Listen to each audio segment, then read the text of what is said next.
Hello?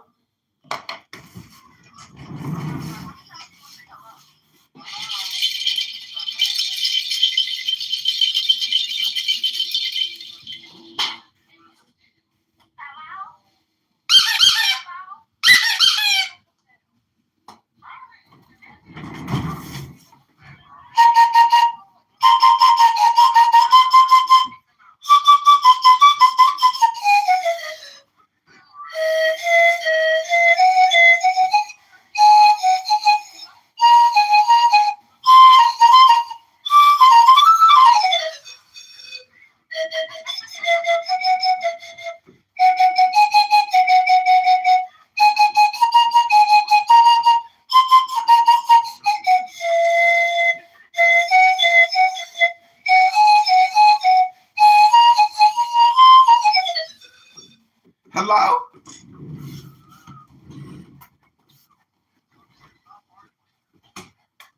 Hello?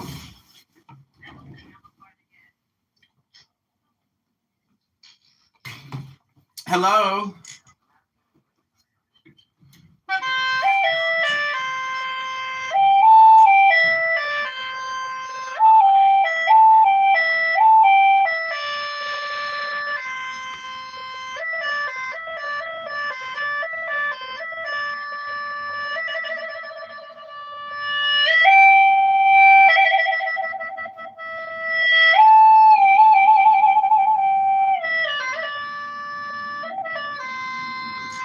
Never had one lesson. Cleaned out a whole rat hole. Hello?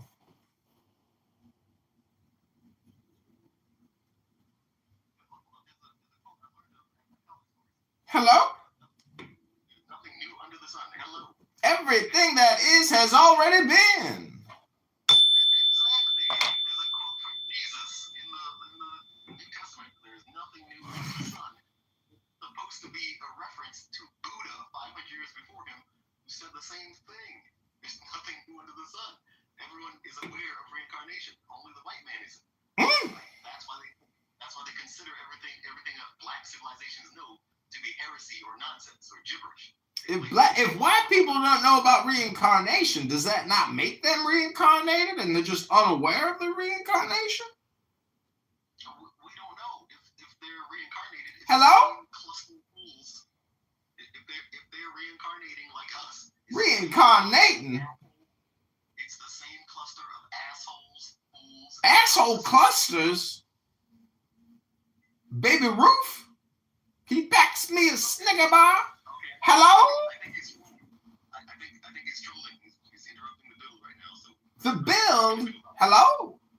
You didn't even get to the white man yet. Hello?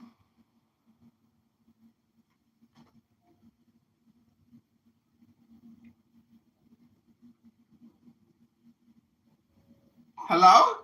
I'm gonna let that shit crisp me up. Hello? Hello? Hello? Hello? Hello? Hello?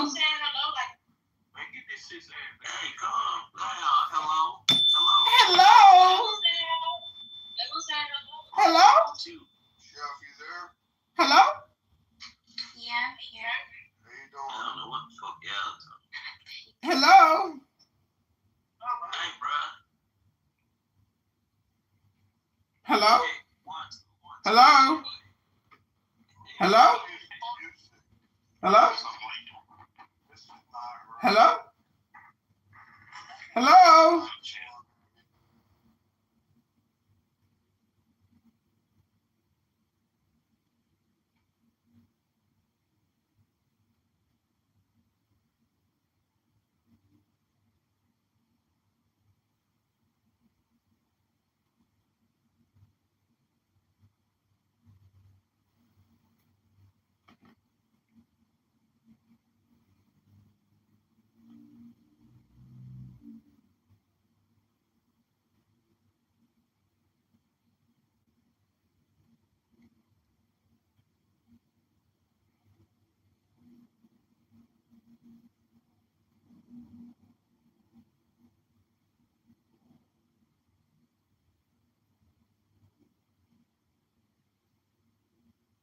ballot, but you just.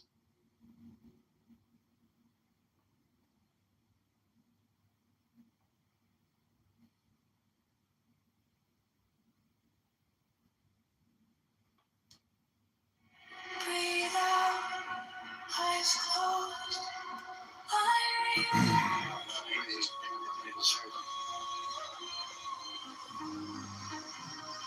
Count to 4. Sink through the floor. Silver gold at your core. Slow inhale. Thoughts turn pale. You are more in the day. Hypnosis, AI got in my brain, rewriting every fear I believe. I surrender is the pattern. When I exhale, every limit is mine. Hypnosis, AI got in my brain. Once again with the pulse, I'm receiving. Eyes open to a shimmering sky.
Oh, Lord.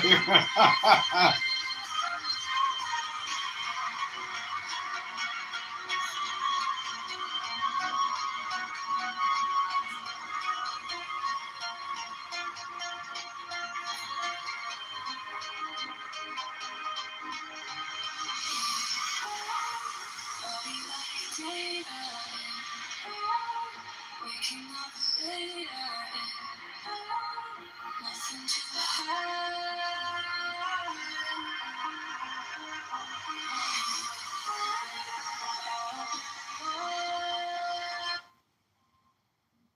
Hey, Mom. Good morning. I saw a wonderful picture of you. Oh, You great. sent Samantha, Nice. and you were notifying you were writing in your Yeah. name for the election. That's right. Write-in candidate. How do you feel? I feel good. Yeah, you feel strong? Yeah, I got to go for a run. It's been so cold here. I've been trapped in the house for like 3 days. Aww. Is the sun shining today? Yeah, the sun's out right now. I got to get moving pretty soon. What are you doing? Oh, I went for a walk and I just came home and made walnut date balls. Oh. They're good, healthy protein snacks. Mhm. Kind of nice something to have something with your coffee. And I'm going to look at using baking cocoa or it's baking chocolate. Mhm. See if you can make brownies out of that. So when Samantha comes for her birthday, Mhm. I have something to have coffee with. Nice. You can come for her birthday if you'd want, but you're gonna have to. Just call me. I'm in the middle of campaigning here for the March 17th primary. Oh, that's pretty close. Because she's coming the week of her birthday, not a week, only 4 days, but 2 of those days are travel. What else is new?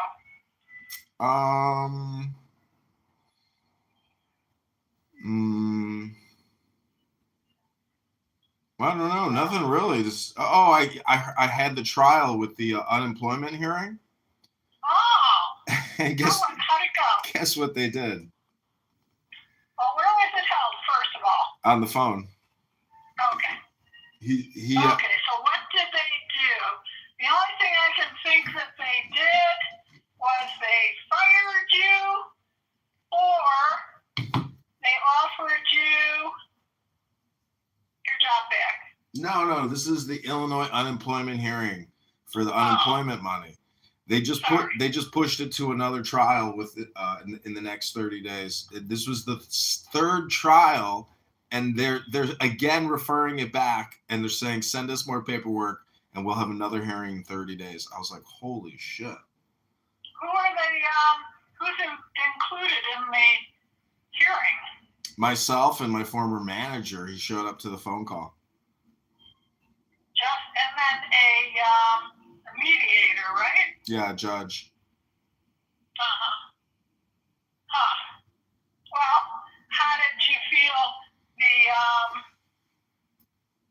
the party that was there to testify against you? How strong did you feel he was?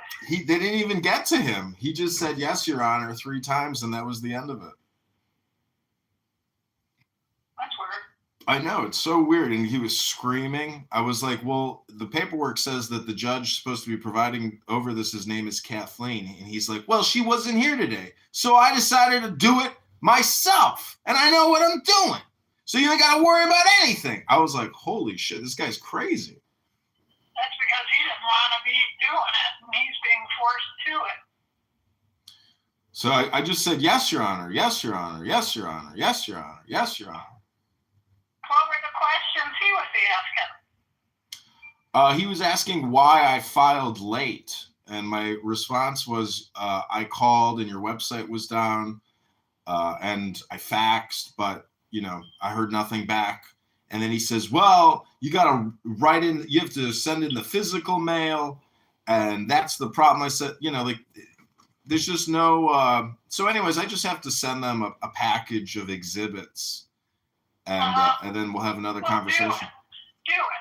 Because I had a hearing like that where it was a mediator, but she was acting as the judge. Mm-hmm. And I had all my paperwork to reference, and I had all the receipts.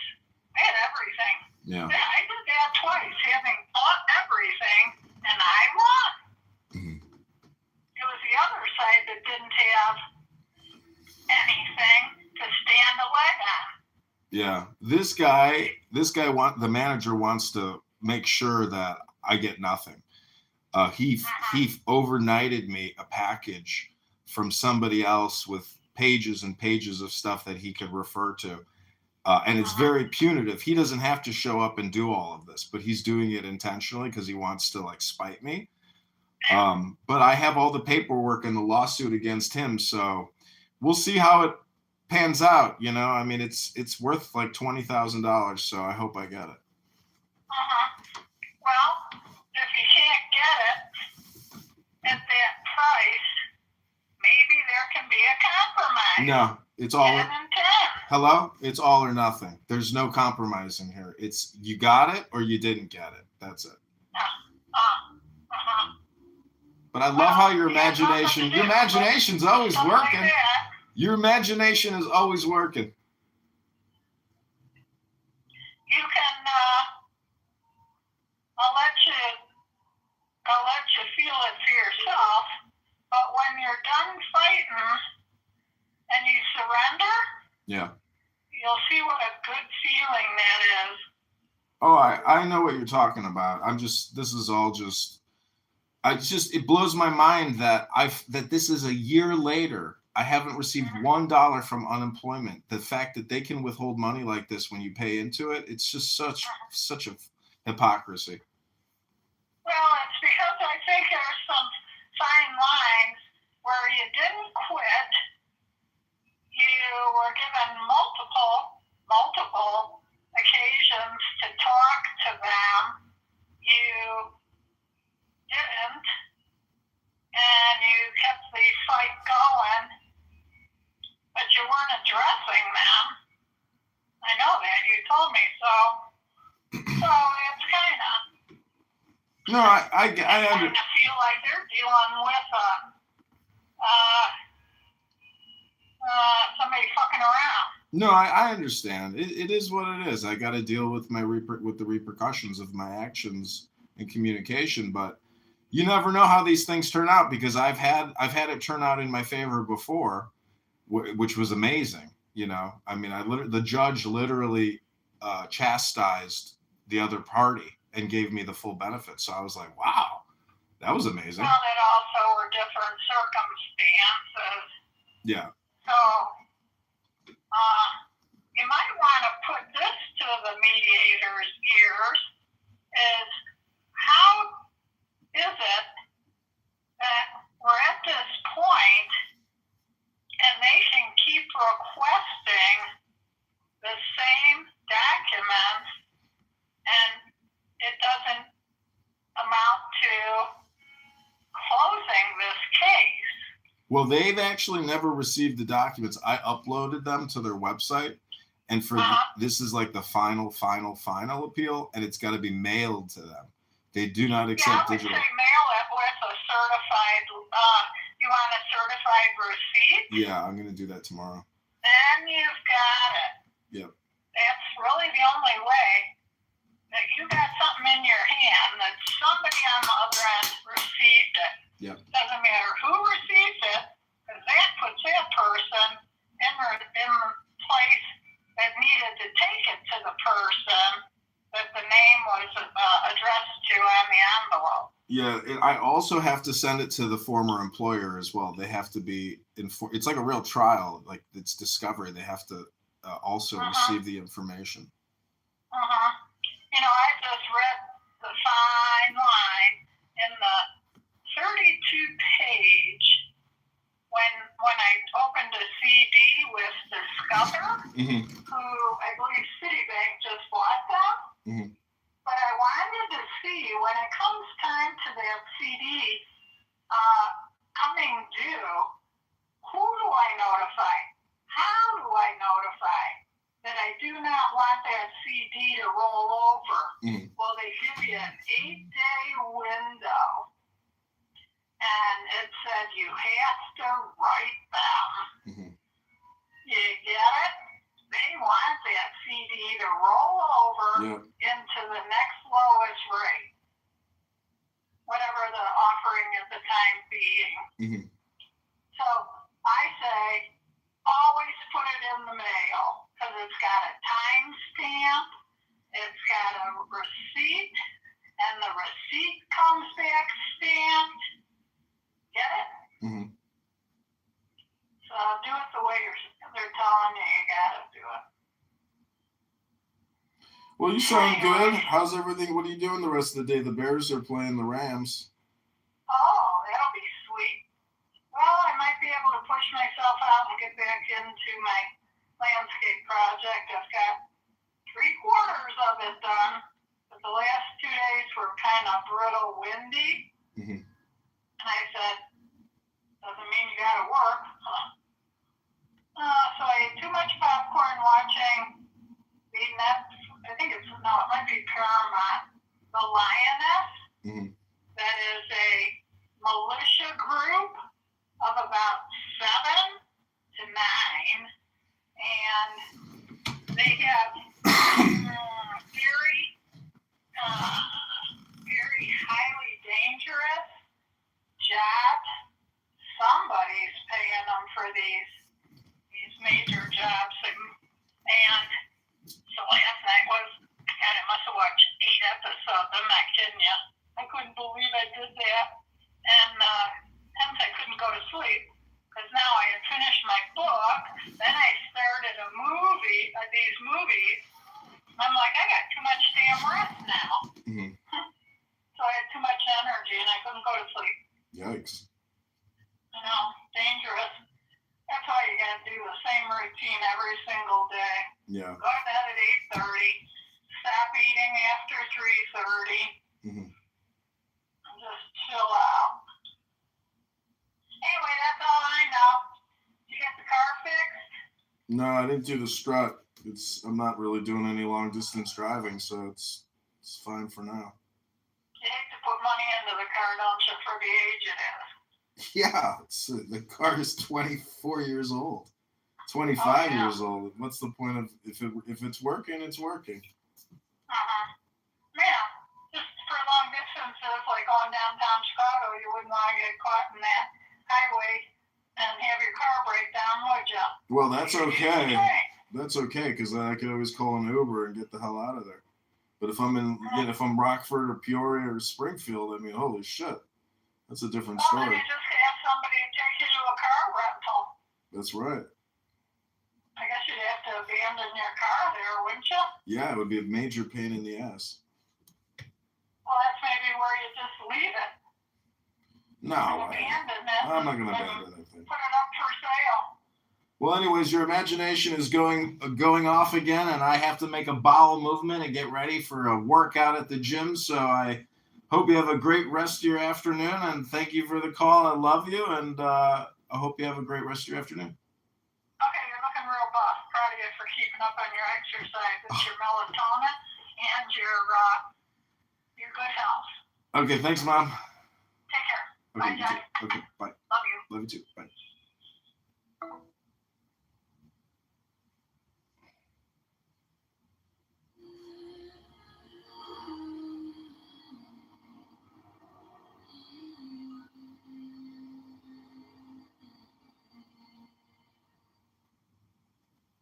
Take the deepest breath you've got. Fill your lungs, don't let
10, 9, 11 to 9. Let it go, let it go, let it go, let it go. Stop thinking on your problems. The more think, the more you speak, the further from the truth you will be. Take the deepest breath of the day. Hold for 10 seconds to 9, 11 to 9. Hold, let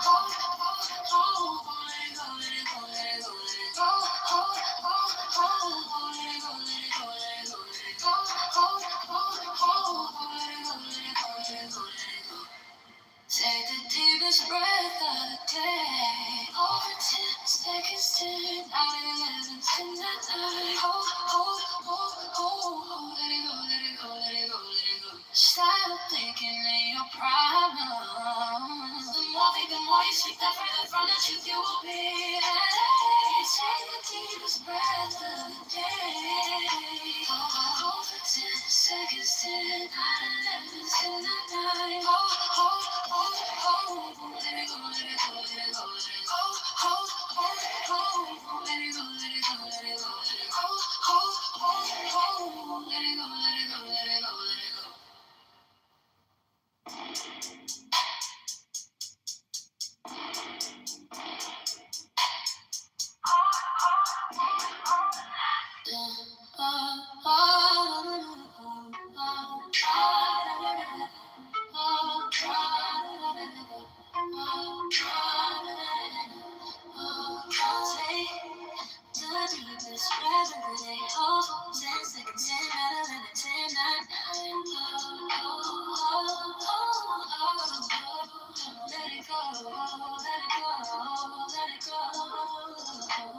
Stop.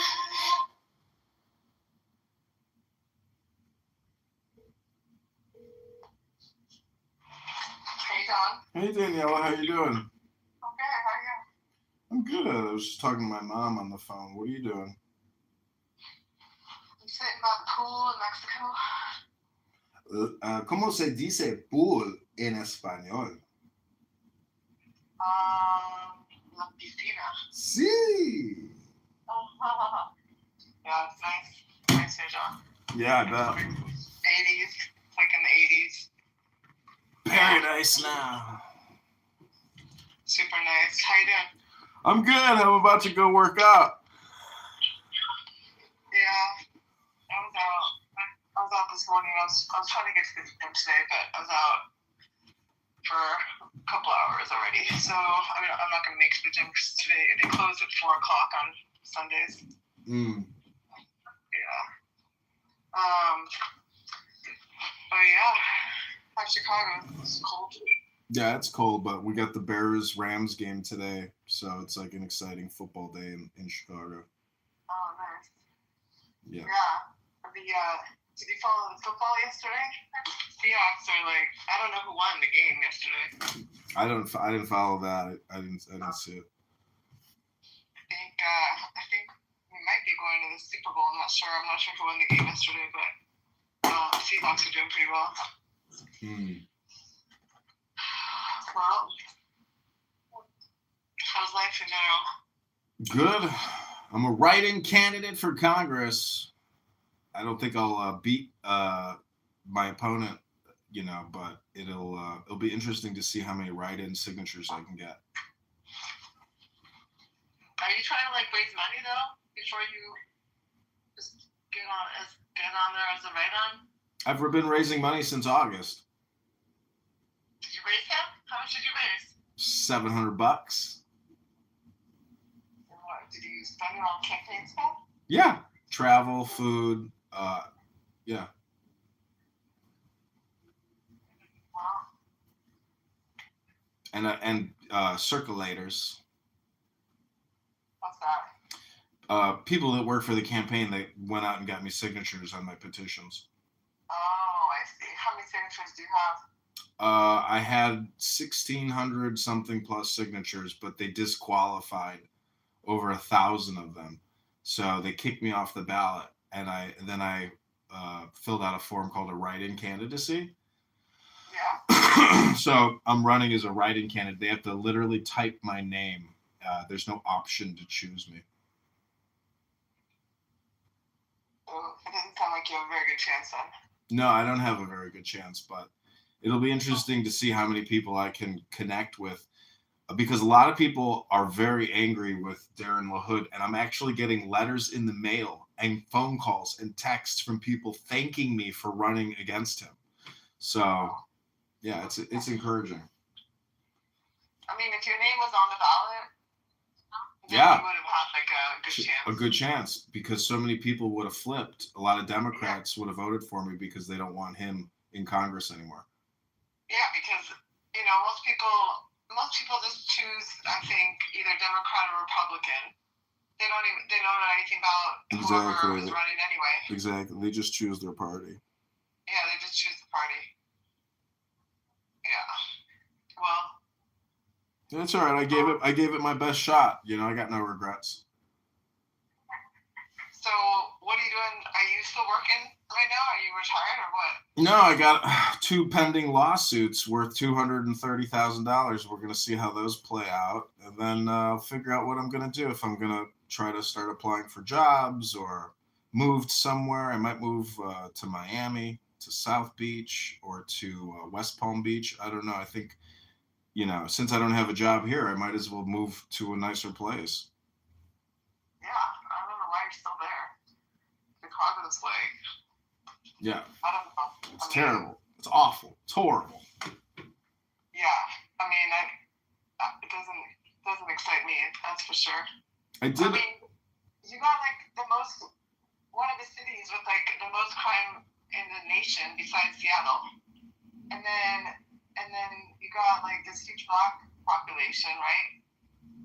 Like that is not successful, and then so isn't it like a democratic city too? Mm-hmm. Yep. And the weather sucks. So I know. I'm ready to leave. You don't got much going for you. I know. I'm ready to make a move, but I'm not in any rush. I'll wait. I might wait till next year. I'm not in any big rush because, March 15th is really the biggest real estate time. That's when people start moving here for new jobs and stuff. So you compete for all the new people and the churn in the rental market. So I'll get all that squared away and then figure out. Come down to Mexico this week. Why don't you come down for a few days? You want me to fly down there and make passionate love to you? No, just come hang out. I'll just come hang out. Nah, I'll take my chances over here where I can get some love. I like physical touch in my lovemaking. I don't like looking from a distance.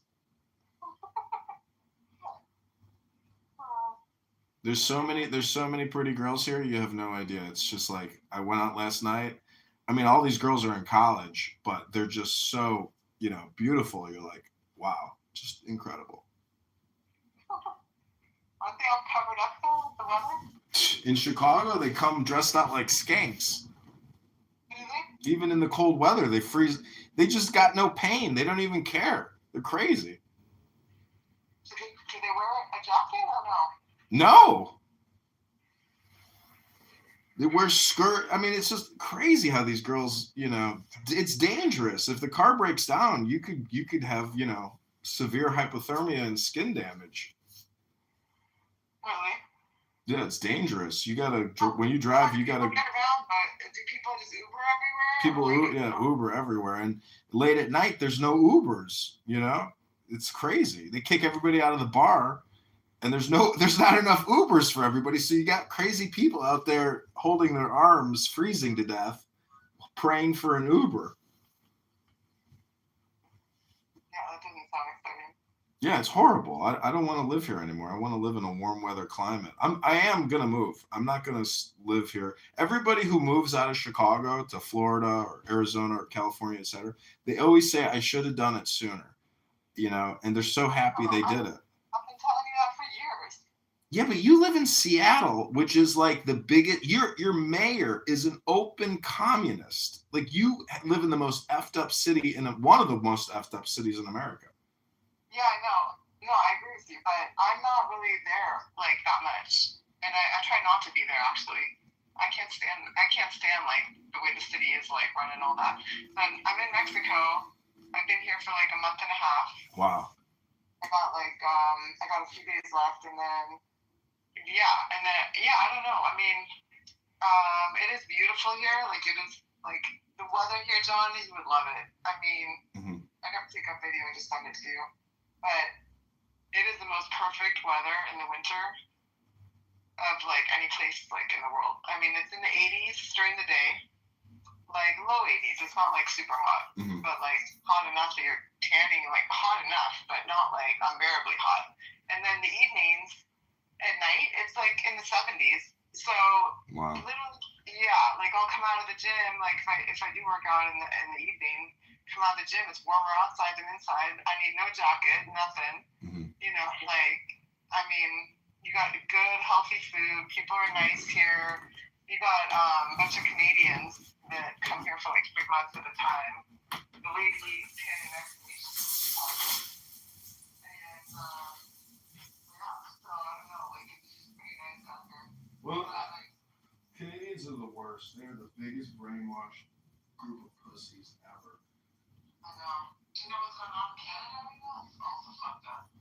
I know. They're just a bunch of anyways. They hate Trump. That's what it is. They're all Trump derangements. I know, but there's like some news that came out of Canada yesterday. I'll send you some of that. I sent it to Sherry. What about China? Like, yeah, the China stuff and the community cards and all that. Yeah. Yeah, it's crazy. Yeah, so, no, Seattle's a shit city. Yeah, so I don't know about, I don't know what else I can tell you. Well, live your best life. I mean, you know. Yeah, I mean, I don't know what else you would move to, because California shit. Definitely never moving back to California. The girl that I was in love with here, she's like, you don't want to move to California with me? I was like, no. I've already lived there. I'm not moving back there. She moved there, she got engaged, and she got married. Who was that? No, this girl in Chicago that I proposed, or I said I would love to marry you. And then shortly thereafter, she got a new job. She moved. This was like 5 years ago at this point. But, yeah. I told her, if you move to Cali, maybe you'll meet some rich software executive at Facebook. And I swear to God, I think that's what happened. Well, California, I mean, it's beautiful, but the state's not much fun. Oh my God, the homeless population, the debt, like that whole place, it needs to be torn to the ground and people need to be put in prison. The whole place is corrupt. These liberal Democrats are nothing but traitors and terrorists and scam artists. The fraud that has been uncovered just in Minneapolis, that's just the tip of the iceberg. I know, it's so bad. So yeah, I mean, you got Florida that is run, well, like I do love that governor. Yeah. DeSantis. But Florida's just so far, and the summers in Florida are terrible. I don't care. I love the heat. I hate the cold. I love the heat. No, but John, you haven't experienced the Florida summer. It is like unbearably. I know what it's like. I went to school in the South. The humidity comes through the window. It's crazy. I know the humidity when I was in Florida, I could not even breathe outside. And then this guy that I was with, he was going around showing me his different house videos, and he had to leave the air conditioning running in these vacant homes because otherwise, the homes would basically disintegrate from humidity. Yeah. Everything would be freaking wet, and the wood would warp and all this creep stuff. I mean, it was to the point where it was scary because they just thought something your electricity, runs out, shuts down or whatever, and you literally would die. The lights were really good scary. Yeah, well, that's. I've never experienced anything like that. I don't care. At least it's managed by normal people. The police are normal. Everybody's more normal there. And my dad already lives there, so. I was going to say your dad lives there, right? Yeah. Where? Boynton Beach. Where is that? It's like near West Palm Beach.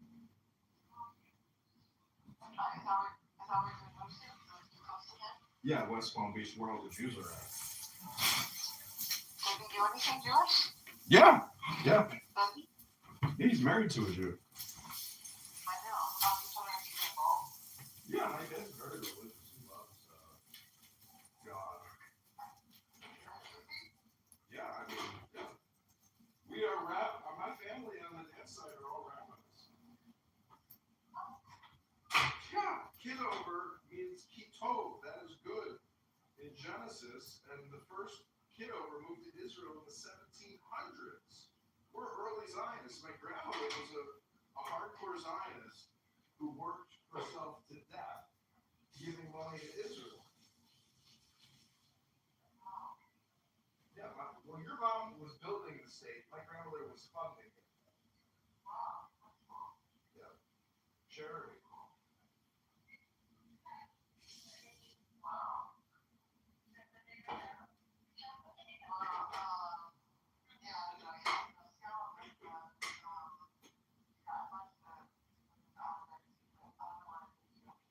Come move to Florida with me. We'll get an apartment.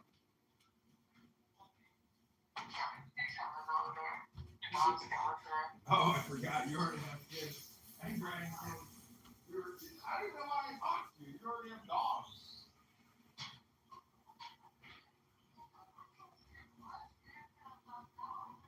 Just tell you, it's like impossible to do people with all these dogs. One dog, okay. But somebody that's got like 3 horses, 5 horses, it never works out. They're crazy people.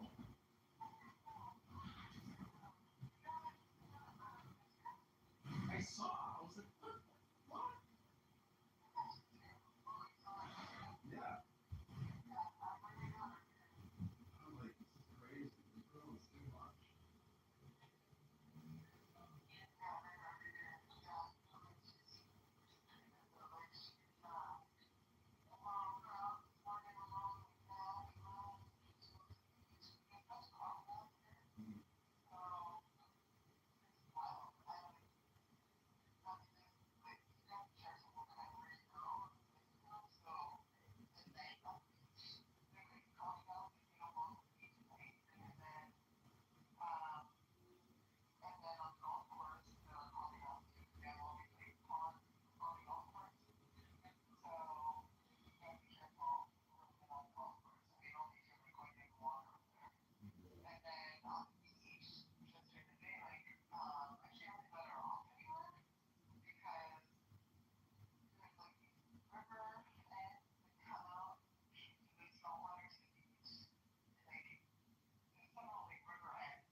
Well, if you want to solve all your problems, you can just, feed them crocodiles.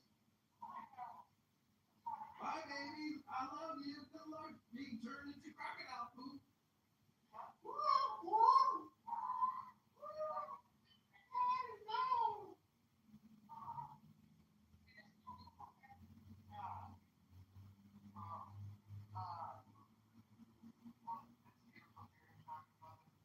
I would love to be there with you right now.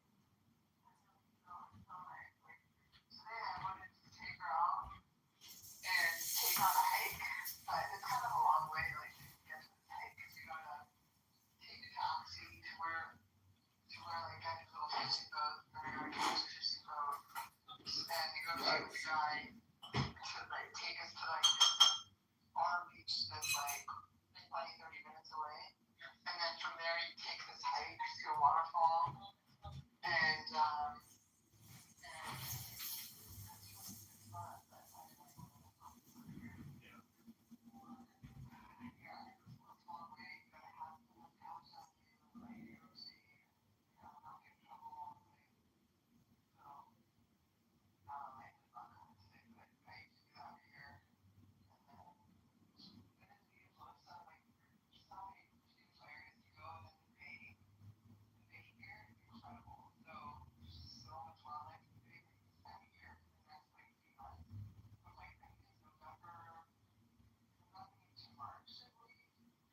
25 years.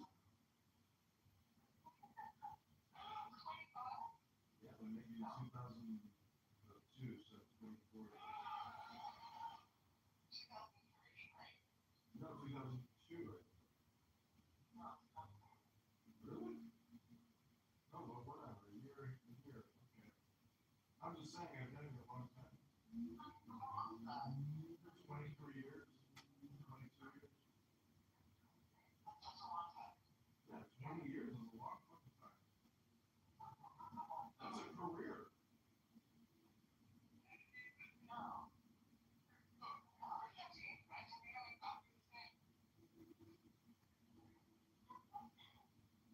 Immature, childish.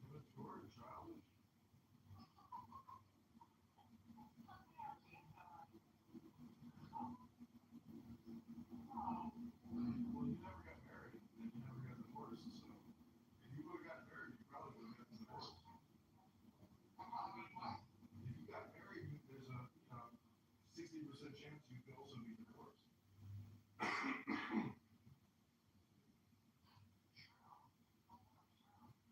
It's crazy how many women on these dating apps are single mothers, and they're recent single mothers. That means that they didn't even didn't even last a couple of years with the guy they had a kid with. So it's like, it's crazy that they're looking for some other guy to feed her and her baby. And you're like, I don't want to want to date somebody with kids. It's crazy.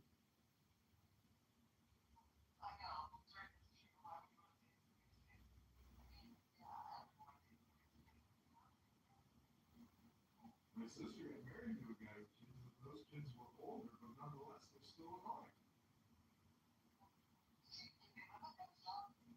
I think one of them still is. I think she's doing really talking much.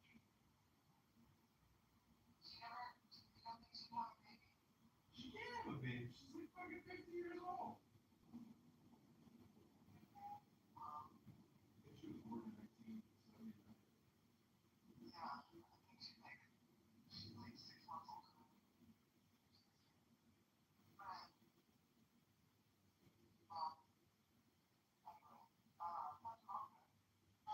She's good. I just talked to her.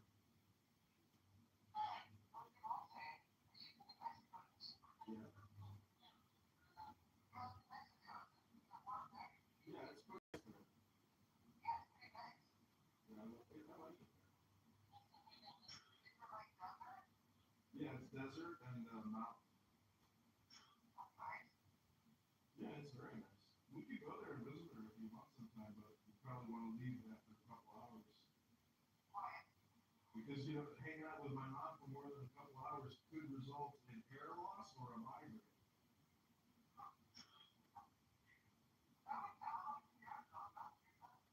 Yeah, it's fun. Yeah, it's just like that.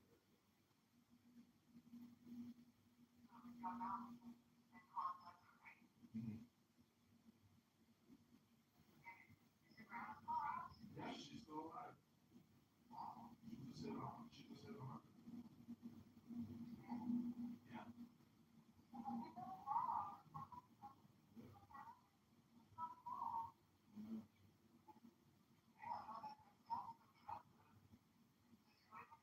Yeah. No, she lives in a nice assisted living facility. She spends 10,000 a month living.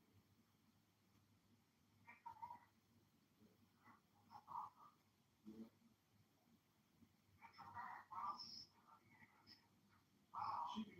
She could come live here with me for 10,000.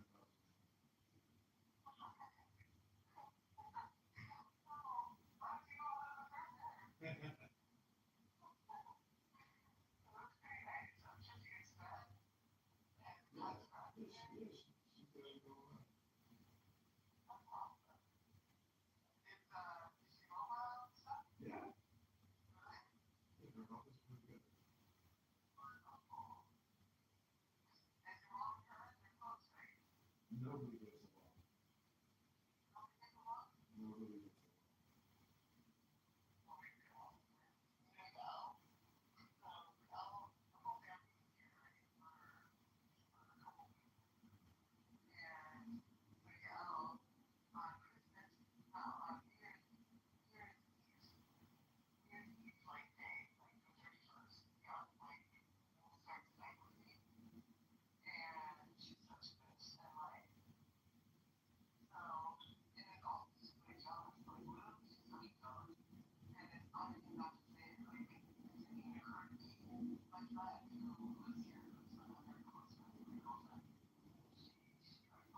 people are just like having conversations. I'm just saying that I now am like not. I don't get angry when I talk to her anymore because I don't think she's even aware half the time of My mom is just like very imaginative.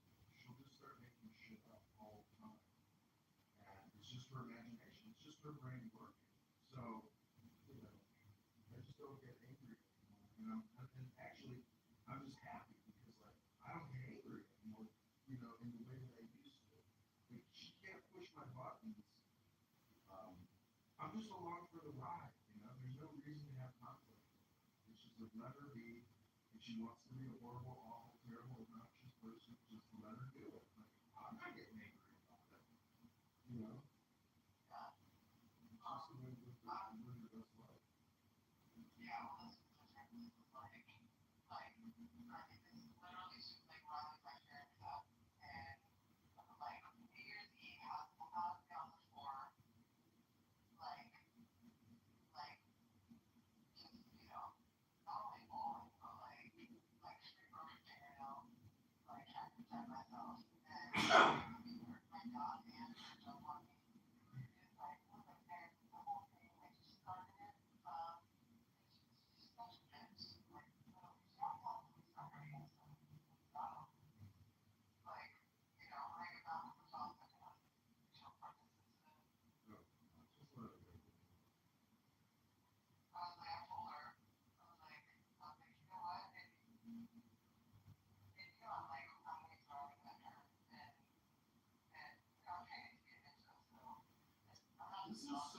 This is so childish. It's like you never grew up from being 12 years old. No.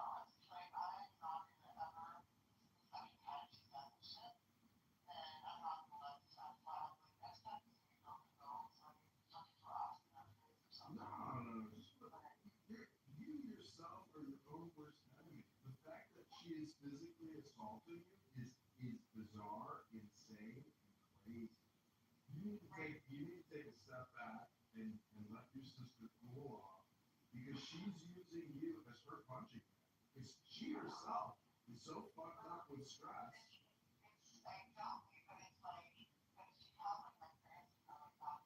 Yeah, that's the way it works. That's the way it works. You can't stop that. She's got children and grandchildren now, so like you're just you're the beta orbit. You're the one orbiting her family, unfortunately, as opposed to like both of you orbiting each other. Because you got no family, like you got no hand. That's your problem. You got no hand in the relationship.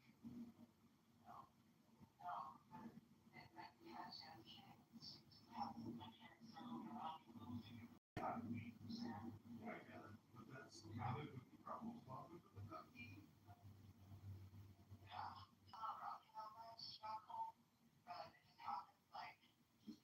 Just know your boundaries, keep your distance, and don't let her invade your territory. But at the same time, if she's going to invade, you need to retreat.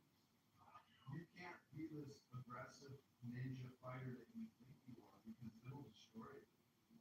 You have to retreat. That's what the Chinese. That's how the Chinese win wars. They retreat. They don't go into the battle and keep fighting. They retreat and retreat and retreat, and they wear down their enemy by withdrawal, withdrawal, withdrawal. That's the way you can win. It's the way of preserving energy.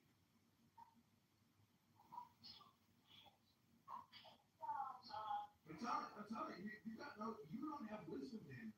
You are as stupid as your sister. That's the tragedy. I try not to be like my sister. My sister can be very passive aggressive, very passive aggressive. And I just want to meditate in peace and be happy. I don't want conflict. And you have conflict all the time. Why? Because you're just as stupid as your sister. I shouldn't say you're stupid. You're a fool. You're a fool. And you have to mature and do more personal development. Read more Toilet. A lot of these Jews don't even read Toilet. They're just Jews, but they don't read. They don't even read. You gotta read more, Daniel. Do you even have a book with you to like contemplate? You got no personal tools Read the Tanya by the altar Rebbe. That's the smartest Jewish book. That's what the Chabadis all read. It's called Tanya. It's the sister of the Torah. It's called Tanya. Yeah, it's called Tanya. It's written by the altar Rebbe, the father of Hasid. It's so smart because there's things you don't realize, and that's what's causing you harm. You need more wisdom, more intelligence.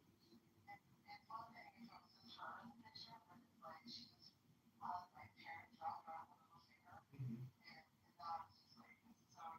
Yeah, but the only way to unravel that is to literally withdraw, because you make the wrapping even tighter when you increase the pressure. So your problem is your communication is all fucked up. You have a failure to communicate. You have to work on your own personal piece, and when you increase your own personal piece, you will increase their piece, because you will see they can't shake you the way they shake you. You know, they're fucking with you. They're playing games with you. And the only way to play the next level game is not to play their game. It's to transcend what they're doing, because they're stuck in their own stupidity. You will never fix them, Daniel. You can only fix yourself. It's not sad, it's a fact, it's a truth. It's something to be aware of. And when you're aware of it, it will try to bother you if you work on yourself. The self is all important.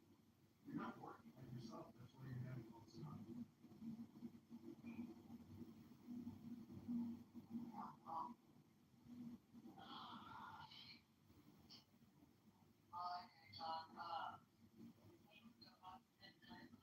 It's a misery. You got a beautiful family. You know, to have all this conflict is a tragedy. You could be so. It's beautiful because it's rare. You have nieces and nephews. Your sister can bring the 4 children. That's a miracle.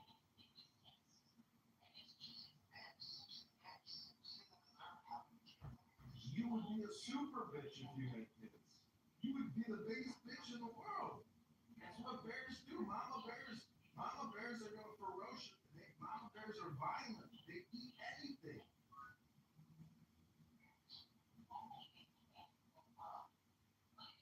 It's the natural kingdom, Danielle. It's the natural order of the world. It's the jungle.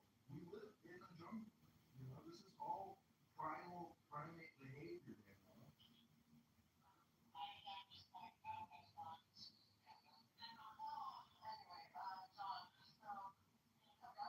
No, I'm exhausted. You're stressing me out. I gotta go to the gym.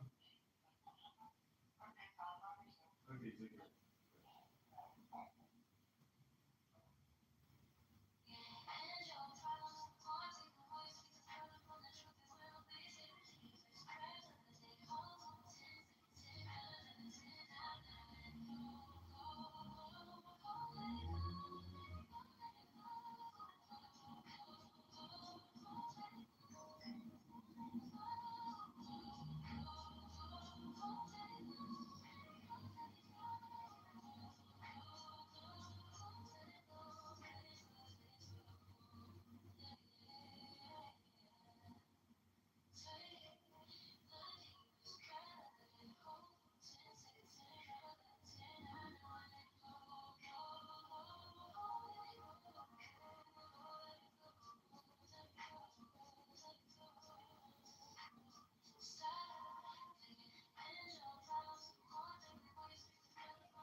national debt adds a single week. It stacks up like plates in a sink.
evolution, right?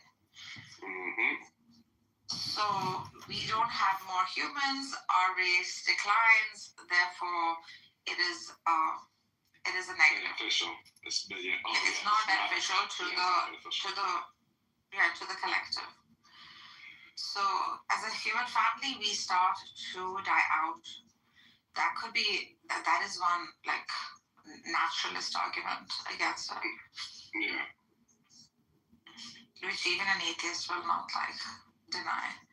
And the second thing would be like somehow the act seems to like not follow the principle of harm, and because of like tear in like the tissues in the bum area and the rectum. So and then because of the 50s and the 60s, it was such a taboo for whatever biblical, Quranic, or whatever the heck reasons, and considered a disease. These men were necessarily like forced to marry women, and yet engaged in behind the freaking curtain acts of homosexuality because of their natural urges. And when they slept with their wives, and if they caught AIDS, then the wife would die unjustly, right? Because there was no, good enough cure at the time. So that could be like another reason of like one can make the argument for injustice. So it's not beneficial for the collective. I've really thought about it. Those are good points. But however, like discrimination, otherizing, killing, freaking electric shock, therapies that were being done in the freaking 30s and 40s and 50s, 60s. This is inhumane. And where we are now, I think with the homosexual community is the best that they have been in. And they've enjoyed.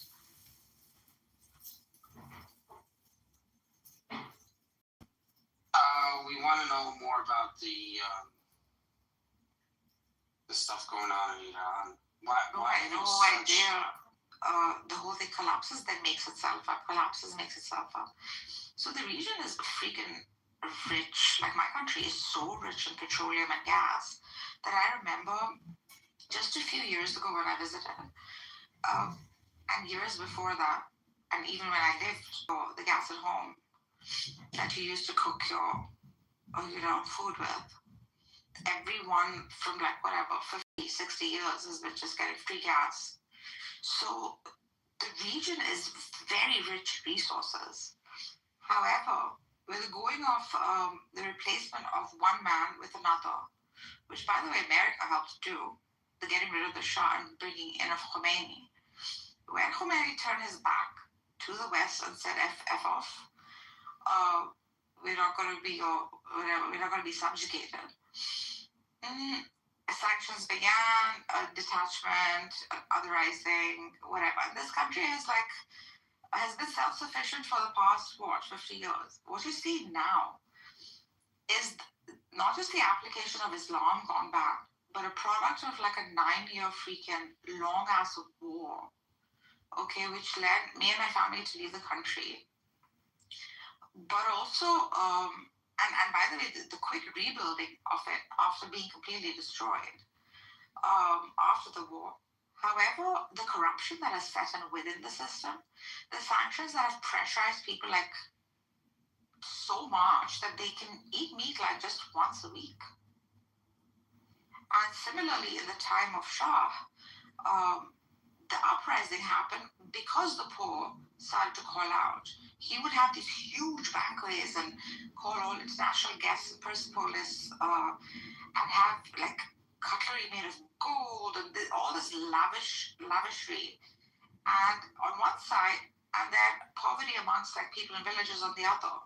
Uprising in Iran has always happened by the lower income classes.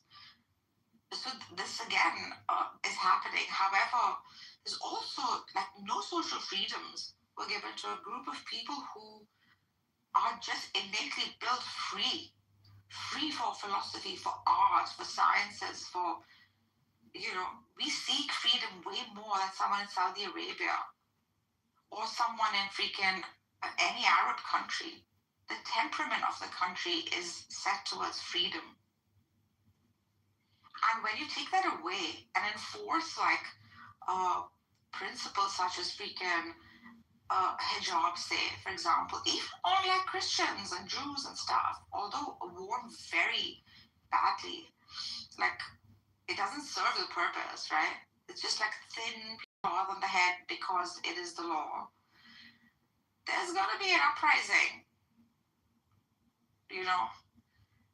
Pockets are empty. Freaking social freedom isn't given to the extent that it is desired.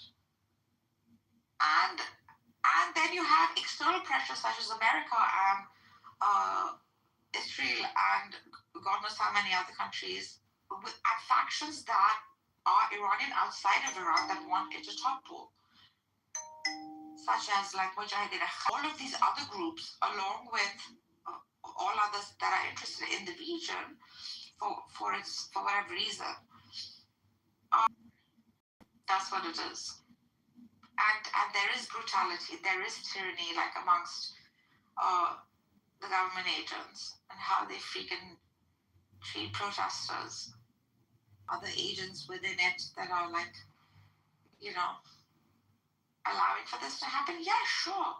Plus, Iran has had its proxies that have been helping like downtrodden countries that needed help over a long period of time, for which like such as Palestine, such as Lebanon, etc., the Houthis in Yemen, etc. So then the Iranian people are like, why are these millions and billions going outside of the country to help like others whilst you're not helping your own people? I mean, thinking like, where's my mother? Where's my freaking aunt, my grandmother?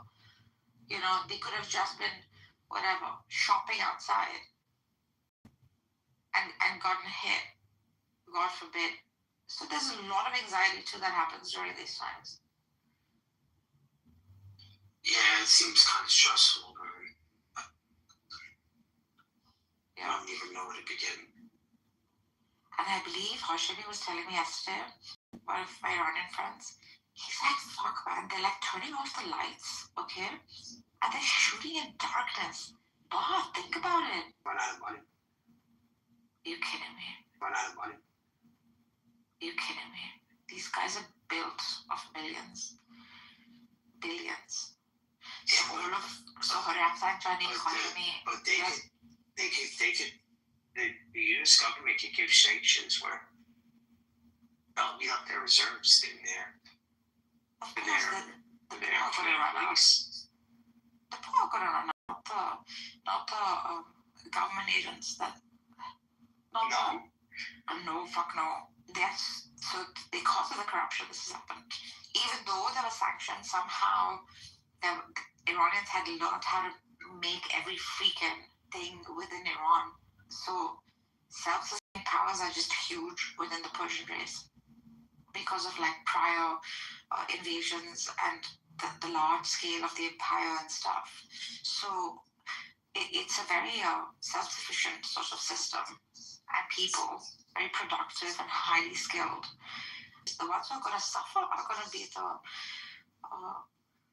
just the poor people in the villages and stuff. And then with the advent of the internet, like every Iranian kid, the Gen Z kid is like watching the world progress, right? He too wants to like do the same.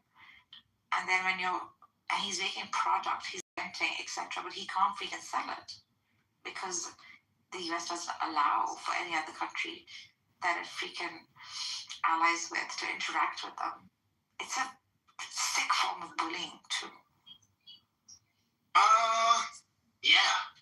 They're so good at it. US is so good at it too. No, it's just destructive. We are so destructive as a force. We are not good with nation building, but we're great with nation destruction. Well, this is why I try to tell you, man. That book that they follow is the main problem. because it's designed for the people to fail. I mean, look at it. That's what I'm trying to tell you, man.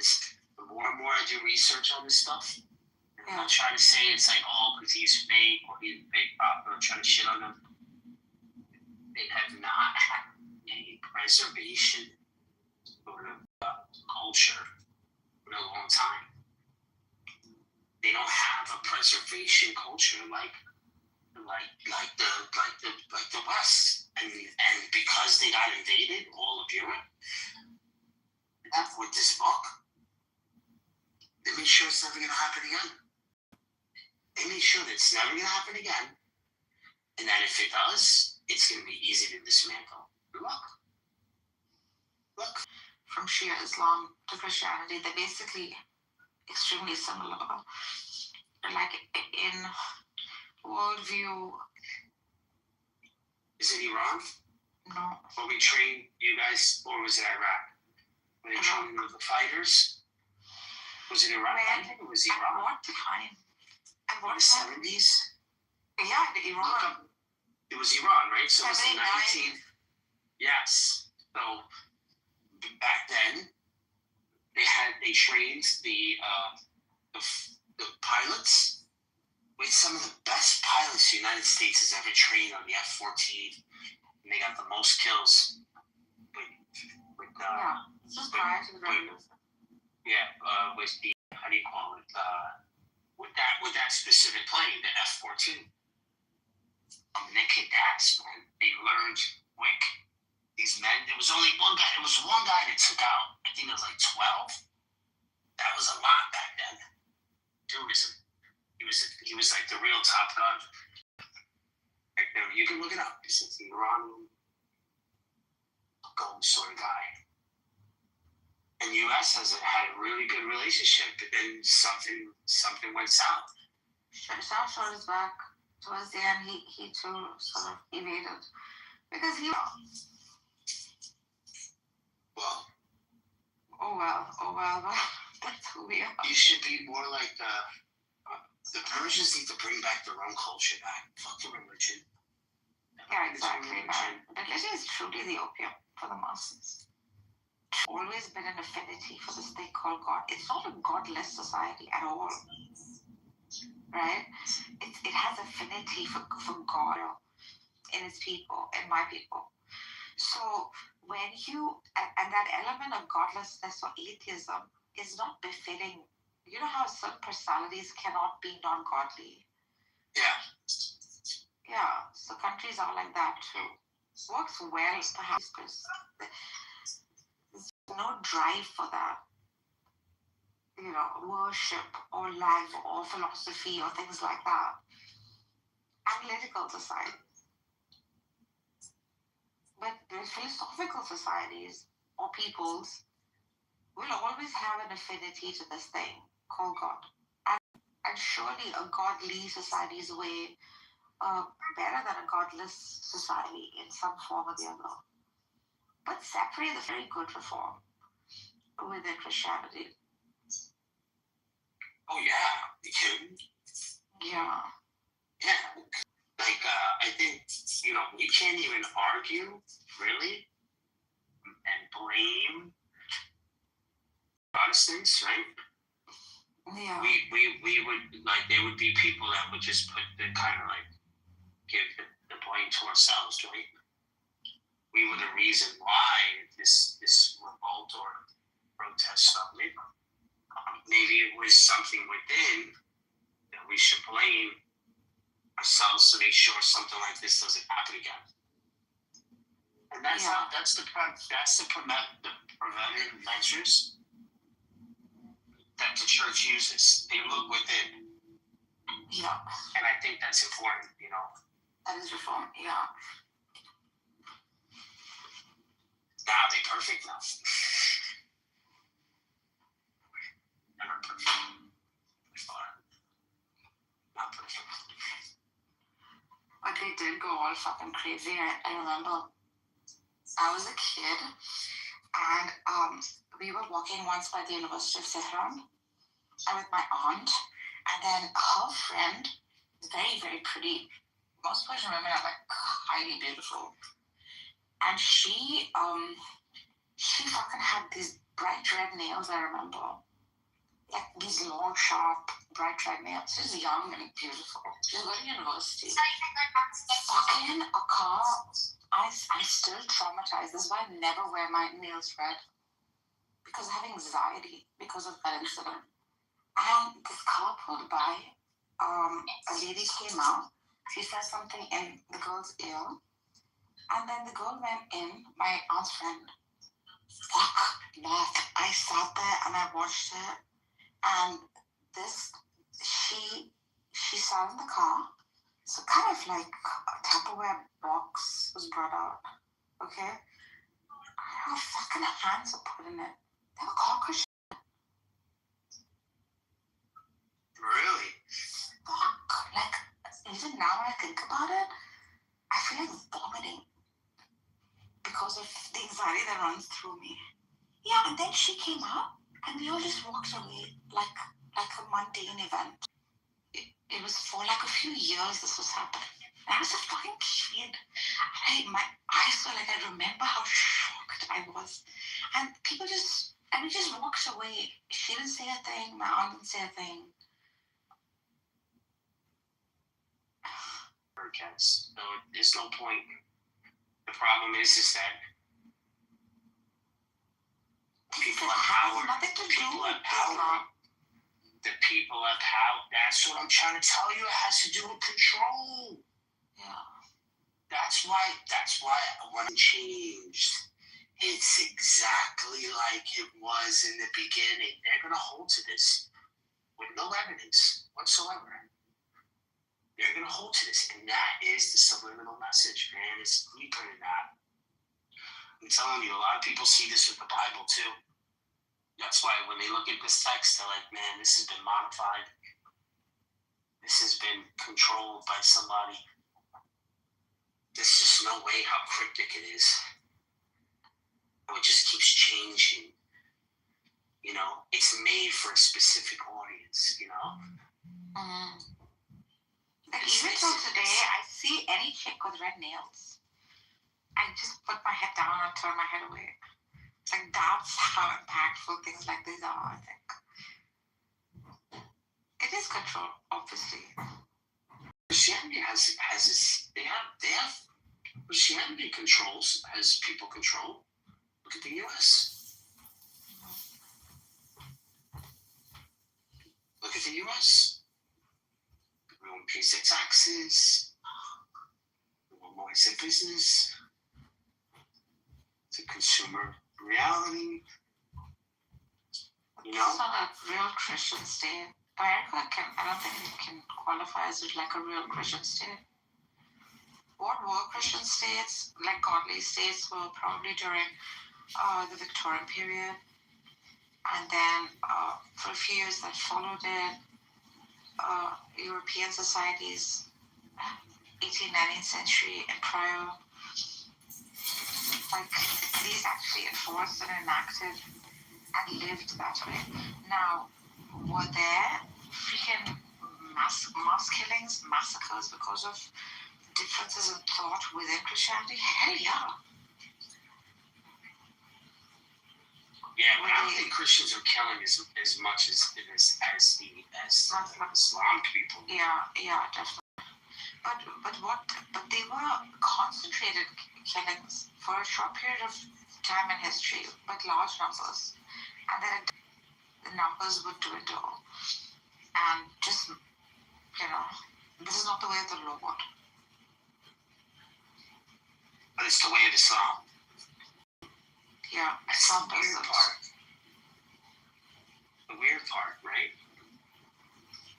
You can't get rid of Islam anymore, man. You gotta stay. So Saudi you just have to kick it out of your state. You just have to kick it out of your state. Or you have to separate it. Yeah, or separate it from freaking state. Like have the church on its own and people functioning however the heck they want.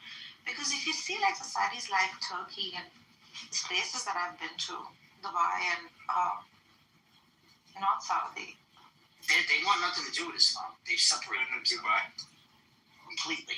Yeah, I lived 1 year in Dubai. How was that? We didn't like it. It's something that it's just hedonism. That's all it is. It's Vegas. It's what? Oh, wow. But just more sophisticated and fine. We're very fine.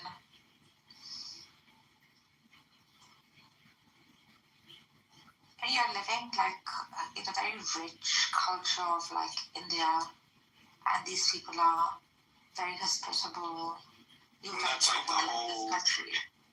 And that's the whole area because it's small, right? It's not really that It's big. tiny. Yeah, it's Qatar, and yes, it's basically a Jersey. But the advantage is now, for example, no freaking anxiety of theft. I remember once, we got our washing machine from the mall, left it outside the store, came back in the morning and picked it up. Just left it in the mall somewhere. Yeah, because no one touches your shit. Like, you can leave your doors freaking open. You think that's Woke up back that's in the like morning, mainly- no one would have touched it.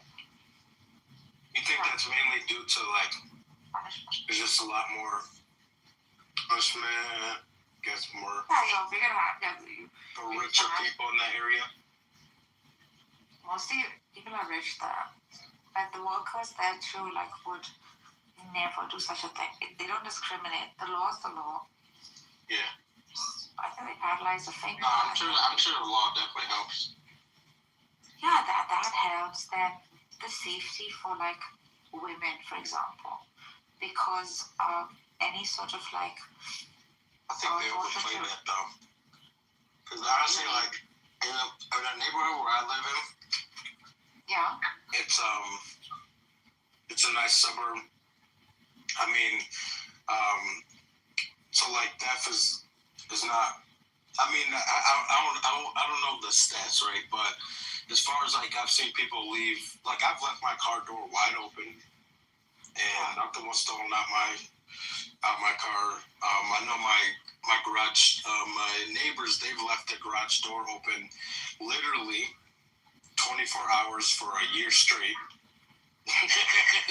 And then like In my area too. Like, I hardly lock my door ever because of the freaking amount of cameras around where I live. You can keep right. Are you engaged in community, etc. But then It's all Congress. I think it's like At the that. end of the day, People it's that all really Congress. make You're right. the George biggest Soros is a huge problem, but so much massive control within the country comes from Nothing is Congress. free. Congress delegated their authority out so much that they essentially made the executive branch the most important branch in the country. Yeah, Instead of being a legal branch, and then they also captured all the other Yeah, sections of it because they just let them do whatever they want. 2 in the morning. Well, Before we so had they this need their campaigns paid for. And And how many campaigns has George Soros floated? I know. And he floats Right, and floats can I- Republican and Democrat. Exactly. And there's one thing that's really bothering me. Right? I'm going to bring this up gently, okay? But I feel like much like people, Any sort of injury to a woman. and it's really bothering me. And See, feel free to like shoot me down and tell me I'm wrong because I would love to be wrong on this.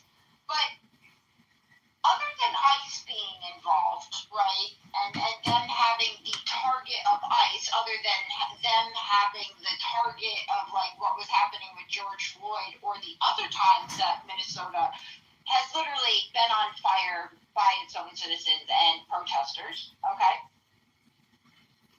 Everybody's acting like, oh my God, have you seen what is going on in Minnesota?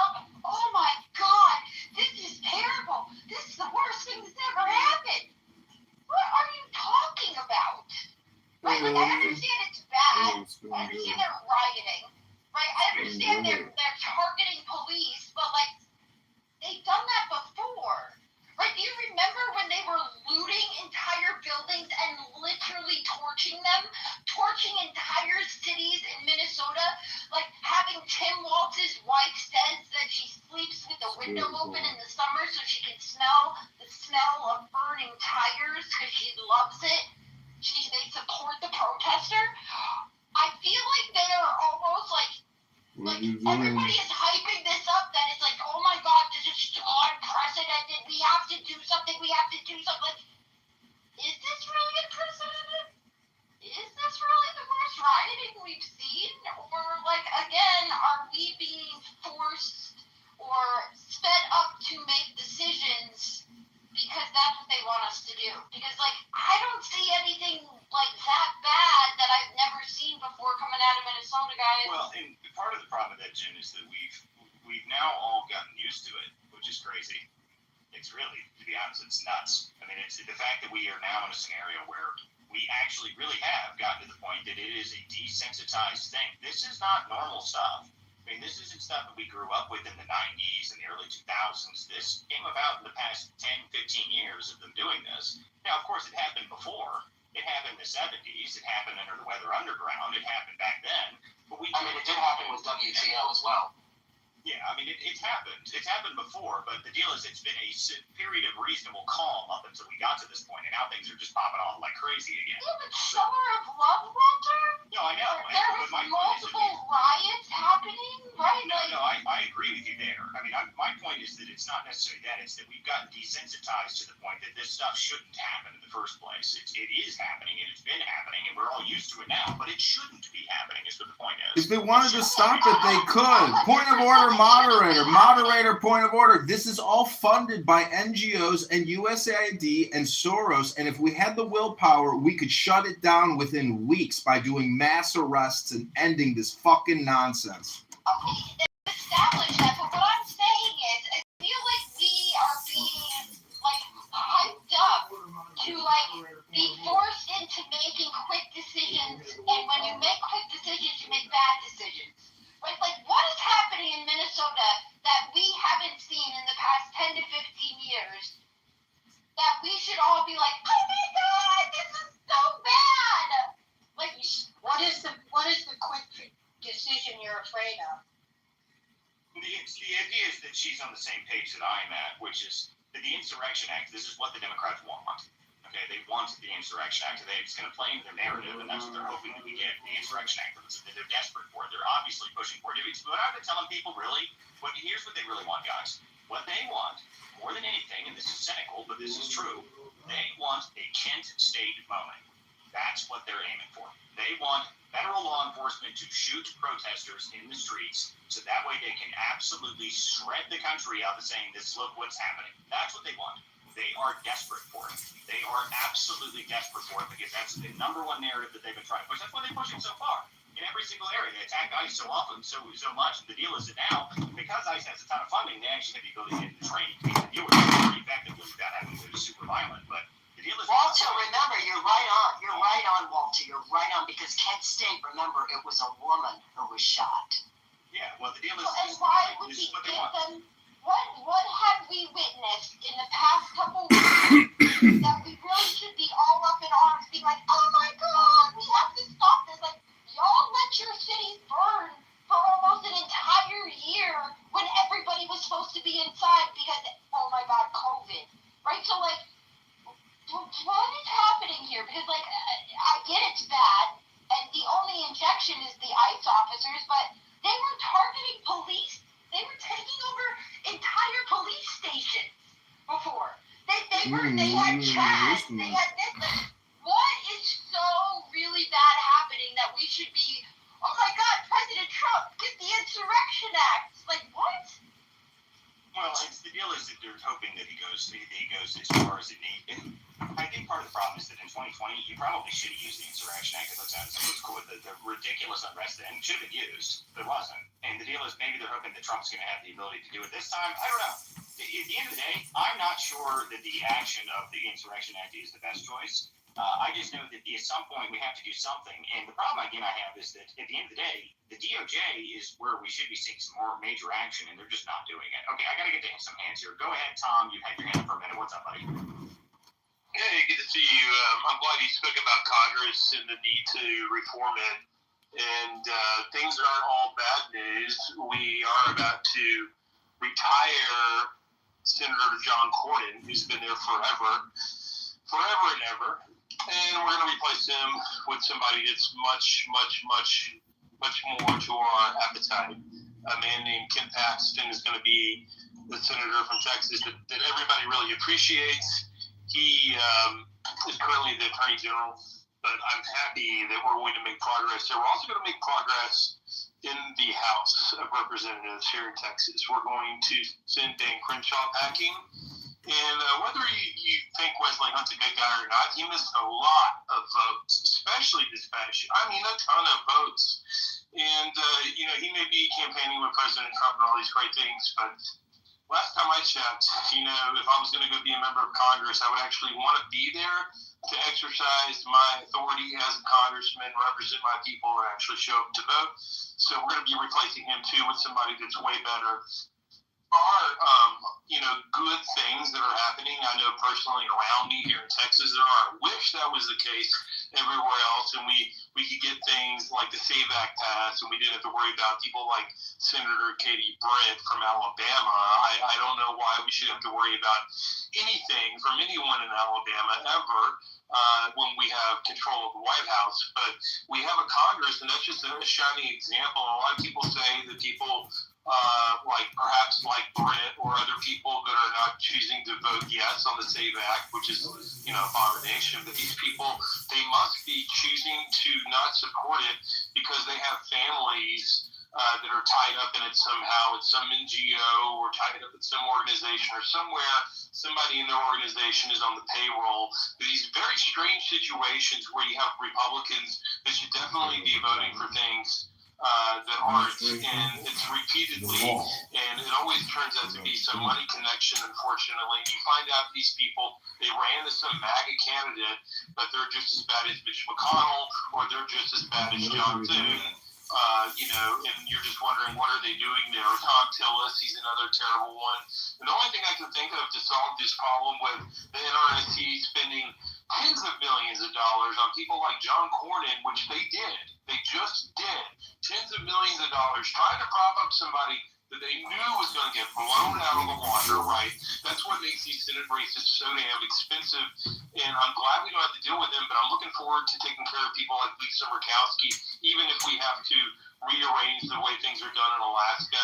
We will have Texas Senate seats taken care of for now, and we can go point our firepower, which means our people, our volunteers, and our money toward places where we need to be pointing them amongst the worst, and maybe we can get the House of Representatives cleaned up, and maybe, just maybe, we can get some of these Democrats that masquerade as Republicans and, basically effectively hold Republicans away from having any kind of conservative senator whatsoever in places like Maine and Alaska. I know that people are just like, oh, Tom, that's a lost cause. I think we need to change our mindset on that. And I don't care if we have to relocate companies to Maine and Alaska and start moving people around. Things have to change. This is unacceptable. These people are not acting like America First Republicans. They're voting like Democrats. And I don't want to deal with this anymore. Not in the U.S. Senate. I'm tired of it. Our country is not going to be a country anymore if we keep going down this road. So thank you for focusing on the Congress in our upcoming primaries. Primary election day, Super Tuesday, March 3rd here in Texas and in many other states across the country. Figure out who's running in your district and who's running in your state. You can help out. And if you need any questions answered from me, I'd be happy to help you out. Thanks. Thanks, Tom, and you're absolutely right. I mean, we got to get these people out, and I am happy that your primary candidate that you're going to have to run against in Texas looks like it's going to be Jasmine Crockett, who was just out there. She was campaigning with the drag queen, so I'm sure that's going to do really well in Texas. Good job, Jasmine. I'm proud of you. That guy was beautiful. Make sure you bring him to all of your rallies from here forward. I expect him to be your key spokesperson. I really need that guy out there regularly. That's going to do really well in Texas. I couldn't be more amazed at how well that campaign's going. Okay, go ahead, No Quarter. Good to see you all. Good to hear you anyway. Jen, Walt, it's been a minute. Good stuff you got going here, both of you, Jen and Walt. Just wanted to touch on what you were saying. Jen is right, absolutely right, and the fact that it's been worse. And what you're seeing on TV has been worse. But I don't know that we've ever discovered that we've had this amount of money being stolen from the taxpayers. And I don't know that we've ever had, this amount of national involvement with our with the inspectors coming in or investigators coming in and investigating the entire government, including the judicial system here. So, I mean, we have that. You're right in saying that it's our fault, it's people's fault for not getting involved, and that's what we need to do. We got caucus coming up here in February 3rd, and that's how you're going to become delegates, and that's how you're going to participate at the highest level. But the difference, I would say, in what happened in 2020 and what's happening now is the simple fact that we they're noticing on the national level that we have our entire system has gone rogue.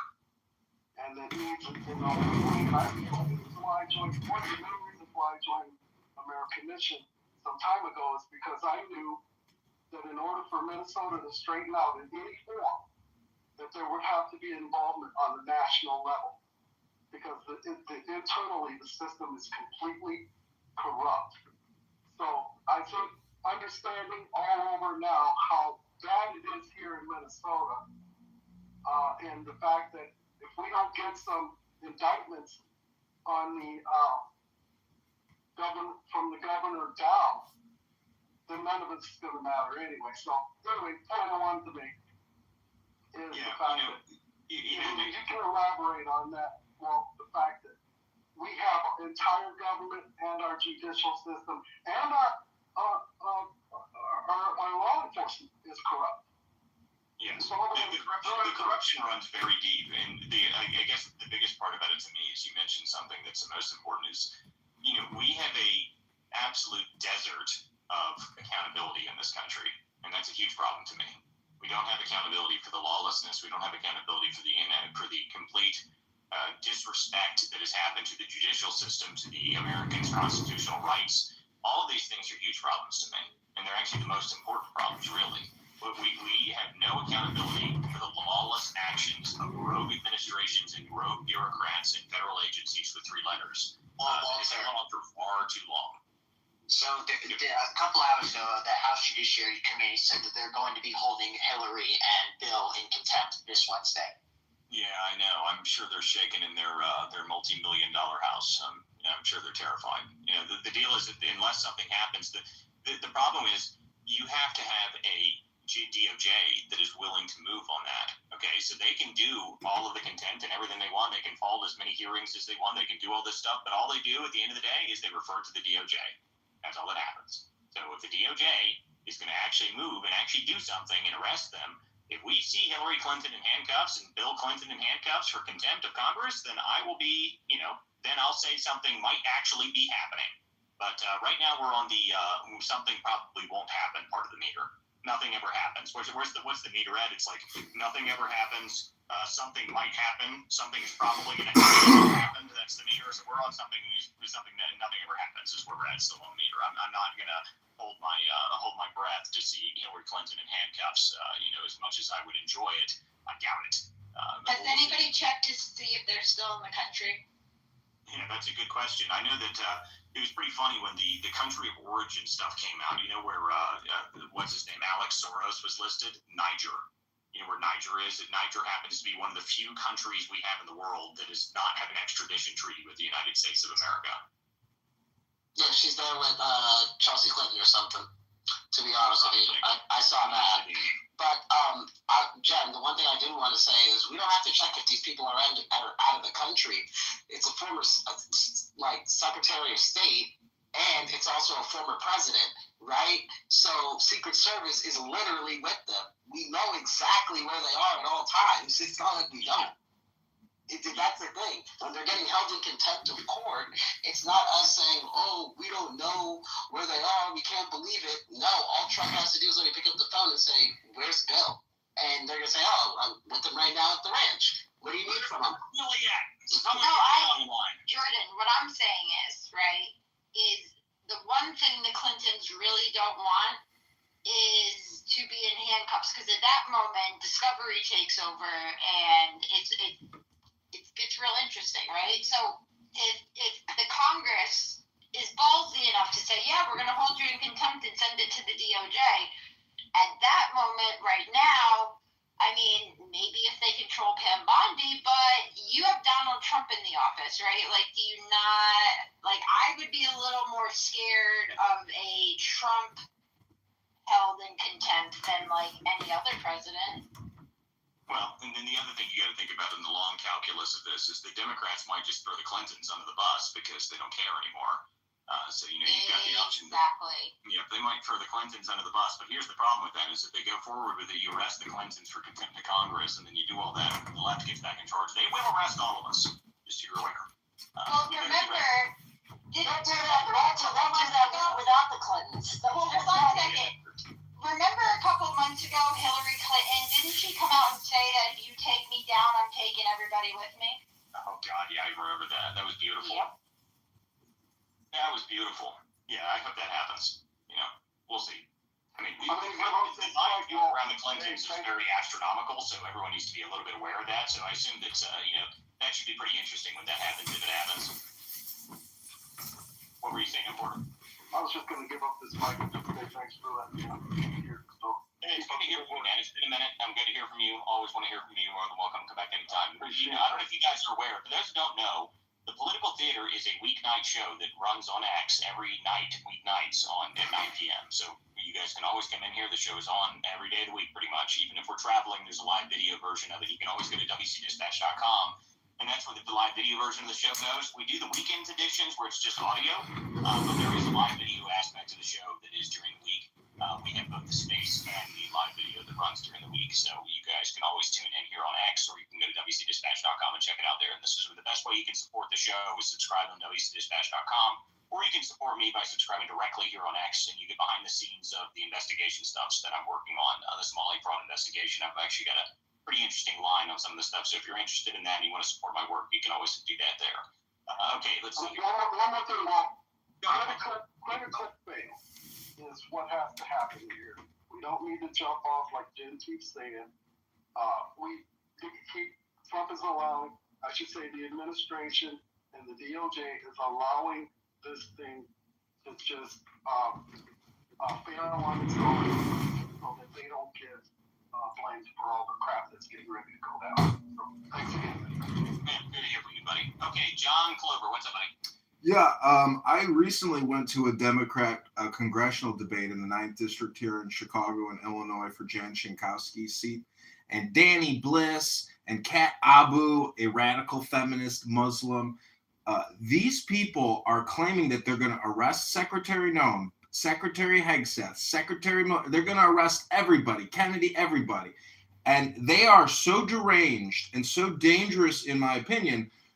Now, just indulge me. If Trump is squeaky clean as a whistle, hasn't been compromised, is not a fraudulent individual, which hypothetically could be true, if that's the truth, why can't he do a nuclear, Hail Mary pass for the American people, invoke the Insurrection Act, suspend habeas corpus, and claim there's a national security threat and a serious conspiracy at the global level? I mean, Bill Gates, Dr. Fauci, the COVID-19 ZAVs, the 9/11, everything. If he could make that claim to the American people and say, we've been betrayed, there is a global conspiracy, and we're putting an end to it, and we're taking America back, the top U.S. military bases would become the outposts.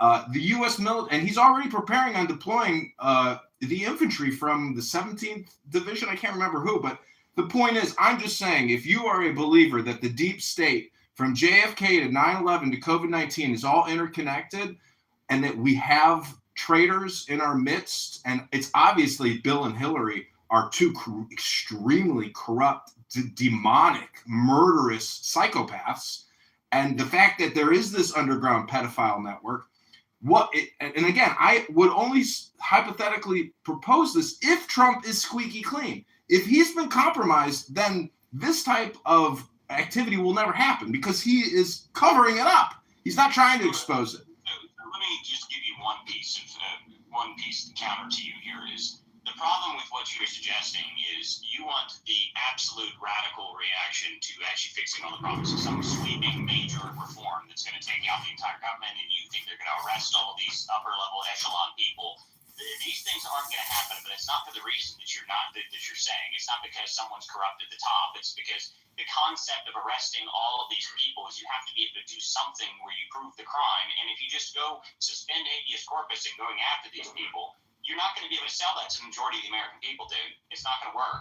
Okay, you may believe it, and a large percentage of the right may believe it. You may get 20-30% of the right that believes that, but you're not going to get the rest of them. And you can't do that and think that you're going to get away with it in the 70% of the country. It'll play directly into the Democrats' hands. They will 100% be in favor of that because they will say, "Oh, perfect. You did it. Now we're going to do it the moment we get back in power." And if they they'll use that for the midterms. They'll take that into the midterms. They'll flip the House. They'll flip the Senate. They'll impeach Trump. They'll get rid of Vance. And they'll try and move as much as they can so that they can get to the point that they take back control. And then they will prosecute all of us under the exact same thing. So that is a huge problem to do it like that. You have to be very careful about how this works. You can't just go ram through it and hope that this is going to work, because trying to sell the entire country on the concept that there is a criminal conspiracy that has destroyed the entire country, that they control everything, and there's nothing we can do about it, is not going to work. Okay, unfortunately for most people don't believe that the entire country is completely destroyed and is captured by everything, and that there's nothing we can do about it. That's not what most people think. Most people don't even think about the stuff that we're talking about in here. Okay, most people don't even have my guess is that a significant portion of the country doesn't even know that there's riots happening in Minnesota right now. Okay, I mean, I guarantee you, this is how I do my baseline for this. Okay, I've got a younger brother of mine who is a AI engineer in Silicon Valley, and I call him every now and then just to see, because he's one of these people that's so focused on his work that he doesn't watch the news. So I ask him, "Hey, you heard about this 90% of the time? What are you talking about? I've got no clue what you're going on about." He'll grasp it if you explain it to him, but the majority of the time he's not paying any attention to it. He doesn't care. He's not working on it. He doesn't care. His life is fine, all that stuff. And that is a significant portion of the country. Well, Walter, I believe corpus and do all that, you better realize that a large percentage of people are then going to freak out. Walter, I agree with you. I think the status quo will remain. That 99.9% chance that the status quo will always persist. But if you look at history, if you look at Napoleon, there are freak radical occurrences of what you might call extreme movements of energy. And I don't think Trump is going to do it. I think that's kind of subconsciously how he got elected. But I don't think he will do it. I'm just merely presenting a hypothetical. But thanks for letting me present it. No, you're right on the idea, because the hypothetical reality is that history shows us you're absolutely right about this. History shows us that at some point, most republics go through a significant change, and the significant change is usually the collapse of the republic-style system, and then it moves into more of a authoritarian-style system run by a centralized area, which you could kind of argue has already really happened in this country. The executive branch somewhat does that already. But the reality is that at some point, it's very possible we could see Caesar rise again, and whether or not that happens or not, who knows? The interesting thing about the time period we're in currently is that within the next 50 years, we're going to get to find out. We're going to find out if an actual republic will manage to maintain itself as it goes through this kind of a turmoil, or if it's going to fall into one form of authoritarianism, or if it's going to change into a sort of an empire-style thing, if it's going to do all these things. That's all very possible. And I love when people say, "Oh, that can't happen, that could never happen." Well, people that believe that are the same people that believe that revolutions don't happen anymore. That's just not true. Okay, revolutions do happen. Okay, and if you think that somehow we've managed to escape the pathway of history because we are somehow superior to the past, you're an idiot. Okay, the people in the past, the ancient stories of all these things happening, they happen over thousands of year periods. Okay, the Rome didn't rise and fall in a single day, and the Roman Republic stood for several hundred years before it had this problem. Okay, so it's very possible that all this stuff could happen again. I mean, people in Rome, do you think the Roman Republic, at the peak of the Roman Republic, do you think any of those people that existed then, long before Caesar, before any of that, do you think that at any moment they believed that in the future it would all suddenly turn into a massive empire run by a single dude sitting on a throne? Of course they didn't. They thought the republic would stand for 1,000 years, and it didn't. And what happened was it became sort of a republic run by both the Senate and the emperor together, and it still sort of operated like that. But again, you also think about it the other way, is that that the Roman Empire was more successful than the Roman Republic. So who knows? But the deal is, this sort of stuff has happened throughout history many times. So anybody who believes it's not possible, you're 100% right. It is indeed possible. But the cool thing is, we might find out, in the next 50 years, it's very possible that this sort of stuff could happen. If the country reaches a fever pitch, and here's the way that it could happen in my eyes, if the Congress refuses to do what the will of the people is, continues to refuse the will of the people, at some point that will break. Okay, at some point the will of the people will overturn what Congress is refusing to do. Who knows when that could happen, or when it would happen, or why it would happen. Something may happen at some point. But the deal is, at some point, the will of the people will overthrow a government that they don't want to be ruled by. The people that believe that our military is going to turn on us, the U.S. military is not going to turn on the people and start shooting people in the streets. Okay? Well, how's it going to happen? What now? How is it going to happen? How is the will of the people going to express itself? It would be in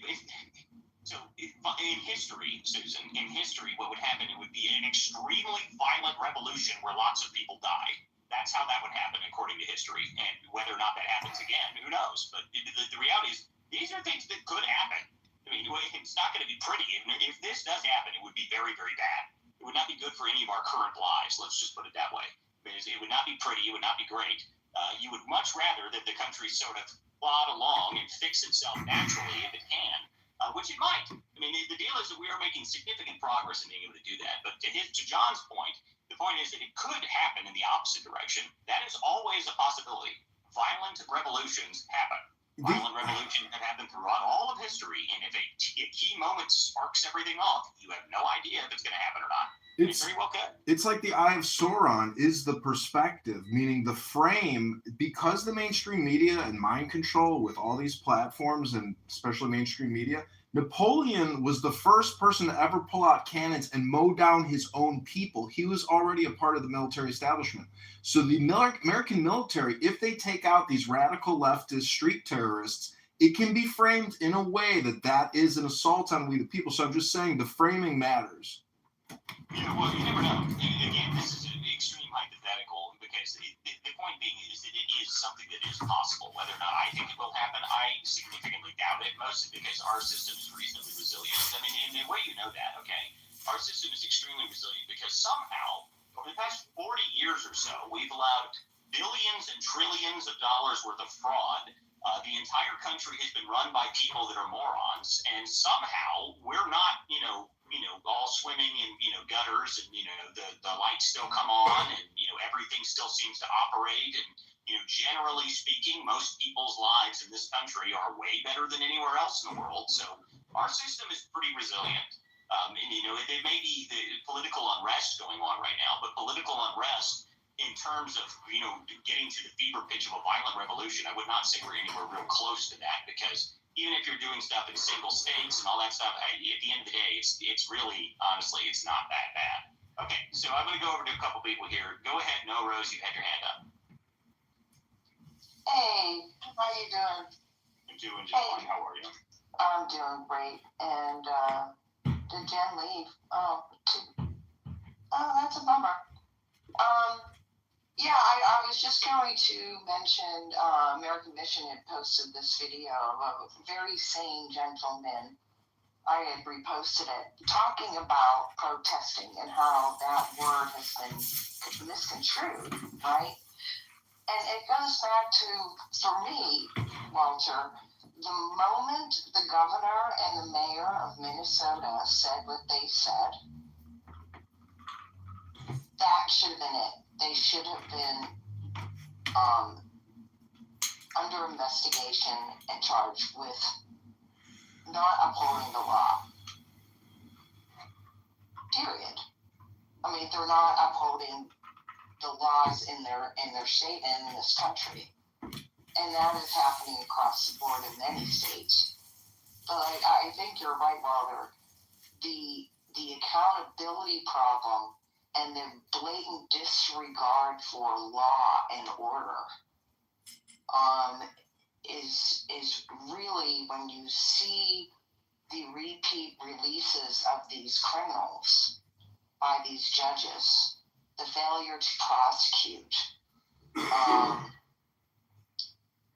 them not arresting, misidentifying or misnaming what these people are doing is not, they are protesting, but illegally protesting, and it needs to be called out because the Constitution does not cover what they're doing in Minnesota right now.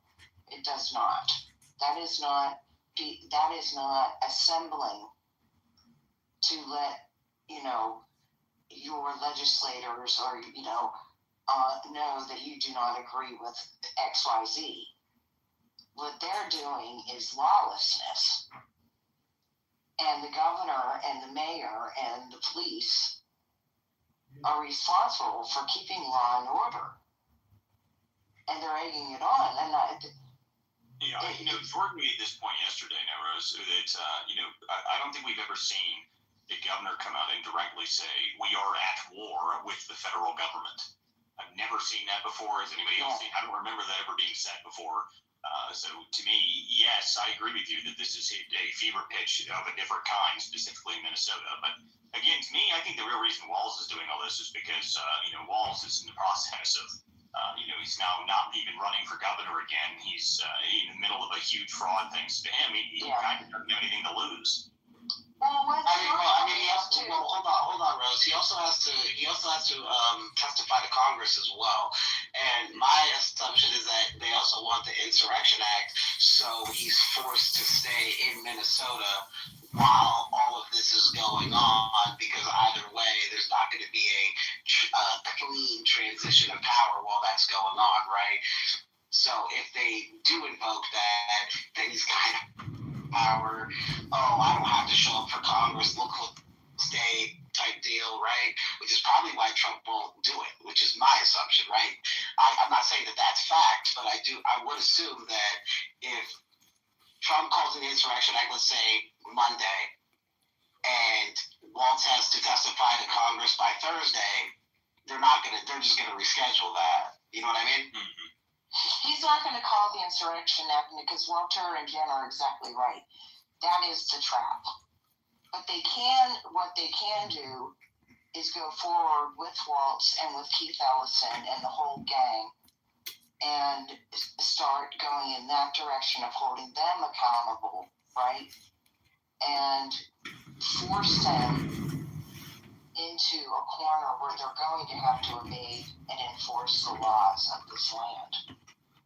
Either way, they're going to be in jail down the road. Now, when that happens, who knows? But when you have Besant and everybody and their uncle out there investigating the fraud, and all eyes are on them, it's not going to end well.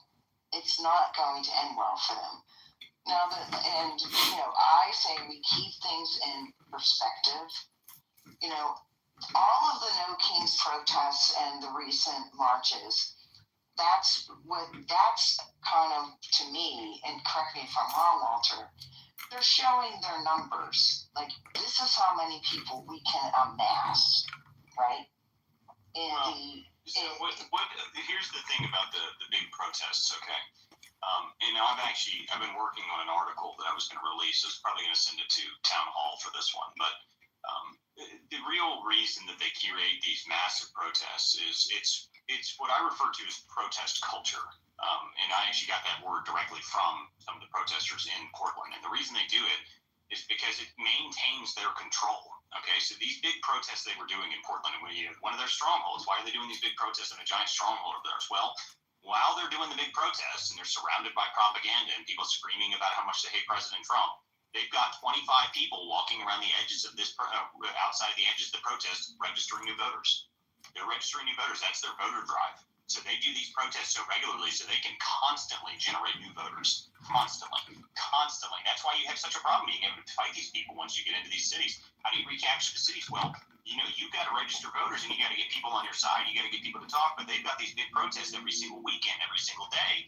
They got a new protest and they're registering new voters every single time they have that. And I've got photos of it from the last one I was at. There must have been at least 2,000 people wandering around the edges. I got asked like 4 times if I wanted to register to vote. I thought about doing it just to see if they'd send me a mail-in ballot.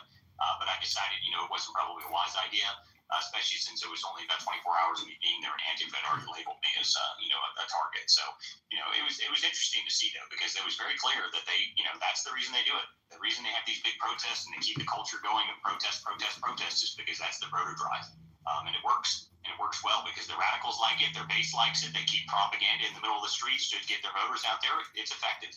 It's highly effective. Why do every June they got LGBTQ parades? It's the same thing. An LGBTQ parade in June is the same thing. It's vote organizing. Yep, that's exactly right. Okay, Miss Lou, go ahead. And then, guys, I think we're going to shut down for a while because we've gone for a couple of almost 3 hours now. So go ahead, Miss Lou. Walter, you nailed it. It's about getting those votes. And, you know my age. I was back in the day when the Students for the Democrat Society, the Weather Underground, the Watts riots, that's all my era, okay? This is the long, slow march that none of us paid attention to through the institutions for decades.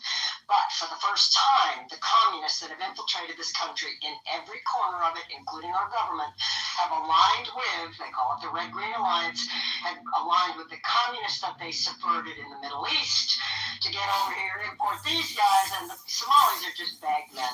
They're the ones capturing the money. The money's actually being found in Dubai for some strange reason, but... Well, the reason the money's being found in Dubai is because there's a very large Somali diaspora there. There you go.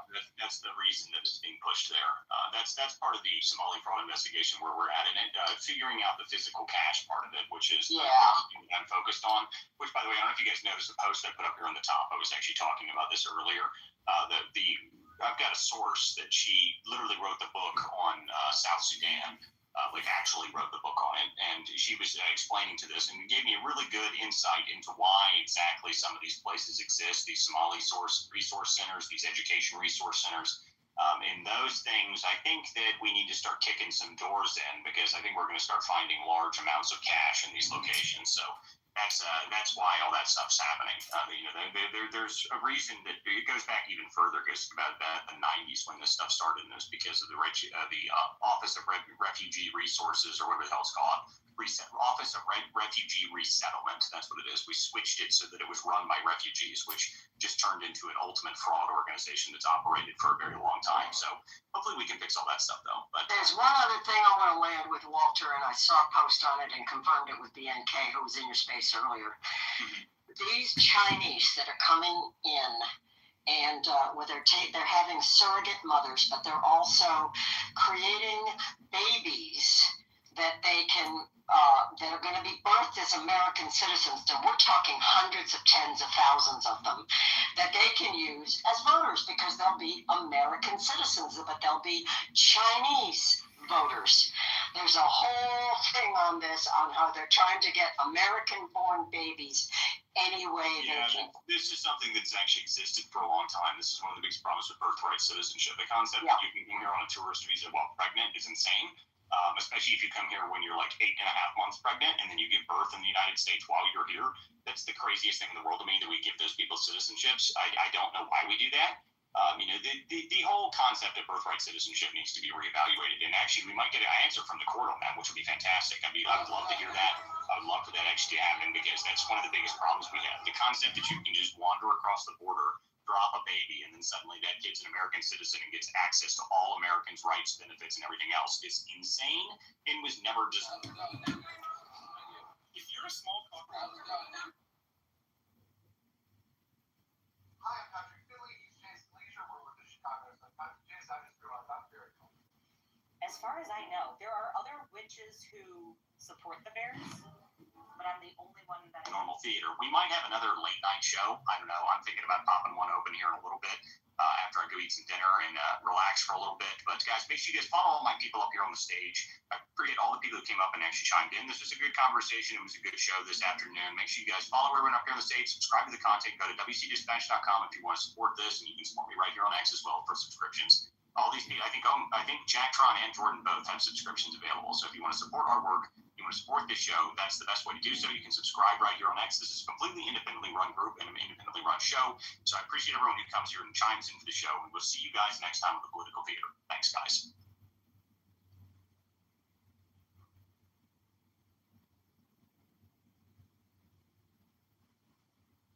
Some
has come out and said that the Bears witch. I think I ran up against a Green Bay witch last game because she came into my TikTok live and was like, well, no, I've done.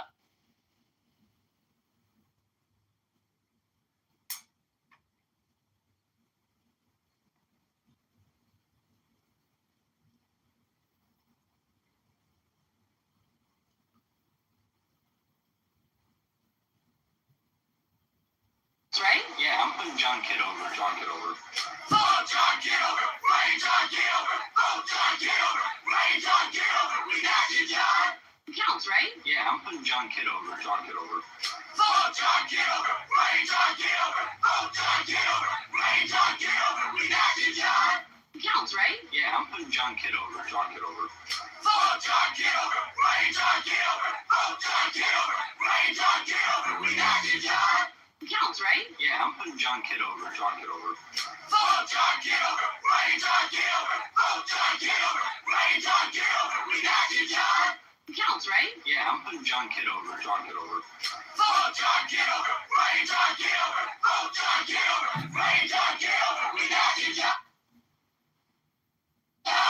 Counts, right? Yeah, I'm putting John Kitover. Fuck John Kitover! Rain John Kitover! Vote John Kitover! Rain John Kitover! We got you, John!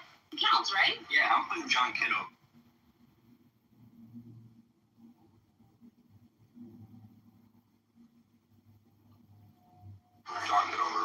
Fuck John! January 6th. My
Man has the right to live by his own law, to live in the way that he wills to do, to work as he will, to play as he will, to rest as he will, to die when and how he will. Man has the right to eat what he will, to drink what he will, to dwell where he will, to move as he will on the face of the earth. Man has the right to think what he will, to speak what he will, to write what he will, to draw, paint, carve at your mold, build as he will, to dress as he will. Man has the right to love as he will, take your fill and will of love as he will, when, where, and with whom he will. Man has the right to kill those who will thwart these rights. The slave shall serve. Love is the law. Love under will. The law of the strong. This is our law and the joy of the world. Do what thou wilt shall be the whole of the law. Thou hast no right but to do thy will. Do that and no other shall say nay. Every man and every woman is a star. There is no God but man. The rights of man, Master Therian, Freda Perderabo, Alistair Crowley, the Master, Alistair Crowley. Man has the right to live by his own law,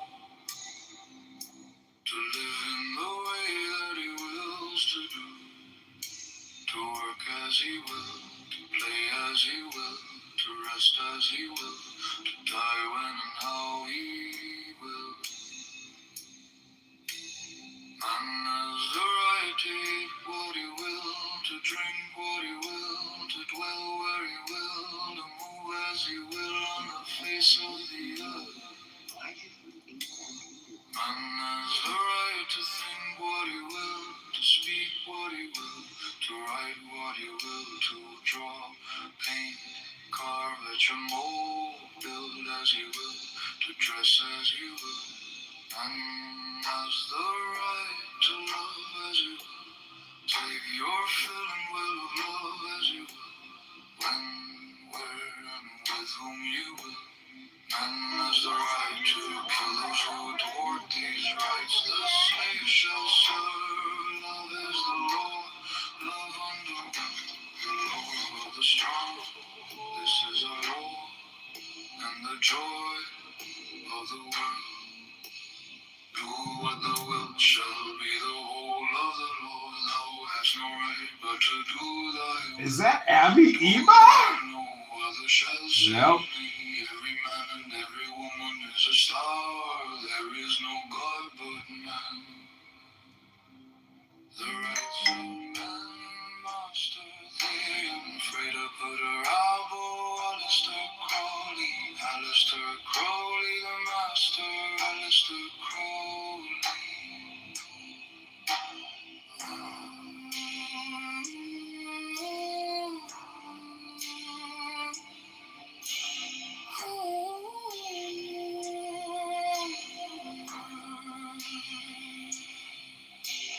Man has the right to live by his own law,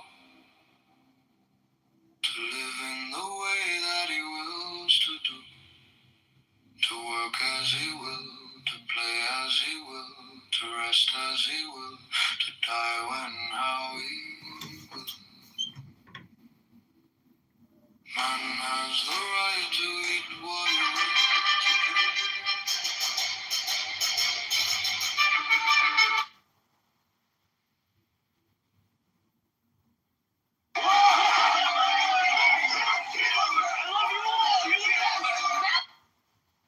John Kitover, and I'm running as a write-in for Congress here in Illinois' 16th District. This district deserves a representative who listens and fights for everyday families. We're registering voters and collecting signatures to break the stranglehold of the Republican and Democrat machines. Want to add your name? Yeah, absolutely. Great. Just fill in your info here and sign at the bottom. Thanks for stepping up. Every signature. We're registering voters and collecting signatures.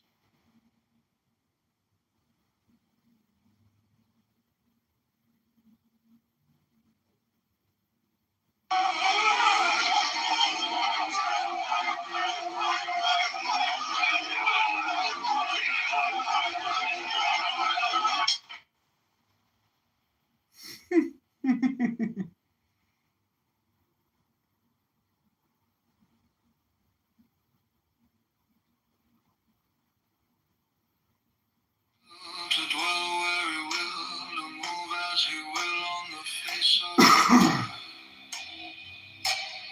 Man has the right to think what he will, to speak what he will, to write what he will, to draw, paint, carve, etch a mold, build as he will, to dress as he will.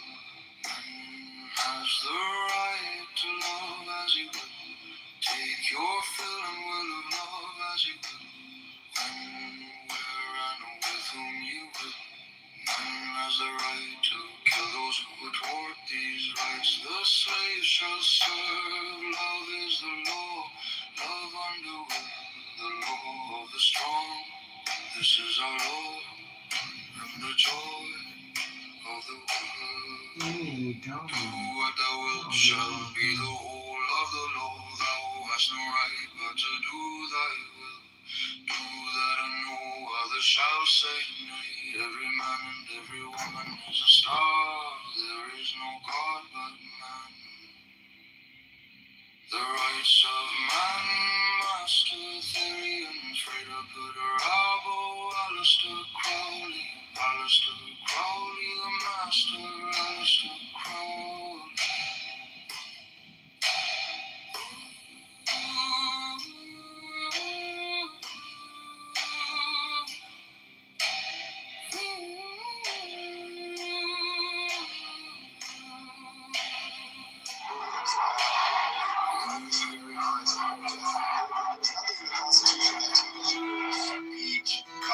age, though a commercial republic was the aggressor. Titled In the very war that ended in her destruction, This is our son's issue. Hannibal had carried her arms into the heart of Italy, to the gates of Rome before Scipio returned. Gave him an overthrow in the territories of Carthage, made a conquest of the Commonwealth. Venice in later times figured more than once in wars of ambition, till becoming an object to the other Italian states. Pope Julius II found means to accomplish that formidable lead, line which gave a deadly blow to the power and pride of this haughty republic. Provinces of Holland, till they were overwhelmed in debts and taxes, took a leading and conspicuous part in the wars of Europe. They had furious contests with England for the dominion of the sea, and were among the most persevering and most implacable of the opponents of Louis XIV. In the government of Britain, the representatives of the people compose one branch of the national legislature. Commerce has been for ages the predominant pursuit of that country. Few nations, nevertheless, have been more frequently engaged in war. And the wars in which that kingdom has been engaged have, in numerous instances, proceeded from the people. There have been, if I may so express it, almost as many popular as royal wars. The cries of the nation and the importunities of their representatives, upon various occasions, dragged their monarchs into war, or continued them in it, contrary to their inclinations, and sometimes contrary to the real interest of the state. In that memorable struggle for superiority between the rival houses of Austrian bargain, which so long kept Europe in a flame, it is well known that the antipathies of the English against the French, seconding the ambition, or rather the avarice, of a favorite leader, protracted the war beyond the limits marked out by sound policy, and for considerable time in opposition to the views of the court. The wars of these two last-mentioned nations have, in a great measure, grown out of commercial considerations, the desire of supplanting and the fear of being supplanted, either in particular branches of traffic or in the general advantages of trade and navigation. From this summary of what has taken place in other countries, whose situations have borne the nearest resemblance to our own, what reason can we have to confide in those reveries, which would seduce us into an expectation of peace and cordiality between the members of the present Confederacy in a state of separation? Have we not already seen enough of the fallacy and extravagance of those idle theories which have amused us with promises of an exemption from the imperfections, weaknesses, and evils incident to society in every shape? Is it not time to awake from the deceitful dream of a golden age and to adopt as a practical maxim for the direction of our political conduct that we, as well as the other inhabitants of the globe, are yet remote from the happy empire of perfect wisdom, perfect virtue. Left the point of extreme depression to which our national dignity and credit have sunk. Like the inconveniences felt everywhere from a lax and ill administration of government. Let the revolt of a part of the state of North Carolina, the late menacing disturbances in Pennsylvania, and the actual insurrections and rebellions in Massachusetts declared.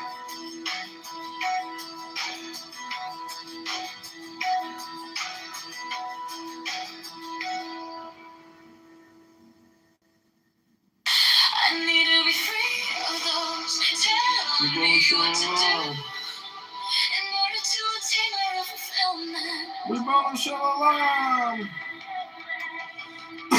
Followers of the weather.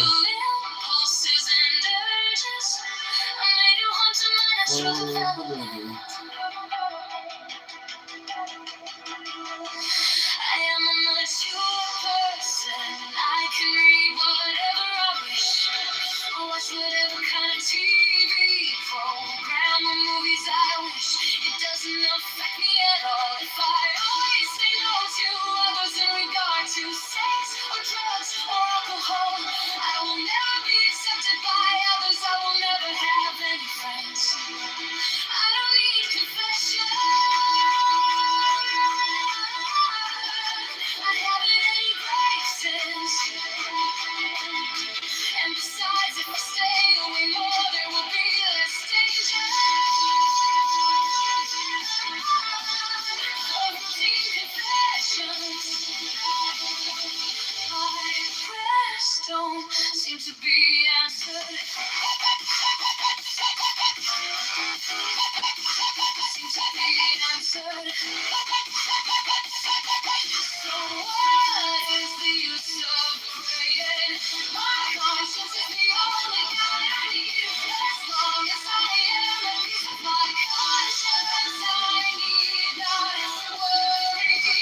Even if some of my acts and decisions are alike with the teachings of church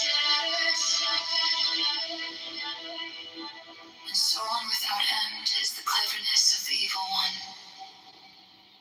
in exploiting our weaknesses, our likes and dislikes. I need to be free of those telling me what to do in order to attain my real fulfillment. If I suppress my sensual impulses and urges, I may do harm to my natural development. I am a mature person. I can read whatever I wish. Watch whatever kind of TV program or movies I wish. It doesn't affect me at all if I always say no to others in regard to sex or drugs or alcohol. I will never be accepted by others. I will never have any friends. I don't need confession. I haven't any graces. And besides, if I stay away more, there will be less danger. Of routine confessions. My prayers don't seem to be answered. Seem to be answered. So what is the use of praying? My conscience is the only guide I need. As long as I am at peace with my conscience, I need not worry. Even if some of my acts and decisions are alike. And this life removes the tricks that I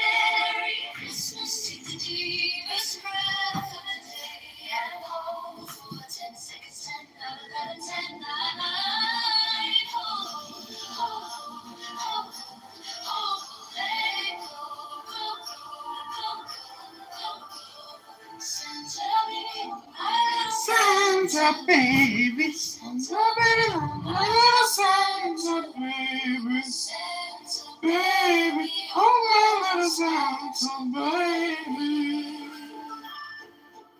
Strike the master chord on the flaming sword. Merry Christmas, Merry Christmas, Merry, Merry Christmas. Take the deepest breath of the day and hold for 10 seconds, 10, 9, 11, 10, 9, 9.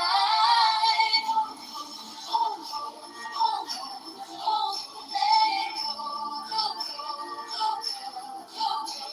Santa baby, oh my little Santa baby, Santa baby, oh my little Santa baby, Santa baby, oh my little Santa baby. Strike the master chord, draw the flaming sword. Merry Christmas, Merry Christmas, Merry, Merry Christmas. Take the deepest breath of the day and hold for 10 seconds, 10, not 11, 10, 9. Hold, hold, hold, hold, hold, hold, hold, let it go, go, go, go, go, go.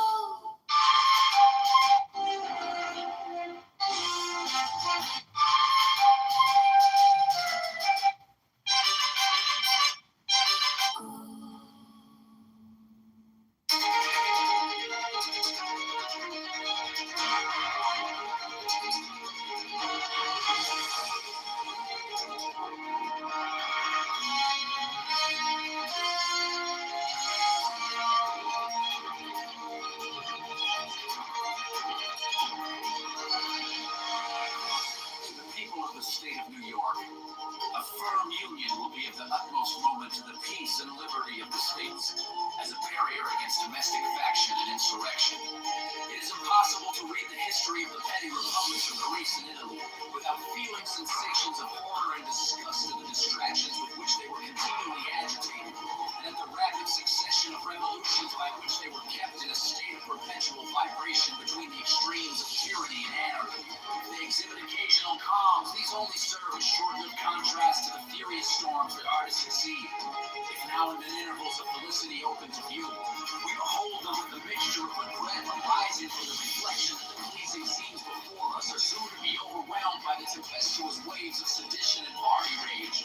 Momentary rays of glory break forth from the gloom while they dazzle us with a transient and fleeting brilliancy.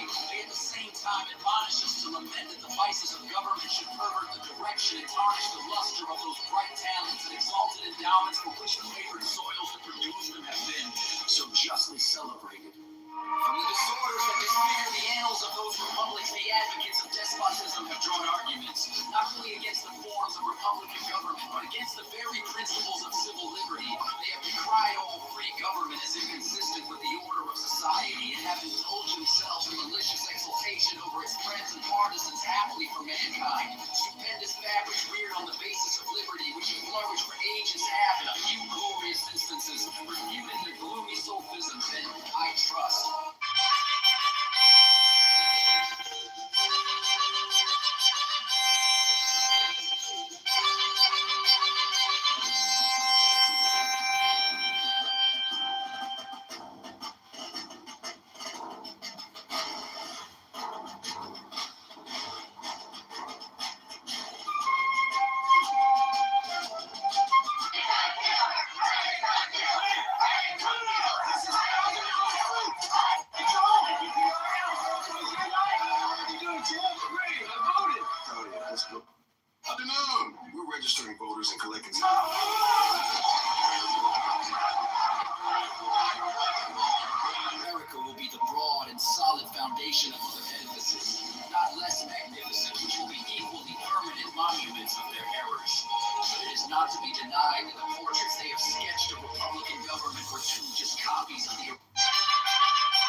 nations, the regular distribution of power into distinct departments, the introduction of legislative balances and checks, the institution of courts composed of judges holding their offices during good behavior, the representation of the people in the legislature by deputies of their own election.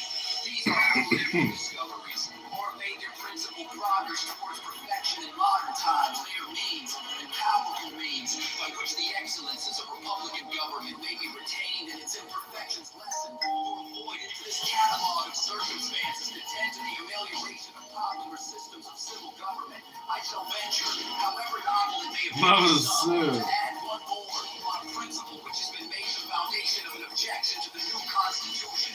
I mean, the enlargement of the orbit within which such systems are to revolve, either in respect to the dimensions of a single state or the consolidation of several smaller states into one great confederacy. The latter is that which immediately concerns the object under consideration.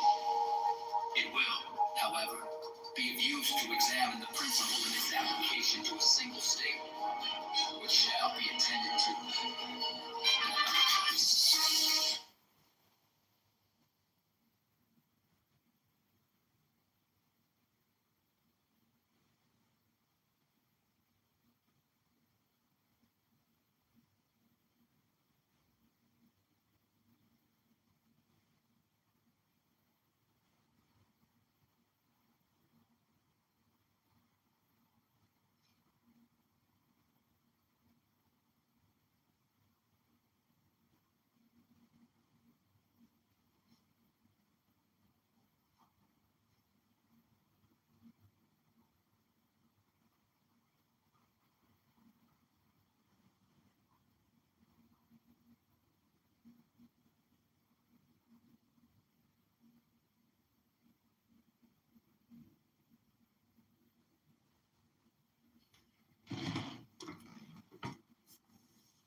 Many years. That's how I met my husband. I'm dancing very good at that too.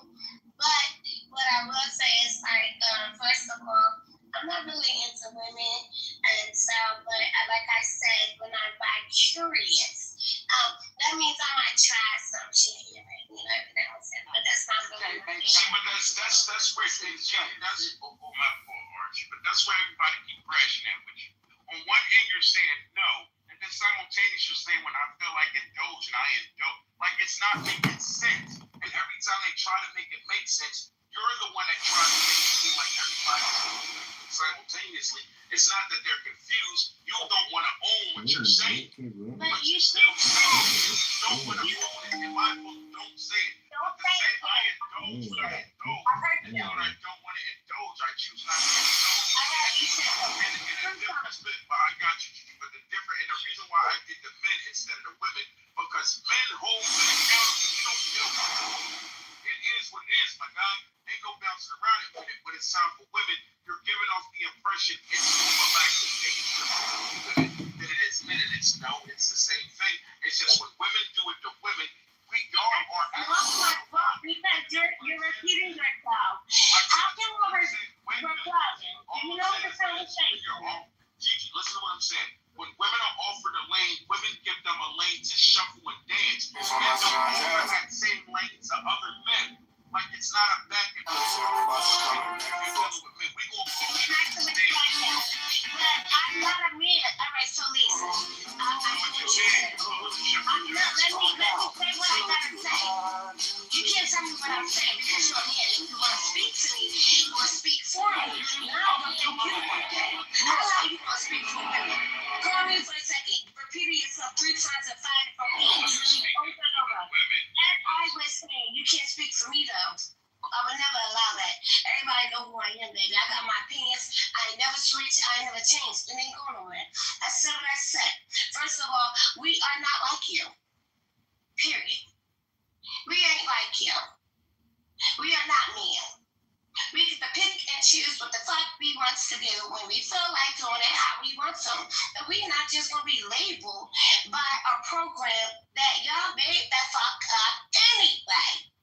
As I said, first of all, if a nigga is sitting there doing weird things with another man and then still with a woman, he is bisexual. Homosexual, see, I like vocabulary. See, I'm not a dictionary because I'm actually a lot smarter than you think I am. You know, you can't just stop reading it all. You can't just stop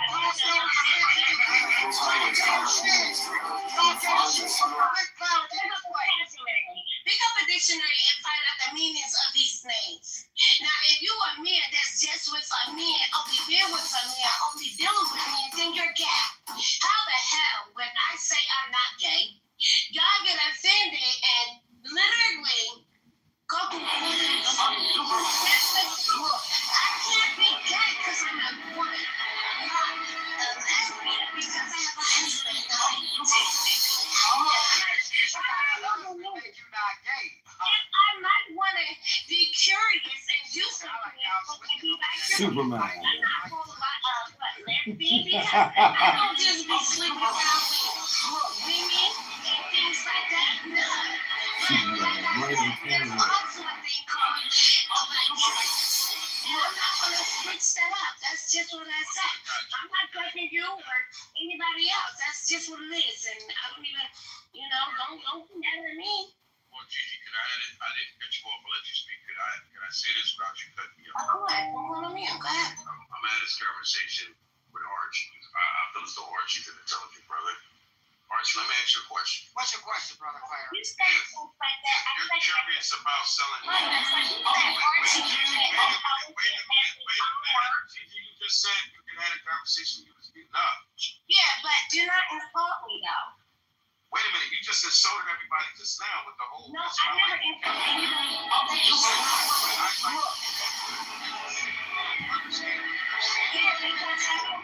The definition that y'all put on my name, it doesn't matter. I gave you said you were done. I just I'll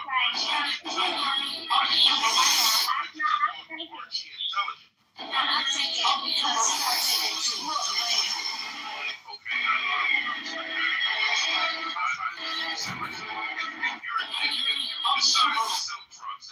If you're curious about selling drugs, does that make you a drug dealer? No, it doesn't. But if I'm curious about it, I have to actually do it, and I become a drug dealer. Once you engage, you become a drug dealer, right? So if you're curious about sleeping with another man, does that make you gay? No, it doesn't. But the minute you engage in sleeping with that man, you're considered gay. Yeah. Now, after you sleep with that man, until you engage in sleeping with another, are you still considered gay? So, what I'm saying is, because I carry the mindset of it being considered bisexual, does bisexual really exist when engaging in the act? No, it doesn't. The act itself, bi no longer exists until you engage in the opposing. Correct. So if that's the case, one hand, there is no such thing as bi. Right. So when we get into the technicalities of these vocabulary words, it just creates a freedom for people to move about on some goofy shit on certain levels. So if that's the case, when you offer me this conversation from the vocabulary position of choosing to approach it, then at certain degrees we're showing that words only hold the weight of the meaning to one choosing to respect it, they get a pass.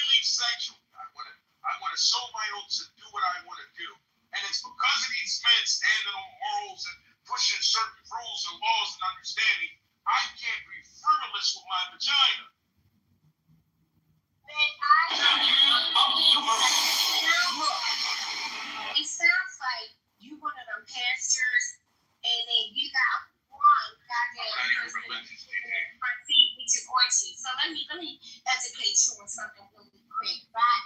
Because you sound like one of the pastors that just came out of jail for 15 years, and you trying to redeem yourself.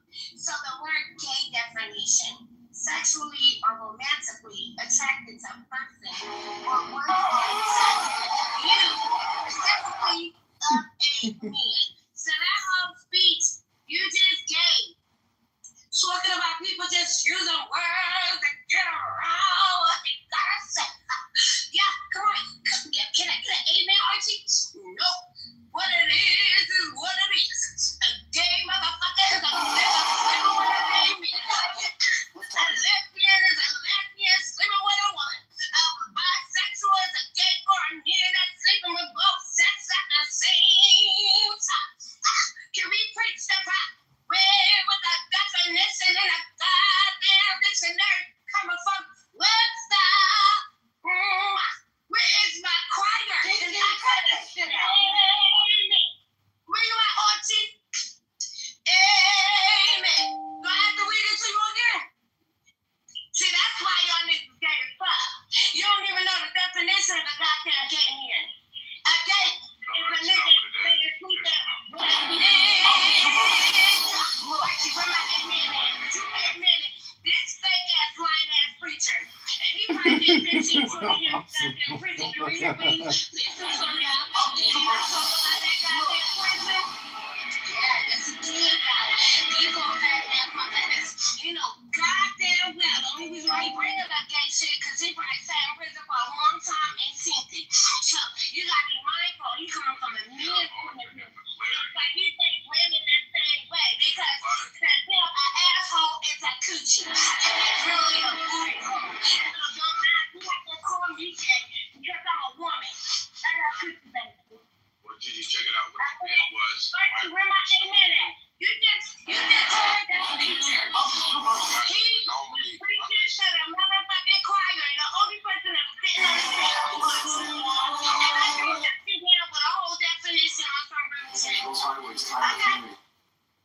I'll read it again. Sexuality or romantically attracted to people of one sex. Used specifically of a man. That is the different gay. So how the hell one gay? And then when I say I'm a I want to argue me down.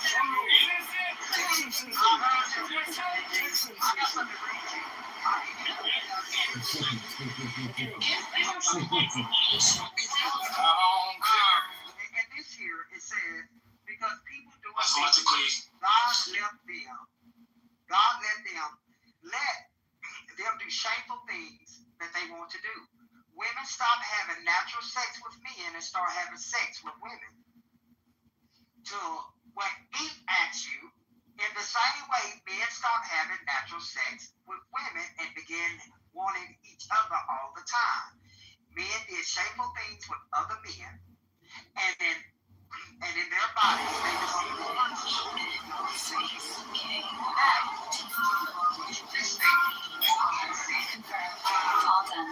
Bible doesn't say if you're not curious or whatever. It says when you stop at that moment in time, leaving the natural use of a woman wants to lie with a man to lie with a woman, that's gay. Clarity tried to help you. You wanted to preach. You brought me in here because you know I know God's word. So you wanted me to amen you, but I'll tell the story to you what God says. And I'm going to tell you this is going to amen you. God says, but that is an abomination to God. What a surprise. I'll tell you what, one of the girls taking me off paying the price. South Face, being social company. Mistake, what kind of action I'm interested in. All investing is wasn't being supported. Such a thing. You wanted to regret this.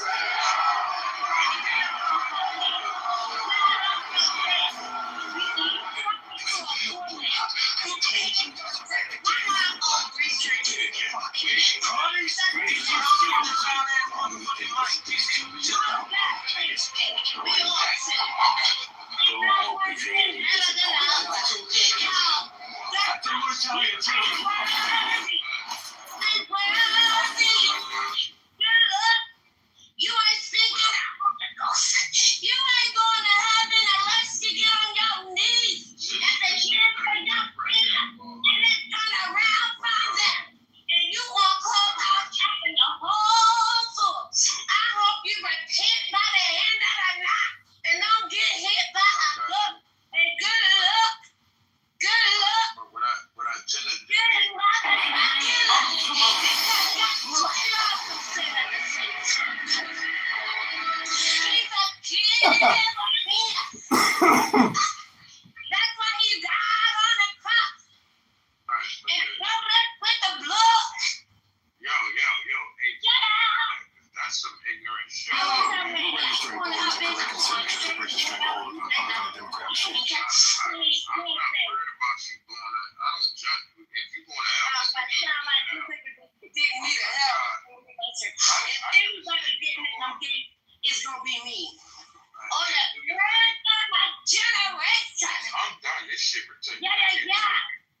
I can't do no wrong, honey.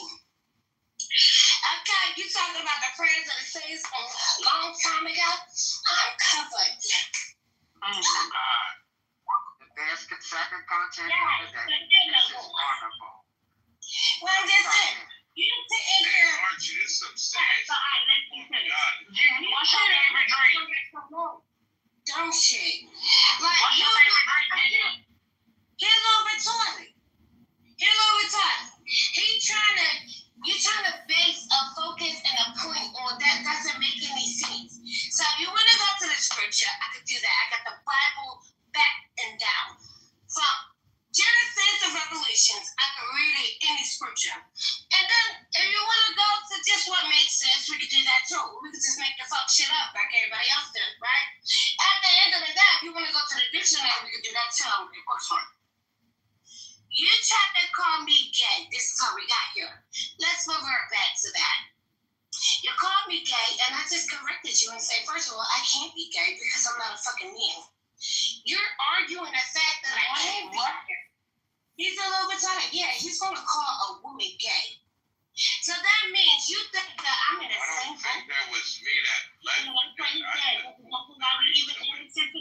I didn't lead with it. I will I just understand homosexual. That's what the No, Bible calls. that's another word. You did not say that. You are gay. You live a abomination life. And I read it. You say you know the Bible. You want me to hate me? And I told you what it says. It says that women left the natural of man with men to lie with women. That's the you are homosexual. Let's just say you are gay. You're gay. You are gay. Why are you gay? This is why men are gay. Because black men, this is why most of gay men are black. Faggots. Dying from HIV. No, you said you bring you're gay. I rebuke you in the name of Jesus, bitch. You bring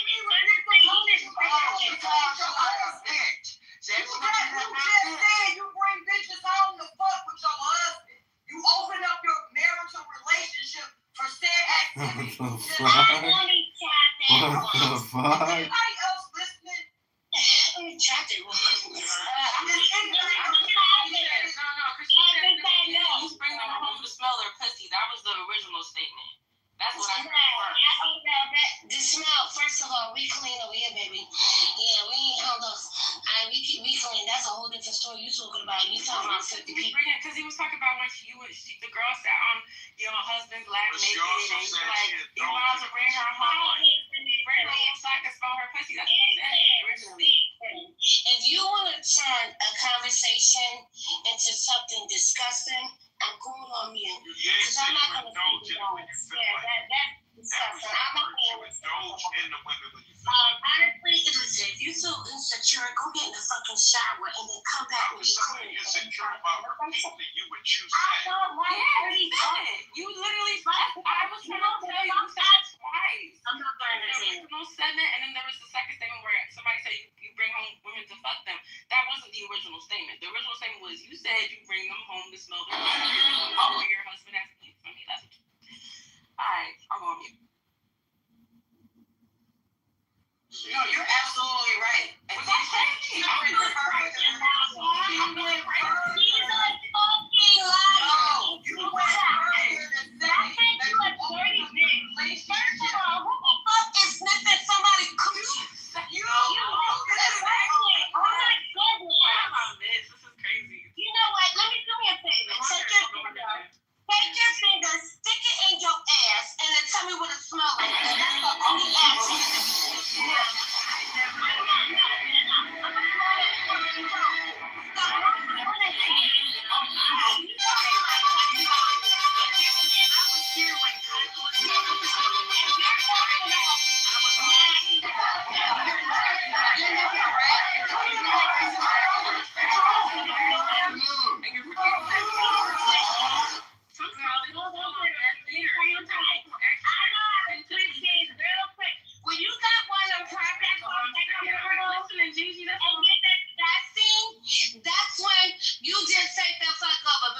you're not going to do is take a good conversation when everybody was giving facts and their opinions and turn it into something disgusting. I'm not into it. If you have anything to offer about conversation, then do that.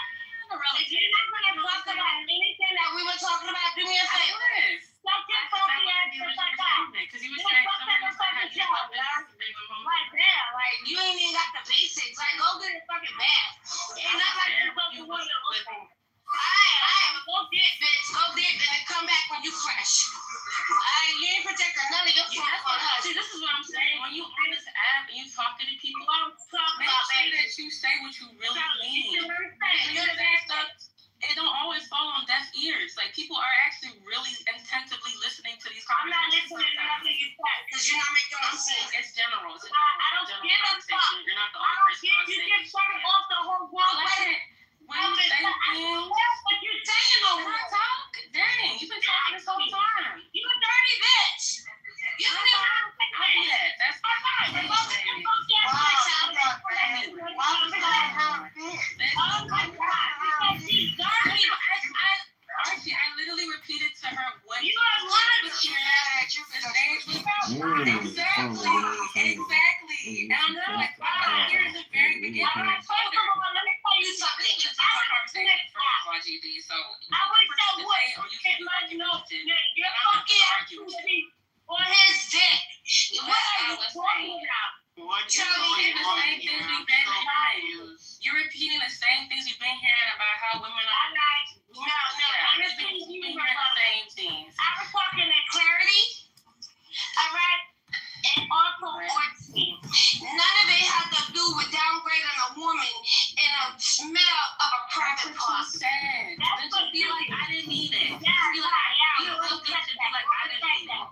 Be like, I didn't mean it. Because it came from you. I could never say something like that. I don't have any. I don't have that kind of imagination. I really don't give a shit. This is me. That's what I keep saying. You see that? Hey, Harriet. You could just be like, I didn't mean it. No, you ain't saying nothing. You don't talk about the time. It's an option. We won't have to talk about it. It's okay. Because I was looking back about it. I never said anything. Call her a bitch right now. She's a bitch. What that nigga that's a everybody you bitch. I feel like everybody else. Because you call everybody you bitch. I'm sorry. You can't talk to me. But I'm going to say, on this app, can I say my statement real quick? I don't want to argue. No. Be honest. No. Be careful what you say, because some people are right in the background and they're listening. Like, they're really intentionally listening to what you say. To the point where somebody can repeat something you said. And they don't remember that. Which is, like, interesting to me, because if I said something, even if I don't know somebody like, you said it, I'm accountability. I'm going to be like, oh, I said it. I didn't mean it, man. It was a bad day. I changed my mind. I'm wrong. You can't take no accountability, clearly. You're attacking every person with a female voice. This is strange. No, it's very strange. But here's the thing. Gigi, you got it. Take a breath. Take a breath. You didn't make a runner. Take a walk. You made like 10 people leave your room with this bullshit, right? You made 10 people leave your room with this. Eat an apple. Go get a snack. Like, be fucking for real, man. Like, you know what I'm saying? If you want to fuck up your fucking ass, come here, bitch. Weird. And you married too? This is weird. Allegedly married.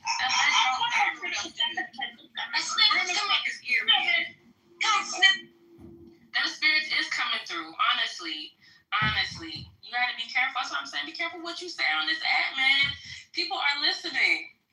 So many times people's stories get spread on this freaking app. People start saying things they don't remember. Right. Y'all need to be careful what you say. She came from her own 2 lips. I'm smelling the cooch. I said, oh, okay. And then when I asked the clarifying question, and that's when she was like, oh, I open up my marriage sometimes, and she went on about how long she been married and whoop, whoop, whoop, and ain't nothing wrong with that. Am I tripping? I was there for some of it, and I remember hearing that. I definitely remember hearing the story about the friend, and they was in the bathroom together. trying to eat her pussy. I heard the facts, Gigi. I'm not making shit up. I was there, okay? I ain't got nothing to spread. I don't got no lies to spread. I'm lying. It's not my forte. It's not my testimony. But anyways, God bless your soul. For real. So at this point, I don't even know what else we could talk about. Who put Gigi name in the title? That's why I came back here. Because I'm like, no, wait. I left because of her, honestly. And I came back because of her. So really, I can't even lie. But I was like, we gotta take her name out the title. I don't. We need a new topic. Like, let's not do that. What y'all want to talk about? It's Sunday. It's a great day. Frustrated at that point. It's hard to crash out.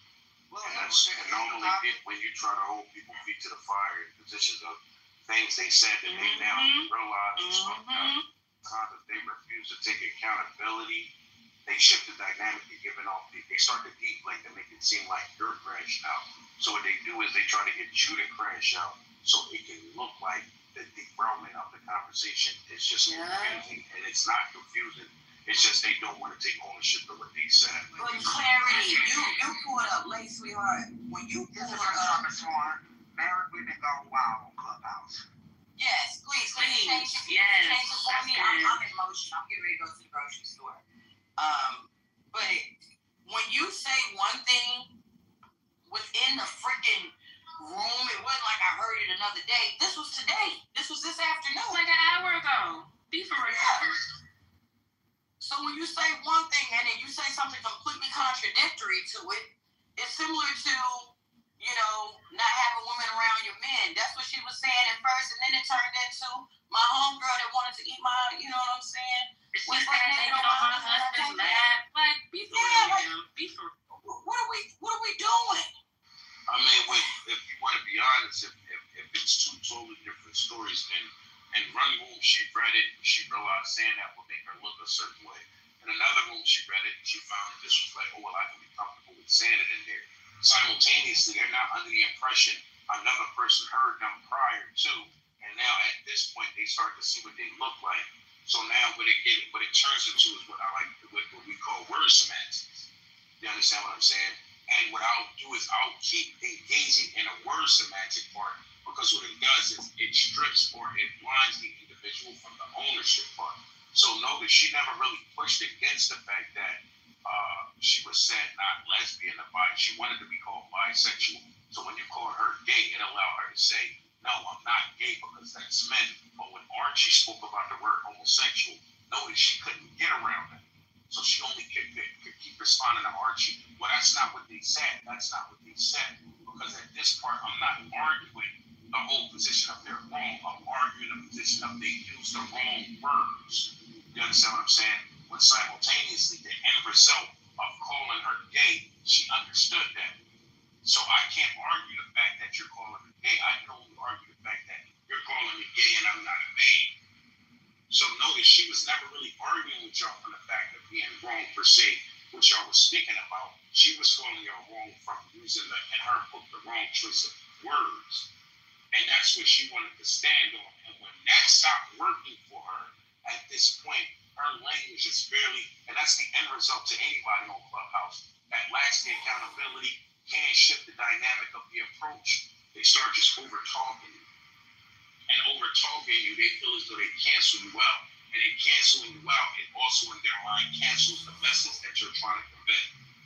So that works.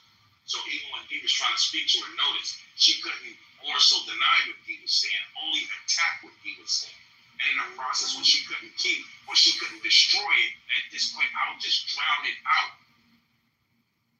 This is why she wouldn't let you talk after that.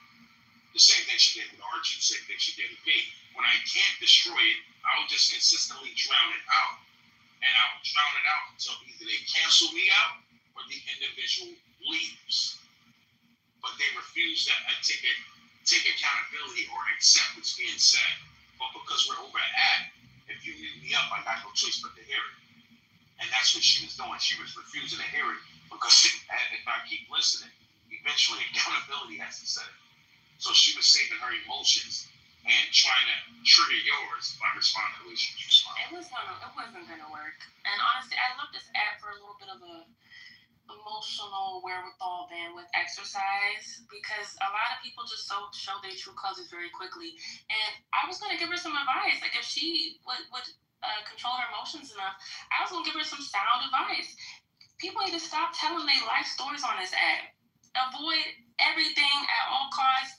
I don't care if you're trying to add an example into the conversation that will make your point correct within 2 minutes.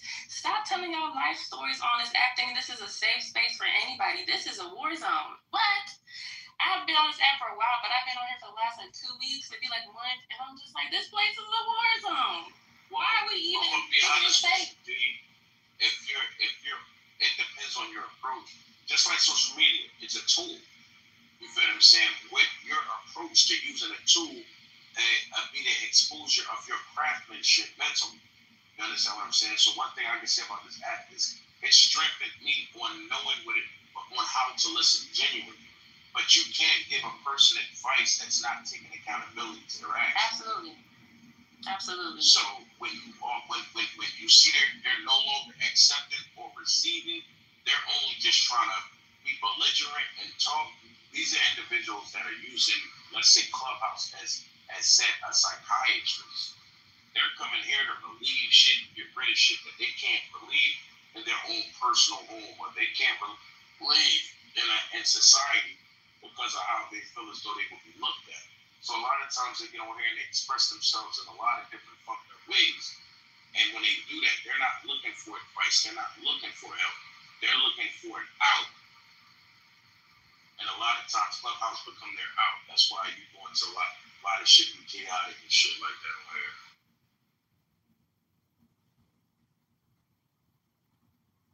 In other words, they're looking for a place to dump their garbage at.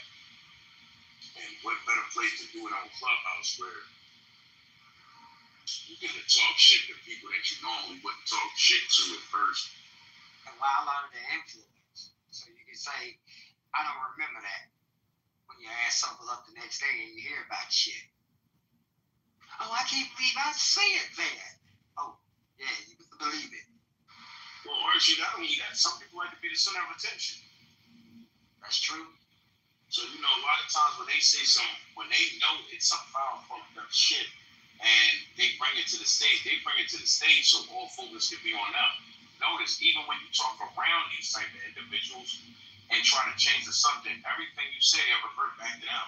Wait a minute, that thing, you're talking about me. And it's like, no, I'm not talking about you. I'm talking about in general. No, you're talking about me. It's one of them things where they want to be, I like to call it the mascot of the conversation. And you get a lot of mascots on this motherfucker. It happens a lot. A lot of people, like you said, speaking in general, women are speaking about general, and you know it exists, and people internalize, and they be like, oh, shit. They must be talking about me. What the fuck have they heard about me? No, motherfucker. You just been moving foul in your own life. Say the truth will set you free. You say hit dogs holler, huh? Shit, yeah, and that dog got hit.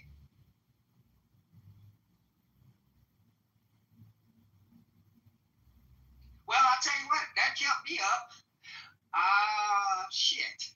I'm 5 miles from my delivery up here in Coleman, Alabama. Be here at 6:15. I'm here early. Shit, this helped me get up because I got sleepy as hell. I mean, shit. When she started preaching, that shit fucked my head up. I said, oh, Clubhouse has me involved. Yeah, that was the first time I ever heard that. Motherfucker wanted to preaching about the lesbian shit. I said, oh, man, it's different. So, hey, man, to each his own with that shit. But, I mean, fuck. She didn't want to hear God word say that that's gay.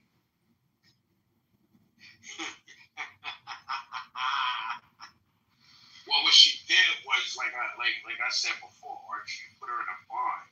Because her fight was to say that people didn't know how to use the vocabulary word in this, that, and third.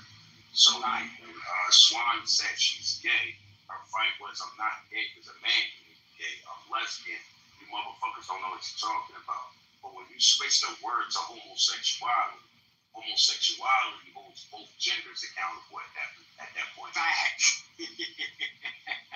And that's why she couldn't really attack you more so to say, well, they didn't say that. It was like, why do we have to get so technical when everybody has a clear understanding of what's being said. Even she, when Swan called her gay, she knew what Swan meant. But because she wanted to get into the semantics of the situation, it's when we get into the semantics is where now we got to be technical on the vocabulary side of things, which means we got to use all power words when we talk. And normally power words is an overview of it covers all. So instead of me saying gay and lesbian, when I say homosexuality, that would be considered the power word for the concept we're speaking. That's right. You understand what I'm saying? So now when you're dealing with a person that gets into semantics, you got to use power words to keep them from dancing around. They put them in a box. My mentor always taught me, when you get in a debate and a person is dancing, don't argue with them. Choose words that put them in a box that they can't escape. Especially when there's words gender neutral.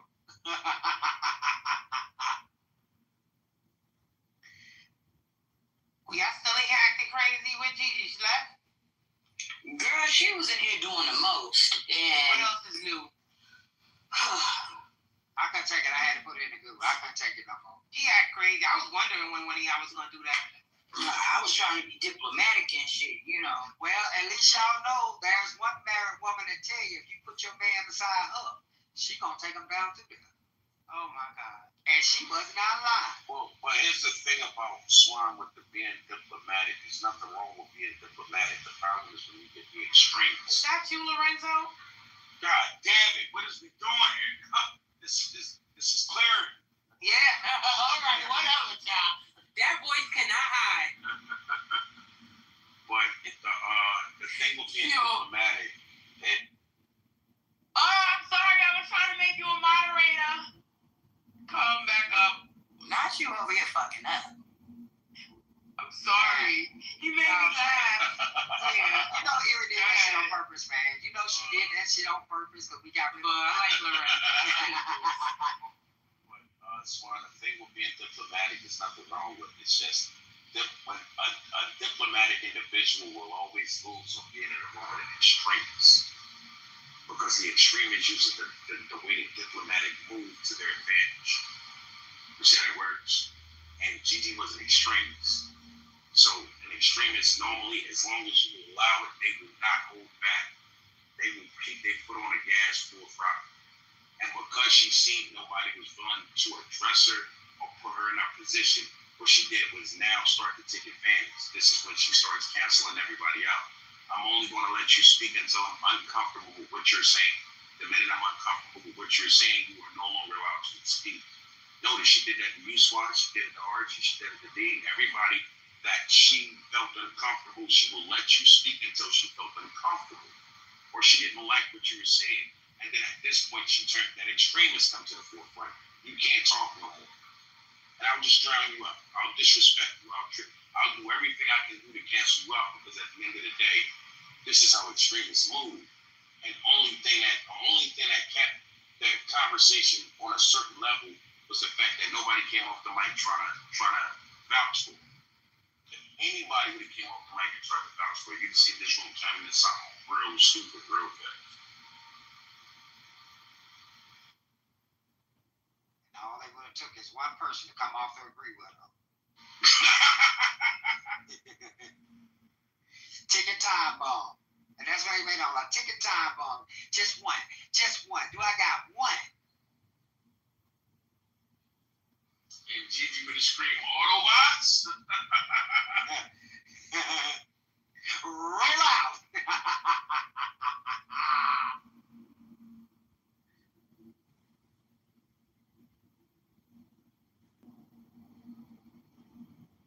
Title have married women really going wild on Clubhouse, or have they been wild and just converted to Clubhouse? Ooh, that's a great point. So she single-handedly drove like half the people out the room with that bullshit. And honestly, I feel bad, but I'm moving around, I'm washing clothes, I'm cleaning out drawers. I'm on my way to the grocery store right now. So I'm just like, you know, the mods failed us, goddammit, because and I didn't want to put her down because some of it was entertaining, but she went on a tangent with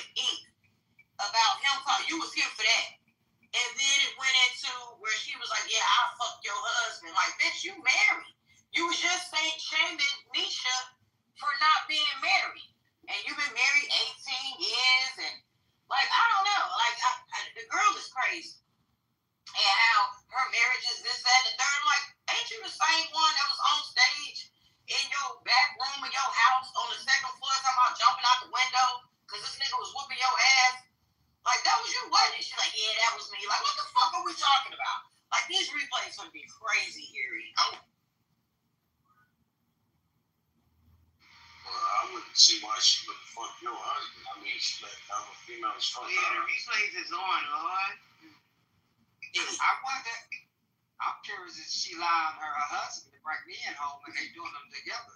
That's what it sounds like too. Sound like they swingers. That's what I said. I said they were swingers. Because she said they get together every weekend or every 2 weeks and all of this.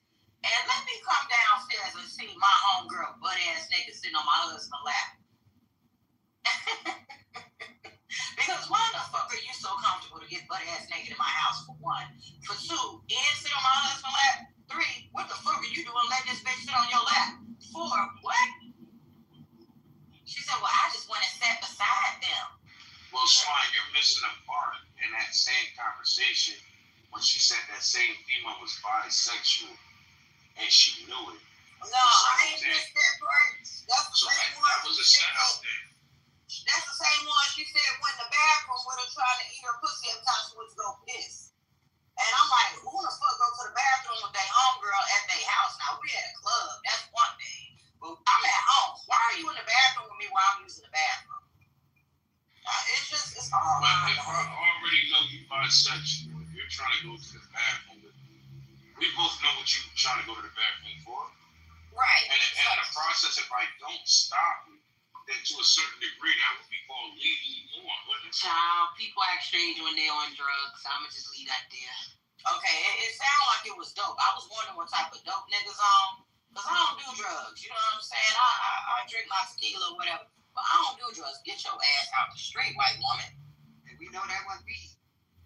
You know, and I'm not even drunk right now. I'm driving my car. If y'all know anything about me, I don't drink and drive. But that shit was, I don't know, like this recap, this. I don't know if you're gonna recap it, Erie. I implore you to, because this has been an interesting conversation. YG, you late. Thanks for showing up, but you're late, fucker. When we end the room, I'm gonna go back and listen to it because I wasn't here for half of it. Remember, I had to leave to take a couple of important. See? I know. And everybody late. Bullshit go. I be feeling bad sometimes, but I can't help myself. I'm addicted to the toxicity. But I called her out a couple of times, and other people did too. It was crazy. It was crazy. And she, listen. I don't. I'm gonna go on mute because I'm going to this laundromat. Who the fuck at the laundromat? I'm at Walmart. YG, where you been? I was catching up on people that I ignore all week. Oh, okay. Well, I'm gonna take my ass down to Saw's room. I'm gonna close up the room so we get these replays, and we gonna go back over these shit after I go back. Okay, I'm gonna go. Can you link her room so we can all go? I can. Hold on, let me get it for y'all. Thank you. Oh, here come a motherfucker speeding in a raggedy ass Honda. But yeah, YG, I got some juice. Did she leave? God damn it. I got some juice, y'all. I'm here. There's a man in South Street room talking about he slept with 2,000 women with an escort. So y'all can go over there. Hold on, let me put the thing in the chat for y'all. Yeah, and he's mad because people asking questions after he volunteered that information. So shit, that was worse than the damn other room was in. When the nigga talking about he gave his wife, his woman with 3 babies, 50 STDs. You know, these men, I don't know what's going on, but the link is at the top, y'all. Go on by. This is crazy. This is crazy.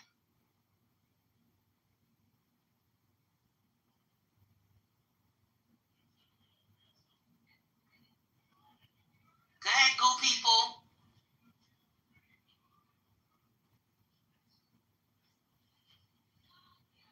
We closing in 5, 4,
Choosing once you stop loving and hating, it will enlighten. Set apart if you want to appear.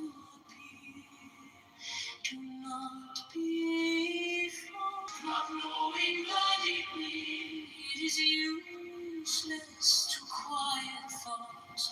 Only it is do not dwell in emptiness, cherishing oneness in love. Everything will stop by itself. Just took a long time. Stop motion and move your head. If you are really in either, how will you know oneness? Now understand. Take the purpose, following the outcome, lose the source for a moment, turn inwards past the emptiness of things, changes that go on in emptiness. All have their cause in ignorance. Do not seek the truth, only abstain from views. Do not dwell in views. Be careful not to pursue them. The slightest trace of right and wrong, and mind is lost in confusion.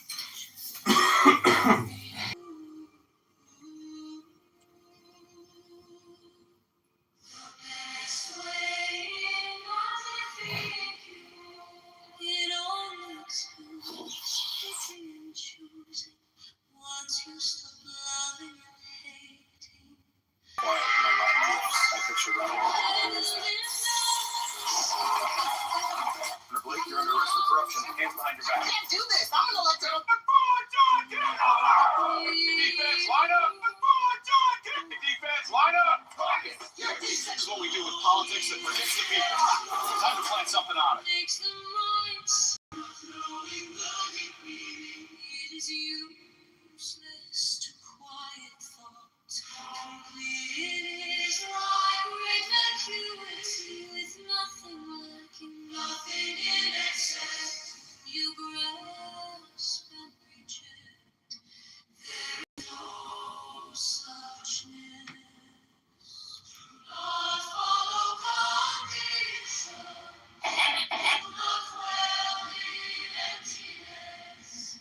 Cherishing oneness in color. Everything rest will move you again. If you are merely in either, how will you know oneness? Now understanding oneness. You will miss into a roof and obtain the rewards. Following the outcome, you lose the source for a moment, turning words past the Is that Nora Bandura? changes that go in emptiness. Is it the Bandura? Is she back? She got a new account.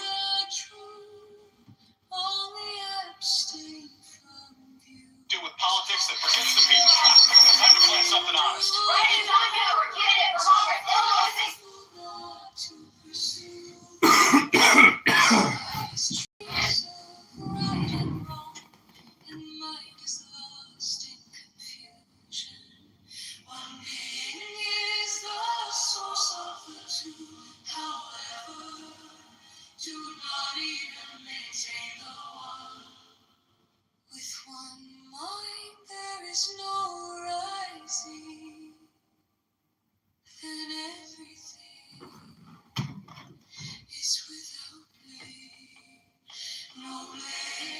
Is that Nora Bandura? It can't be.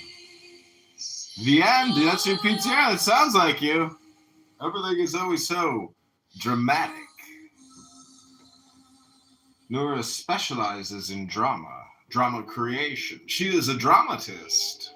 A modern age Karen from Care. A Care Karen. It's a joke, Nora. Hope you like the music. I just took a hot bath. Headed out to watch the Bears game. I hope you're well. I'm sorry, but I don't think I'll be able to get you and Diego back together again, you know. The status quo is the status quo. Look, either way, you're heartbroken or a heartbreaker. That's life. There's only two states in this video game.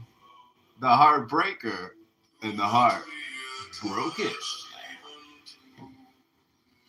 Ribbono Shalom. The followers of the Rebbe say that Ribbono Shalom is extremely useful. Ribbono Shalom. Ribbono Shalom.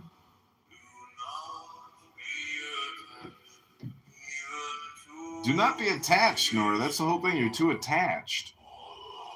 You're clinging. You're clinging. You're holding. You gotta let go. Be free. Flow. You can't cling. You can't have opinions. You can't be selective or discerning. I mean, you can, but the secret is not to be. What we do with politics that forgets the people. Time to plan something honest. Right in time,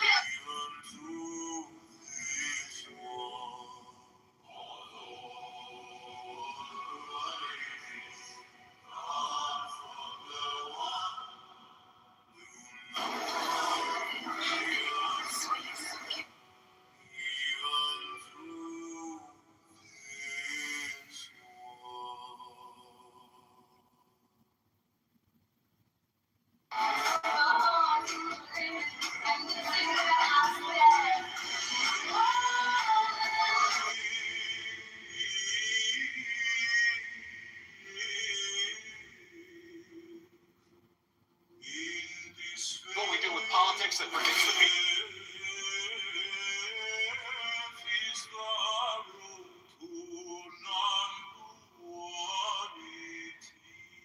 What we do with politics that forgets the people.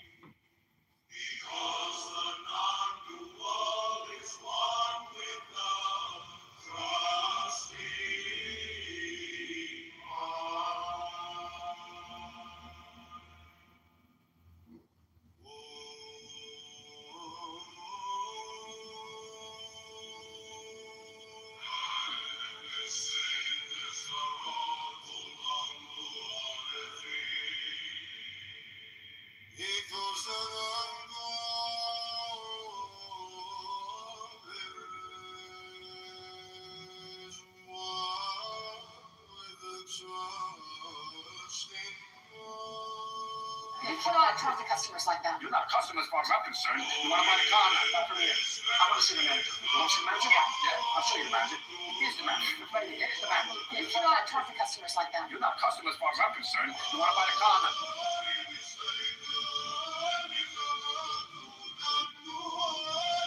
What we do with politics that forgets the people. Time to plan something honest. Right in time, we're getting it. Illinois 16. Right in time, we're getting it. Your deep safety. Let's go. Right in time, get it. U.S. Congress, Illinois 16. We're training for you.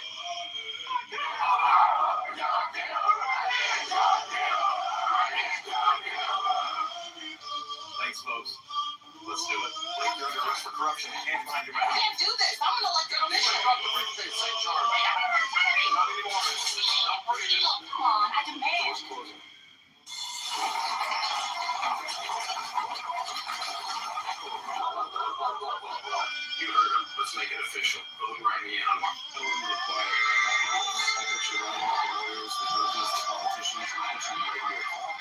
Inside, it's all confetti and pumpkin noses. The clouds take it forever.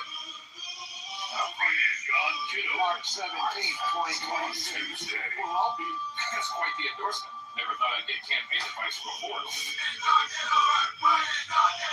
10 arms, 10 phones, one message. The people deserve a choice. You ready for something different?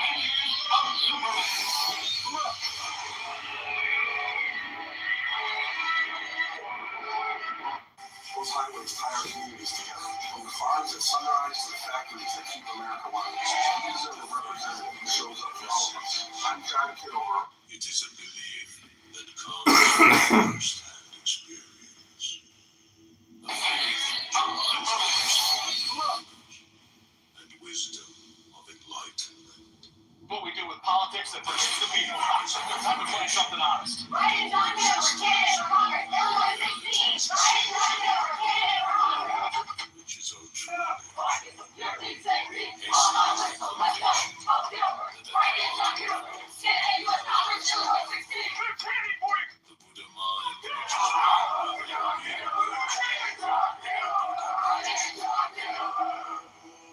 Thanks, folks. Let's do it. We're doing the rest for corruption. We can't find you out. Do this. I'm elected official. Drop the briefcase, same charge. Not anymore. Come on, I can pay it.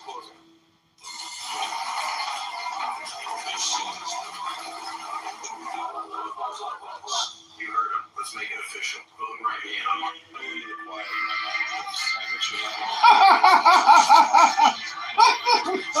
Inside, it's all confetti and pumpkin noses. The clouds. March 17th, 2022. We'll all be. That's quite the endorsement. Never thought I'd get campaign advice from a mortal. 10 arms, 10 phones, one message. People deserve a choice. Consists of 146 unrhymed, 4 carriage 1 verses 2.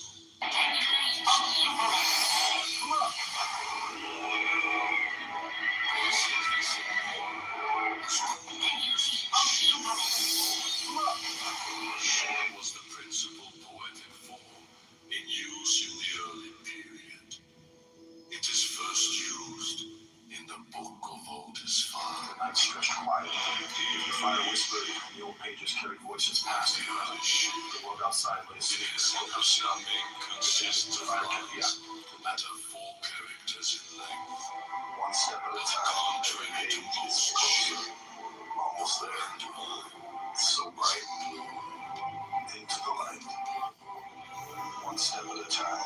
What the fuck?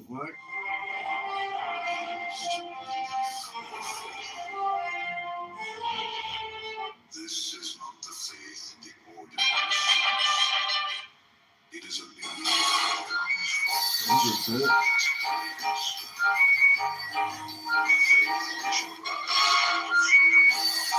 wisdom of enlightenment. This believing is an affirmation.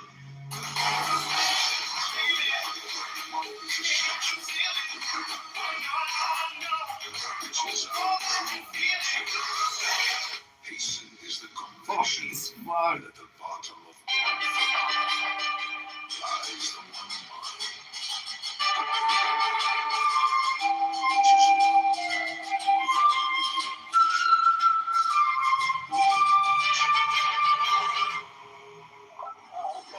What we do with politics that forgets the people. Time to play something honest. Right is not here for candidate for Congress. Illinois 16. Right is not here for candidate for Congress.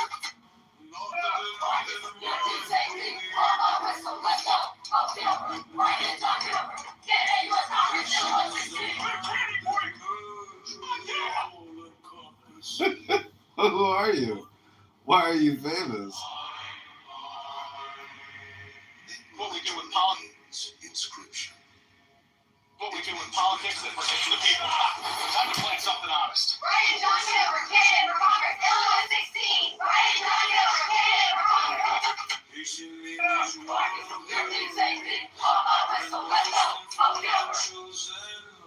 What we do with politics that forgets the people. Alright, this is super. We're not. 4 character 1 versus 2. Versus 2.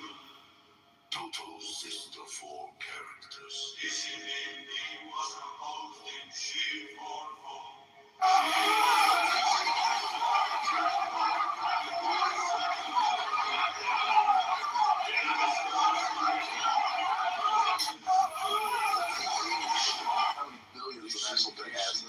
Stacks up like plates in the sun. Fellas, the number that's got me shaking my head is 34 trillion. That's where the national debt sits right now. It's a wall of zero. We feel it when the interest rates climb. Signals aren't cheap. Hard to keep up. Fellas, the number that's got me. It counts, right? Yeah, I'm putting John Kitover. John Kitover. Vote John Kitover! Brian John Kitover! Vote John Kitover! About time we all agree on something. Yep, writing in John Kitover. Fresh choice, fresh start. There, signed and sealed. My turn. And you all together, we can make it happen. Let's do it. About time we all. Next. John Kitover! John Kitover! John Kitover! John Kitover! Trillion in funded debt. 100 trillion in unfunded debt. Y'all meet me out here. Stood up before me, folks. John, we're glad to stand up for you. All right, let's make it. I'm John Kitover, and I'm running as a write-in for an election day. Find the right inbox and type JOA.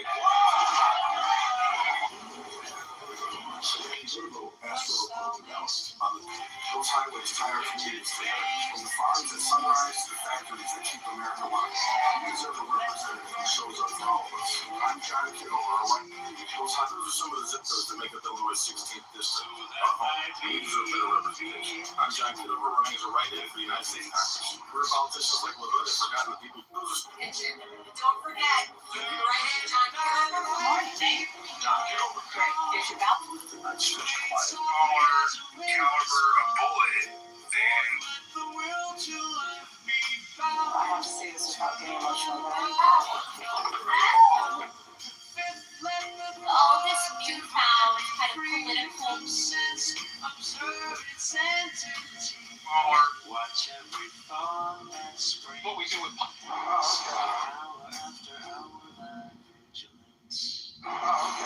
intense and king turned inwardness.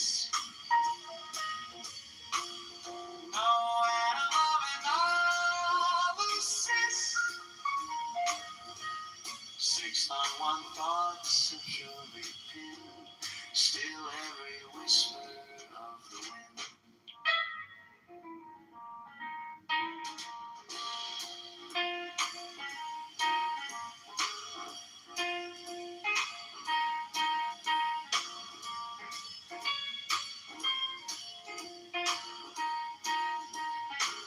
So like a flame straight and unstirred, burn up my being in one word.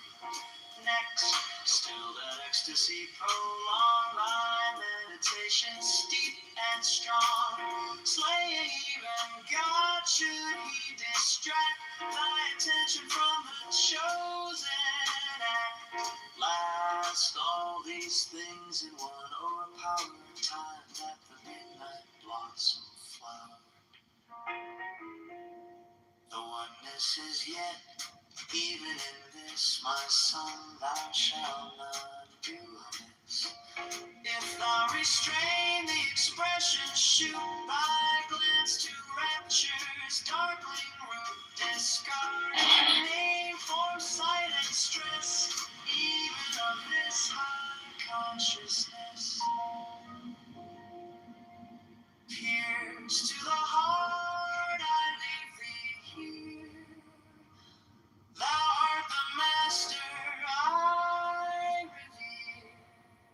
Thy radiance that rolls afar. O brother of the silver star.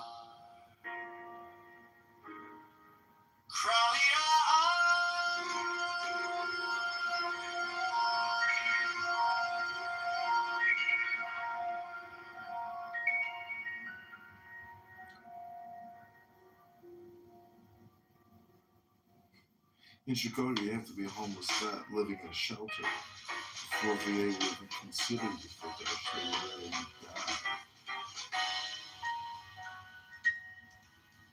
There are 7 keys to the great gate. being 8 and 1 and 1 in 8. First, let the body of thee be still.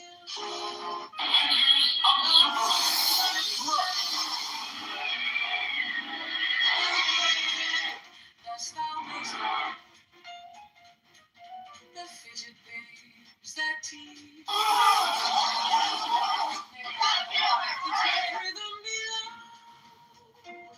Let's talk about the Fed. The Federal Reserve sets in. Counts, right? Yeah. How many billions the national debt has in a single week? No. We're registering voters and collecting. About time we all agree on something. Yep. Fellas, the number that's got me shaking my head is 34 trillion. That's where the national debt. Let thy life be pure and calm. What we do with politics that protects the people. Time to plant something honest. Fourth, let the will to live be bound to the one love of the profound. Fifth, What we do with politics that protects the people. Time to plant something honest.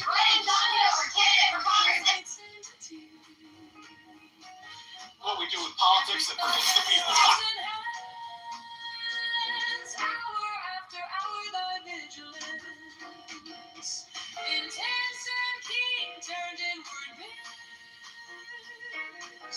No, What we do with politics that protects the people. Time to plant something honest. 6 on one thought securely pinned, still every whisper of the wind. So like a flame straight and unstirred, burn up thy being. What we do with politics that protects the people.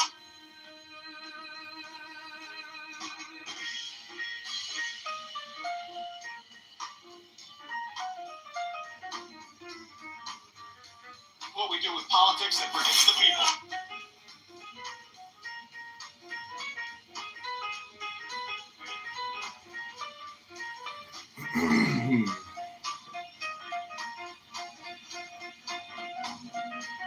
What we do with politics that protects the people.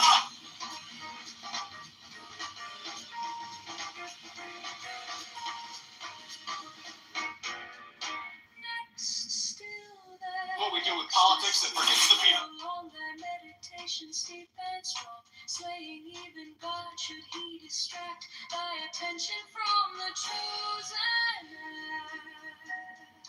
What we do with politics that protects the people. All these things in one power, time that the midnight blossom flower, the oneness is yet even in this. What we do with politics that protects the people. Time to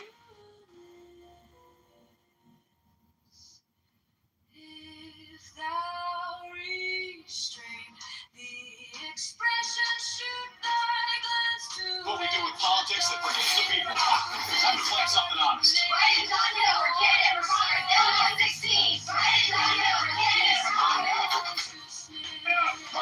Your team safety, blow my whistle, let's go. Up yours, right, John Hiller, candidate for Congress, Illinois 16. We're training for it.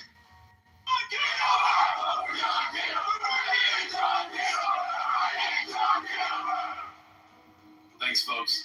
Let's do it. Blake, you're under arrest for corruption. Hands behind your I back. can't do this. I'm an elected official. Drop the briefcase. Same charge. Wait, I'm an attorney. Not anymore. This is outrageous. Oh, come on. I demand. Doors closing.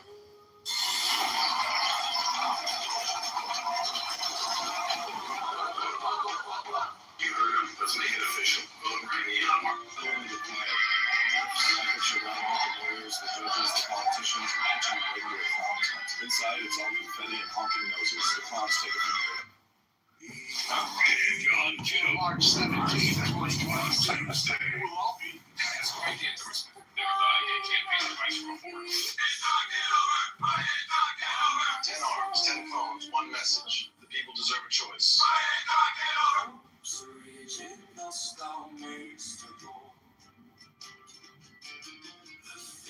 Trillion in funded debt, 100 trillion in unfunded promises. Don't let politicians lie to you so they can borrow, spend, and tax and pay more. We have to prioritize our spending and cut the waste so we can refund the big. And I'm running as a write-in for Congress for Illinois 16th District. This district deserves a representative who listens and fights for everyday families. Did he find a way ballot box and type JOHN-AITOVER. Hit confirm. That's your vote. Every ballot counts. Write in John on March 17, 2026. Vote John Kitover. Officially becomes John Kitover. All right, let's make it official.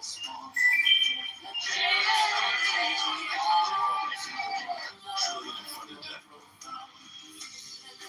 Billions in national debt adds the single. It stacks up like plates this thing. But eventually the sinkhole will flow. We can't just mop around and we have to turn off the tap. That means getting serious about what we spend, but also about what we really.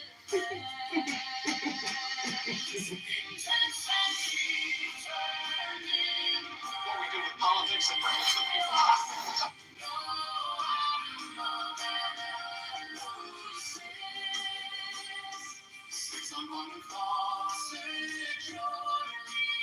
Hello? Hello?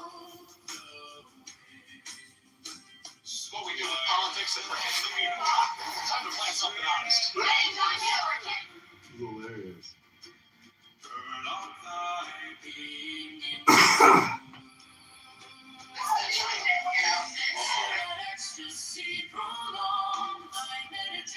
Sleep and strong.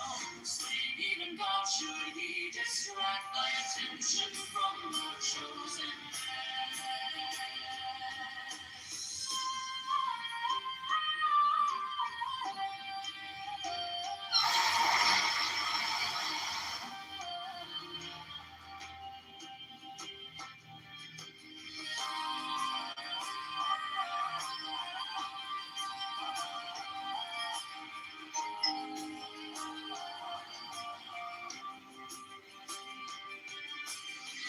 all these things in one or power, time that the midnight blossom flower. Oneness is yet even in this, my son, thou shalt not do amiss. If thou restrain the expression true, thy To brings the people. Time to plan something honest. raise on your head, raise on your head.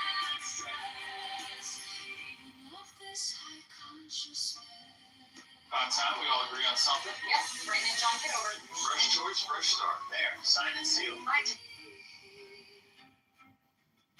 Those are some of the zip codes that make up Illinois' 16th district. Our home.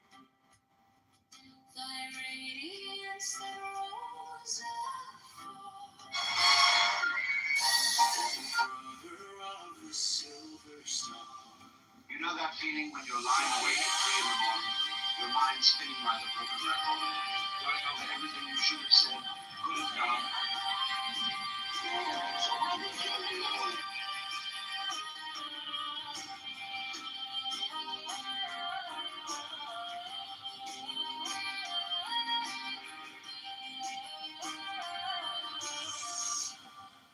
What we do with politics that forgets the people.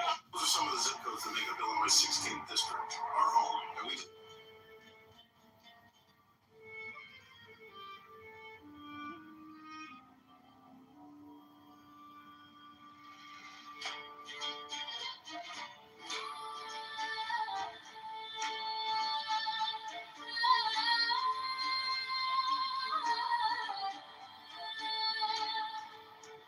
There are 7 keys to the great gate, being 8 in one and 1 in 8. First let the body of thee be still, bound by the cerements of will. Corpse rigid was thou makes aboard, the fidget babes that tease the thought. Next, let the breath rhythm be low, easy, regular, and slow, so that thy being be in tune with the great sea specific swoon. Third, let thy life be pure and calm, swayed softly as a windless palm. Fourth, let the will to live be bound to the one love of the profound. Fifth, let the thought divinely free from sense observed of its entity. Watch every thought that springs and bends. Hour after hour, thy vigilance, intense and keen, turned inward miss. No, as another night six on one thought, securely pinned. Still every whisper of the wind. So like a flame, straight and unstirred, burn up thy being in one word. Next, still that ecstasy, prolong thy meditation, steep and strong, slaying even God. Should he distract thy attention?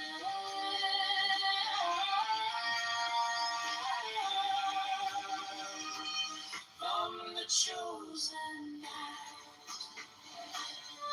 All these things in one or power. Time at the midnight mass is yet even in this. My son, thou shalt not do what we do with politics if there is the people honest. Try to find something honest. Ladies and gentlemen, candidate for Congress, Illinois 16, right? Discarding name, form, sight, and stress, even of this high consciousness. Pierce to the heart, I leave thee here. Thou art the master I revere. Thy radiance that rolls afar, oh brother.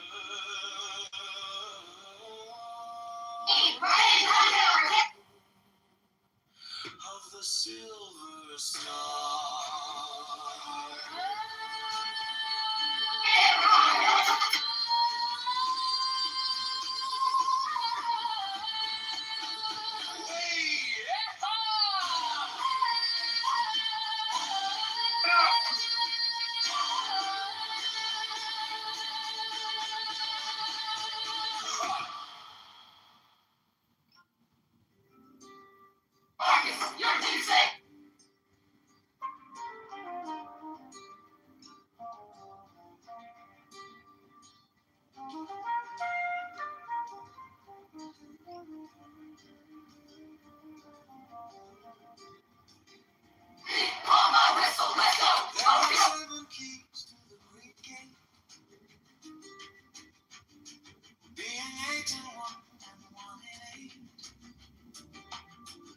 First, let the body of thee be still,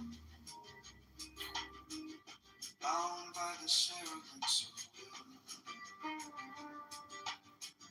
Corpse rigid, thus thou mayst depart. The fidget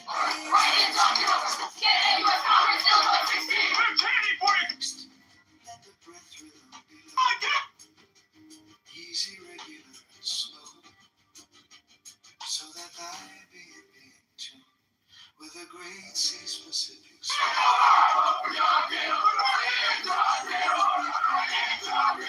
Sweet softly as a wind is born forth at the will to live. Thanks, folks. Let's do it. Blake, you're under arrest for corruption. Hands behind your back. Do this. I'm an elected official. Drop the briefcase, Saint. Observe its entity. Watch every thought that springs and hands. Hour after hour, thy vigilance intense and keen, turned inwardness. No atom of analysis. Six on one thought securely penned. Still every whisper of the wind. So like a flame, straight and unstirred, burn up thy being in one word. Next, still that ecstasy prolonged, thy meditation steep and strong, slaying even God should he distract thy attention from the chosen act. hands in one power. Time that the midnight blossom flower. The oneness is yet even in this. My son, thou shalt not do amiss. If thou restrain the expression, shoot thy glance through rapture's darkling root, discarding pain, form, sight, and stress. Even though this high consciousness pierce to the heart, I leave thee. Thou art the master, I revere thy radiance. O brother of the silver star.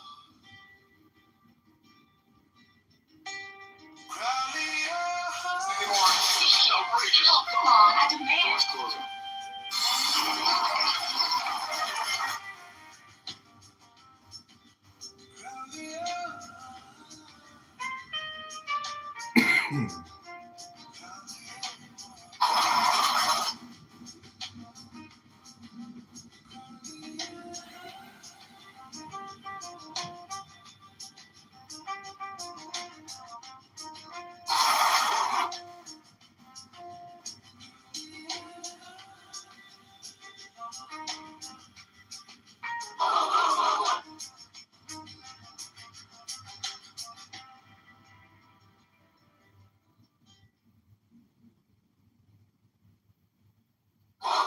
You heard him. Let's make it official. Vote.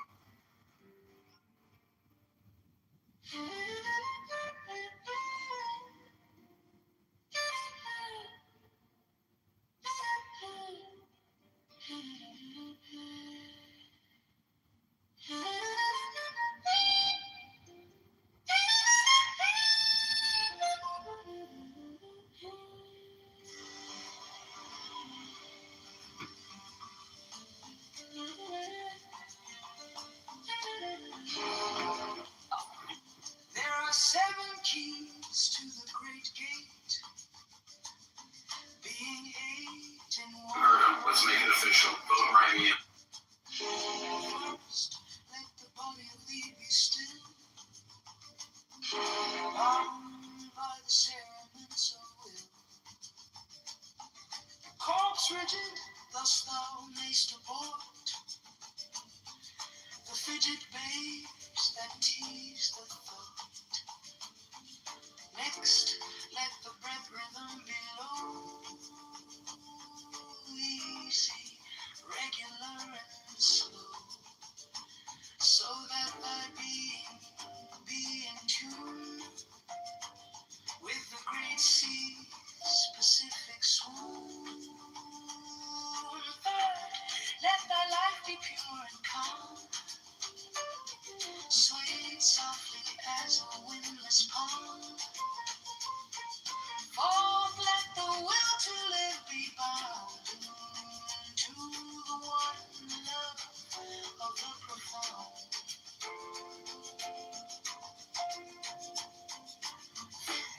Let the thought divinely free from sense observe its entity.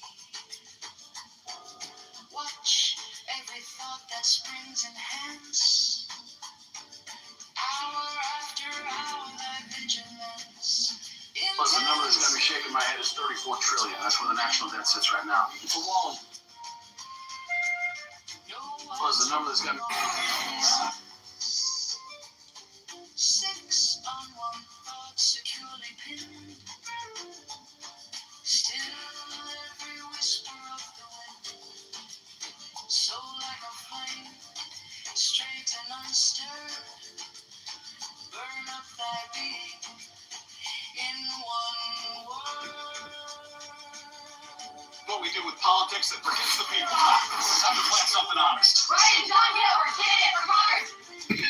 Thy meditation, steep and strong, slaying even God, should he distract thy attention from the chosen act. Plus, the number that's got me shaking my head is 34 trillion. That's where the national debt sits right now. Time that the midnight blossom flowered, the oneness is yet even in this. My son, thou shalt not. Politics that protects the people. Time to plant something honest. Ryan, John Hill. If thou restrain the expression, shoot thy glance to rapture's darkling root, discarding name, form, sight, and stress, even of this high consciousness. Pierce to the heart, I leave thee here. Thou art the master I revere. Thy radiance that rose afar, O brother of the silver star. Crying,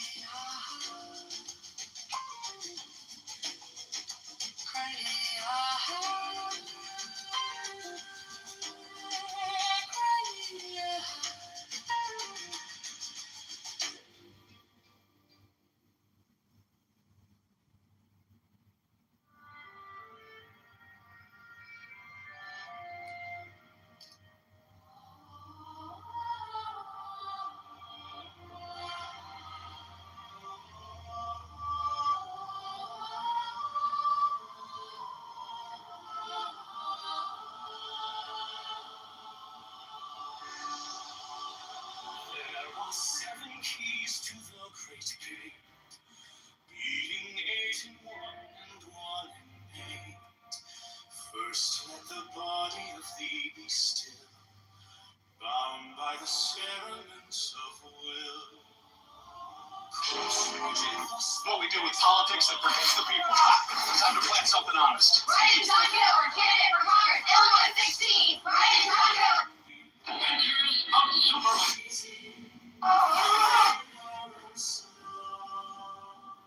So that thy being be in tune with the great sea's Pacific swoon. Let thy life be pure and calm, sway softly as a windless palm. Forth let the will to live be bound to the one love of the profound. Fifth, let the thought divine be free from sense, observance, entity. Watch every thought that springs enhance. Hour after hour, thy vigilance, intense and keen, turned inward mist.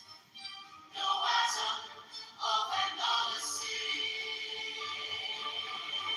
Someone thought securely pinned, still every whisper of the wind. So like a flame straight and unstirred, burn up thy being in one word. Ecstasy prolong, thy meditations deep and strong. Swaying even God, should he distract thy attention from the chosen end? Last all these things in one all power. Time let the midnight blossom flower. The oneness is yet even in this. My son, thou shalt not do amiss. If thou restrain the expression, shoot thy glance to rapture's darkling root, discarding name, form, sight, and stress, even of this high consciousness. Pierce to the heart, I leave thee here. Thou art the master I revere. Thy radiance that rose afar, O brother of the silver star.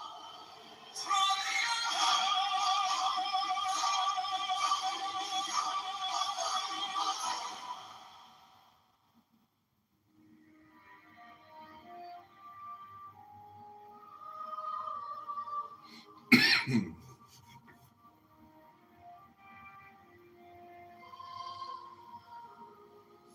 are 7 keys to the great gate,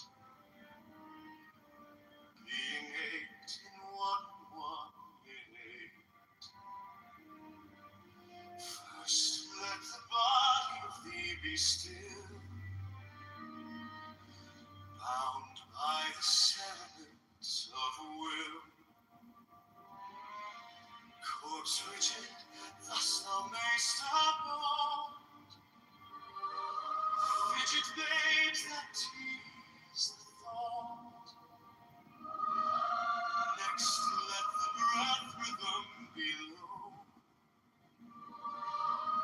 Easy, regular, and slow. So that thy being be in tune with the great sea's Pacific swoon. Third, let thy life be pure and calm, swayed softly as a windless palm. Fourth, let the will to live be bound to the one love of the prophet. Fifth, let the thought divine be free from sense observe its entity. Watch every thought that springs and has hour after hour thy vigilance. Intense and keen, turned inward miss. No atom of that elusive. Sixth, on one thought securely pinned. Still every whisper of the wind.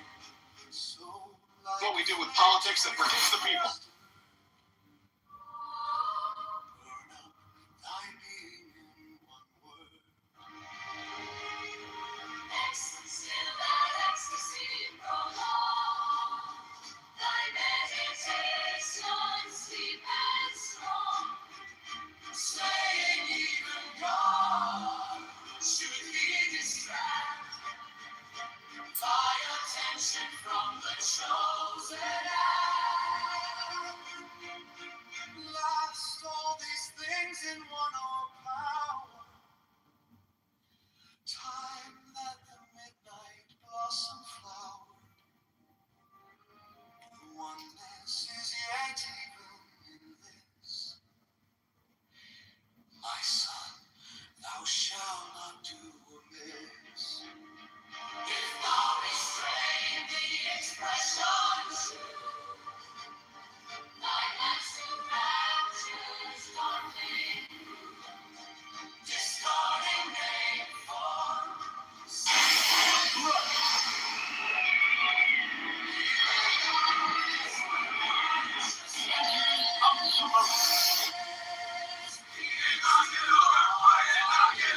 Ten arms, 10 phones, one message. The people deserve a choice. You're ready for something different.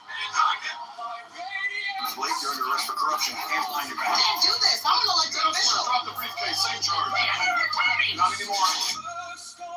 Let's get to work. John Kitover. March 17th, 2026. That's quite the endorsement. Never thought I'd get campaign advice from a Ford. Let's get to work.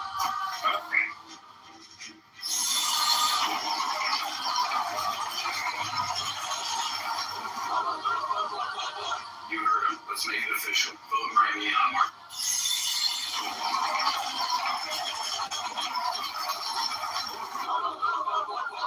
You heard him. Those are some of the zip codes that make up Illinois' 16th district, our home, and we deserve better representation. I'm John Kitover, running as a write-in for the United States Congress. Career politician.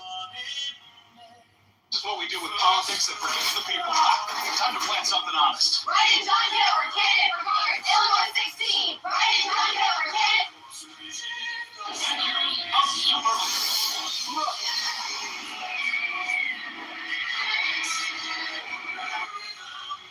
Settle into the quiet. I picture running with the lawyers, the judges, the politicians, and action ready to contact. Inside, it's all confetti and pumpkin bells.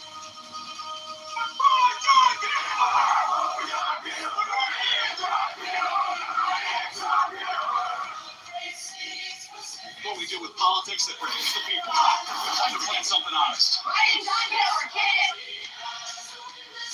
Plus, the number that's got me shaking my head is 34 trillion. That's where the national debt sits right now. It's a wall of zeros. Defense, line up! Union safety, all my whistle, let's go.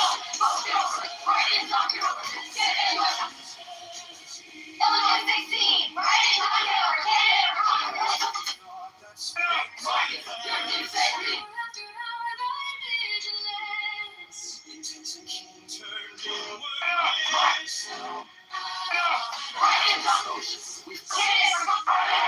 Inside, it's all confetti and honking noses. The clowns take what we do with politics that protects the people. Time to plan something honest. Those highways.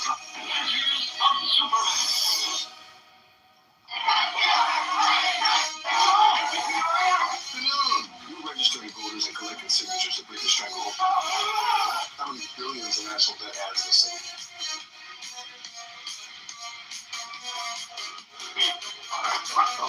Settle into the quiet.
Thanks, folks.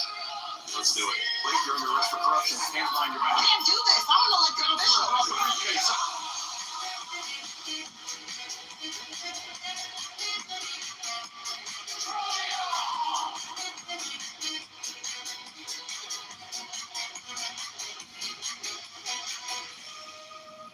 Except against the people. Time to plan something honest. Brian John Kitover, candidate for Congress, Illinois 16. Brian John Kitover, candidate for Congress. Your team safety. Blow my whistle, let's go. Vote Kitover. Brian John Kitover, candidate U.S. Congress, Illinois 16.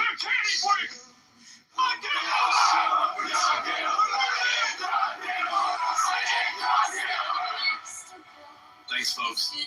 Let's do it. Blake, you're under arrest for corruption. Hands behind your back. I can't do this. I'm an elected official. Drop the briefcase. Same charge. Not anymore. Outrageous. Oh, come on. I demand. Doors closing.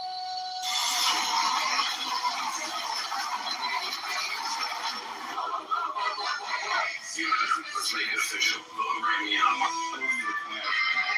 I picture running with the lawyers, the judges, the politicians, the kitchen radio clowns.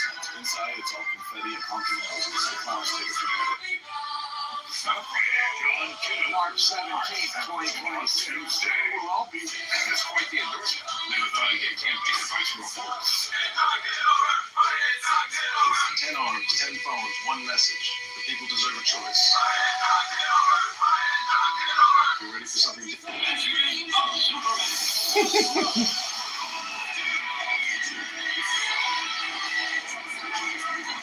Those highways tie our communities together. From the farms that sunrise to the factories that keep America running. We deserve a representative who shows up for all of us. I'm John Kitover.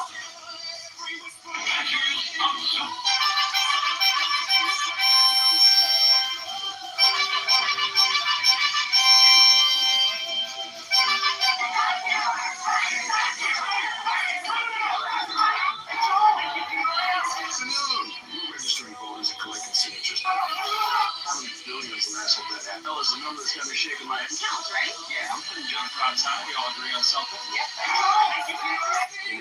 Next, $1 trillion in funded debt. When did y'all meet me out here? Good.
Easiest for me anyway. Okay, c'era questo fanno perché fanno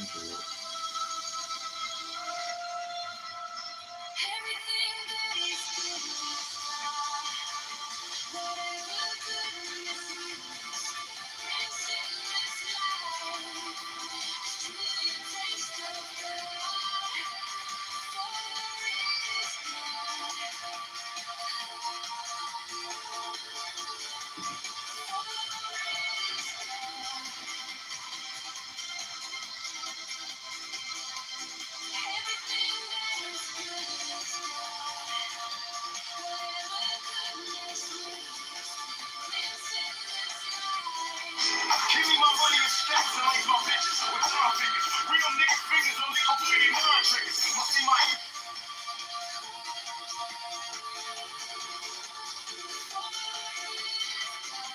what we do with politics that protects the people. Time to plant something honest. Right, time out. Give me my money in stacks and lace my bitches. River.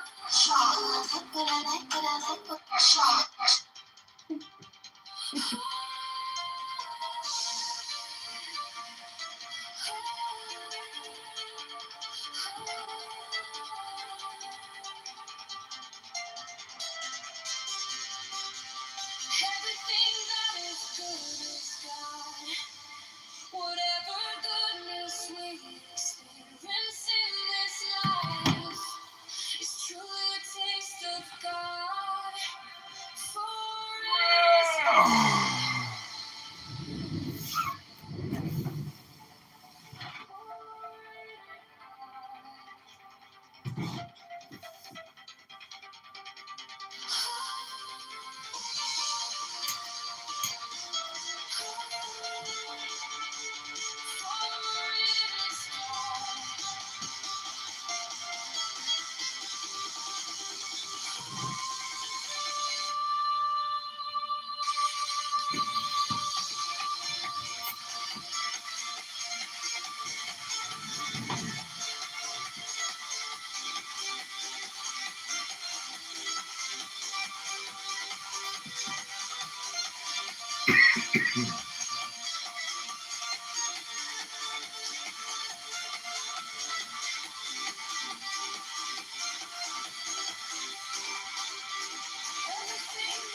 Whatever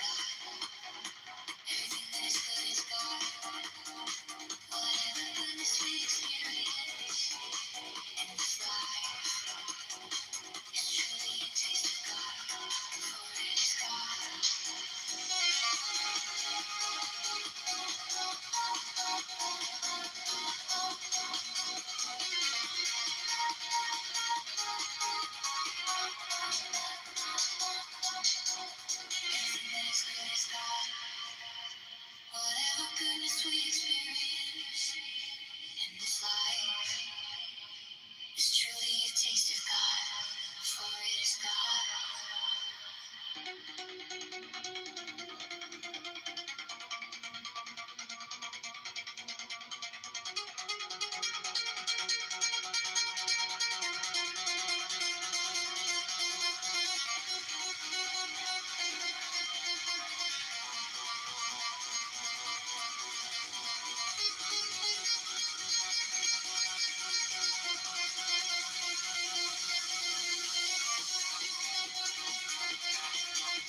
Whatever goodness we experience in this life is truly a taste of God, for it is God. Everything that is good is God. Whatever goodness we experience in this life is truly a taste of God, for it is God.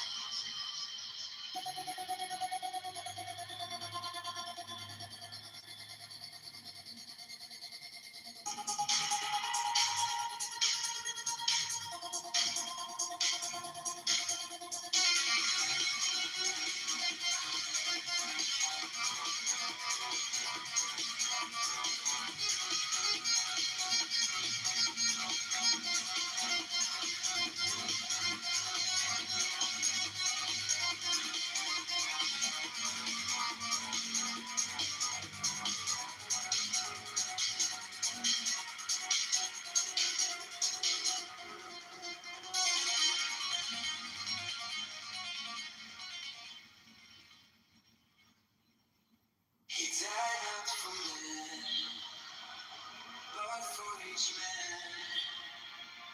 If each man had been the only man made, he would have done no less.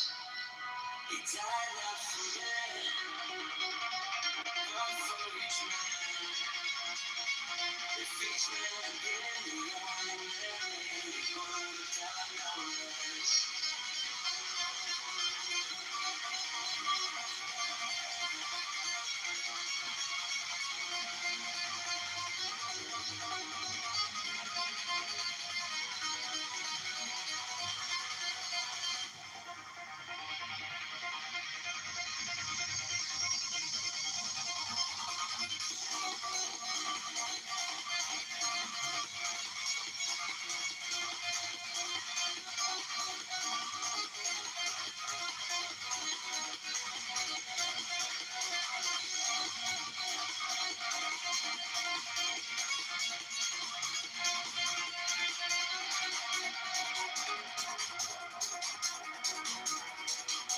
It's all the fruits for each man. If each man had been the only man made, he would have done no less. It's all the fruit for each man. If each man had been the only man made, he would have done no less.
Died not for men,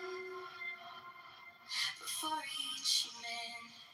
If each man had been the only man made, he would have done no less. He died not for men, but for each man. If each man had been the only man made, he would have done no less.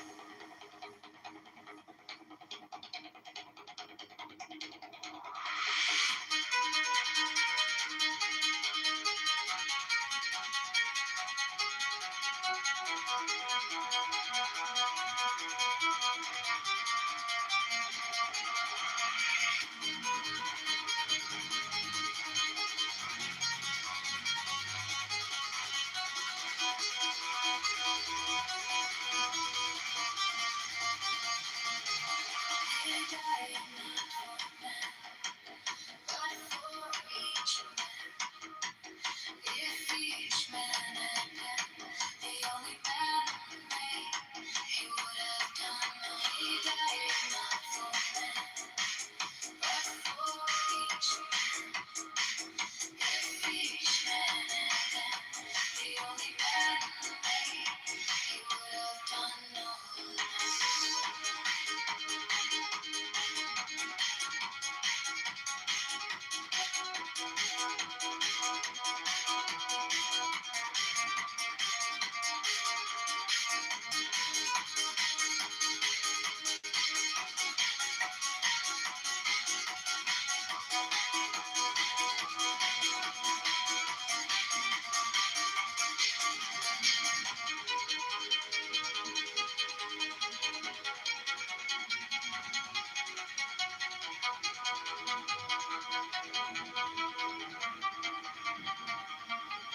He died not for men, but for each man. If each man had been the only man made, he would have done no less.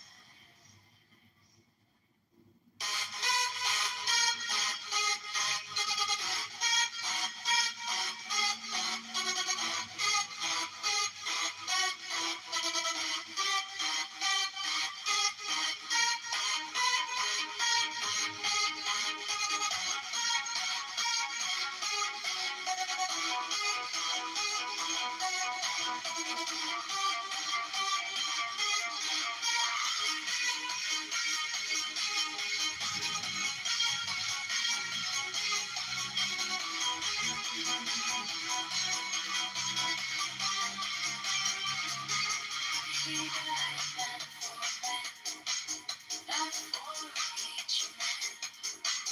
If each man had been the only man made, he would have done no less.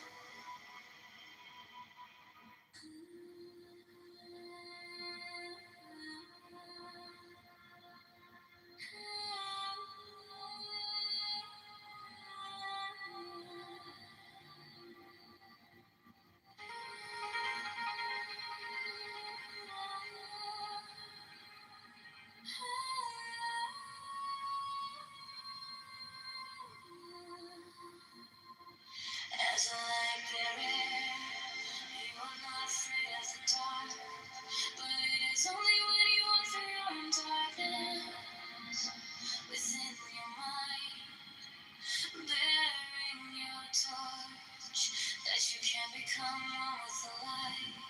You can illuminate the whole world and never become the light. But once you walk through the deepest, darkest places of your life, a flame and light.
is where you become it.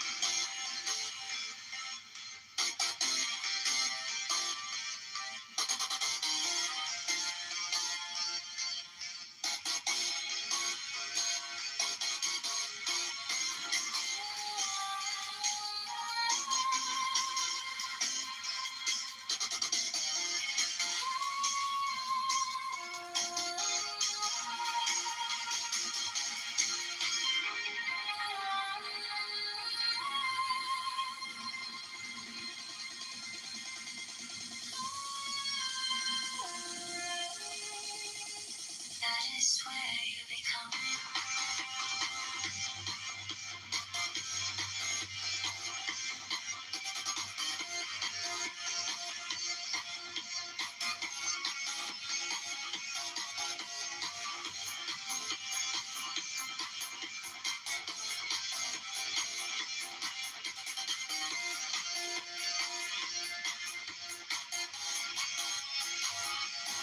As a light bearer, you are not afraid of the dark, but it is only when you walk through your own darkness within your mind, bearing your torch, that you can become one with the light.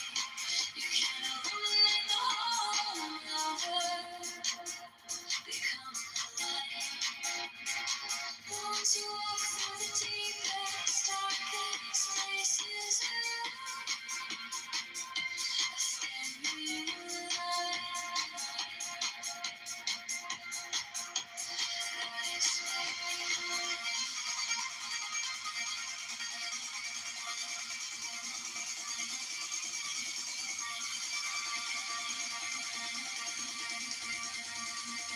that is where you become it.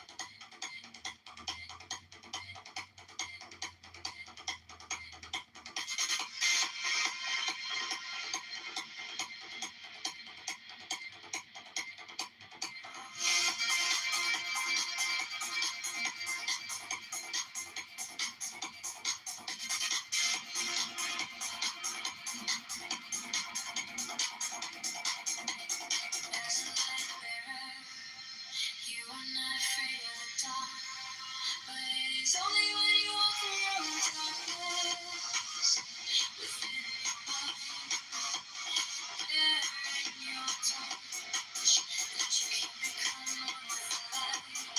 You can illuminate the whole universe, become the light. But once you walk through the deepest, darkest places of your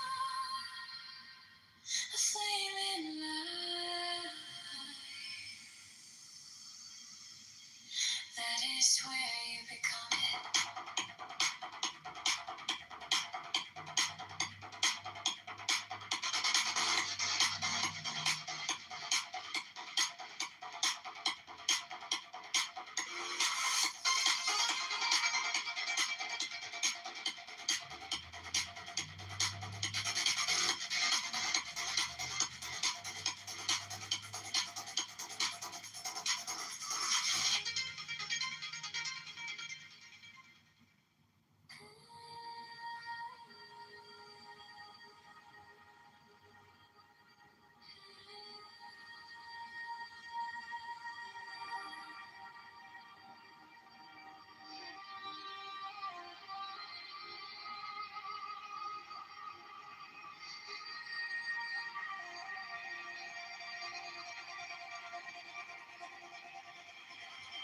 As a light bearer, you are not afraid of the dark, but it is only when you walk through your own darkness within your mind, bearing your torch, that you can become one with the light. You can illuminate the whole world and never become the light. But once you walk through the deepest, darkest places of you, a flaming light,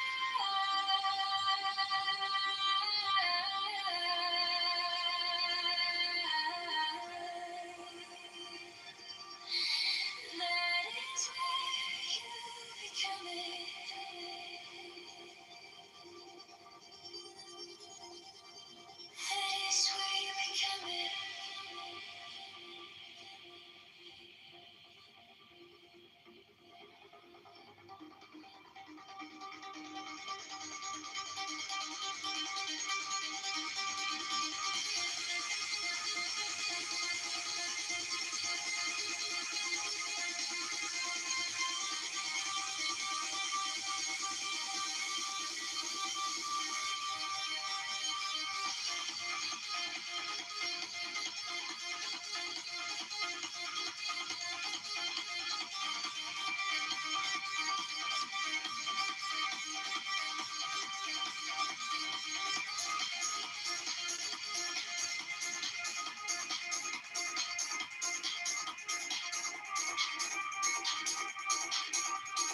it is only when you walk through your own darkness within your mind, bearing your torch, that you can become one with the light. You can illuminate the whole world and never become the light. But once you walk through the deepest, darkest places of you, a flame and light, that is where you become it.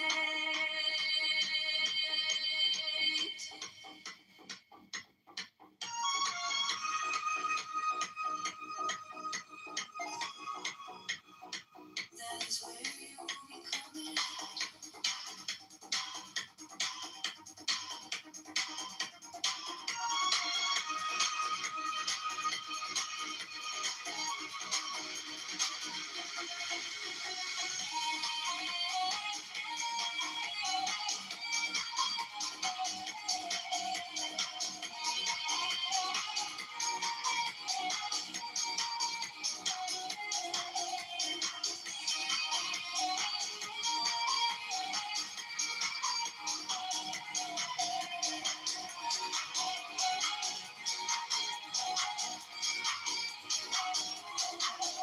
As a light bearer, you are not afraid of the dark, but it is only when you walk through your own darkness within your mind, bearing your torch, that you can become one with the light. You can illuminate the whole world and never become the light. But once you walk through the deepest, darkest places of you, a flame and light, that is where you become it. That is where you become it.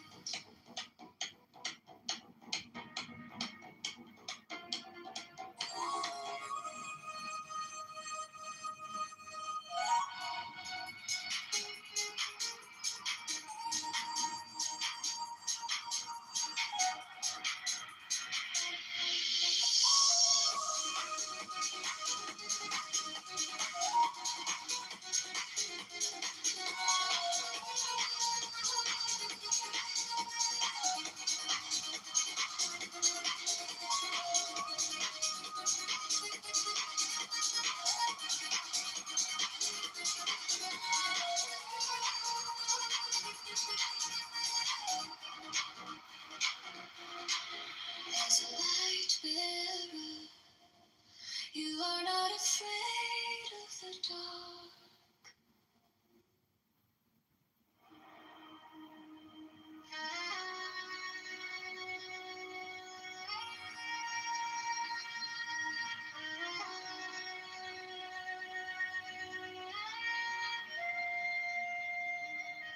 As a light bearer, you are not afraid of the dark. But it is only when you walk through your own darkness within your mind,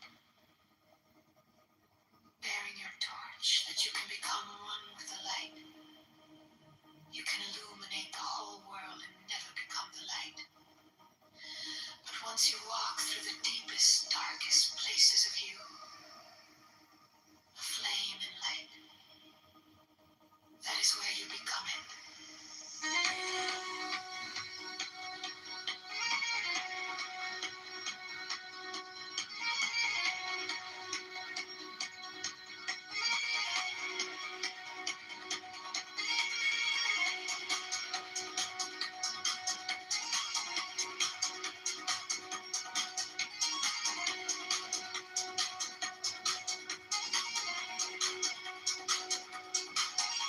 As a light bearer, you are not afraid of the dark. But it is only when you walk through your own darkness within your mind, bearing your torch, that you can become one with the light. You can illuminate the whole world and never become the light. But once you walk through the deepest, darkest places, you are flame light. That is where you become it.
You walk through the deepest, darkest places of you are playing the night.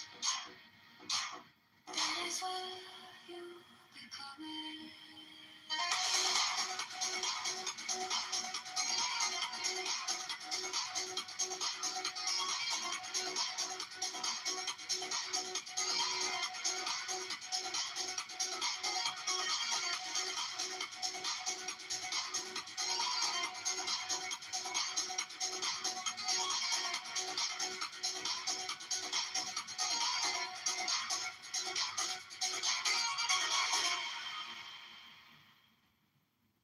As a light bearer, you are not afraid of the dark.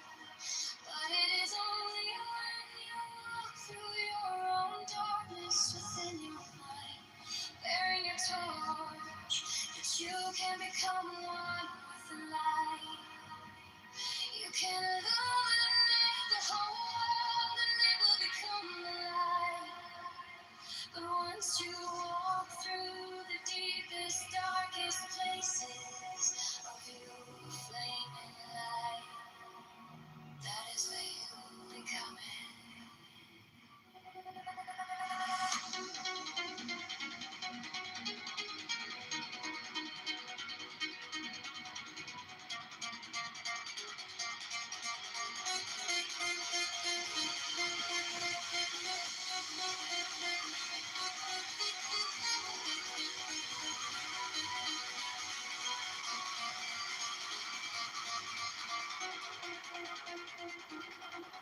As a light bearer, you are not afraid of the dark.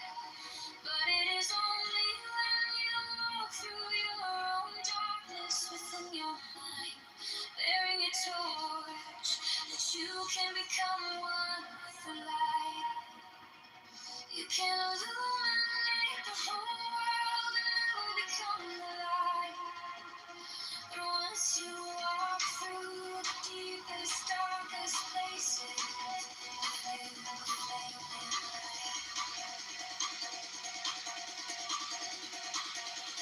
That is where you become it.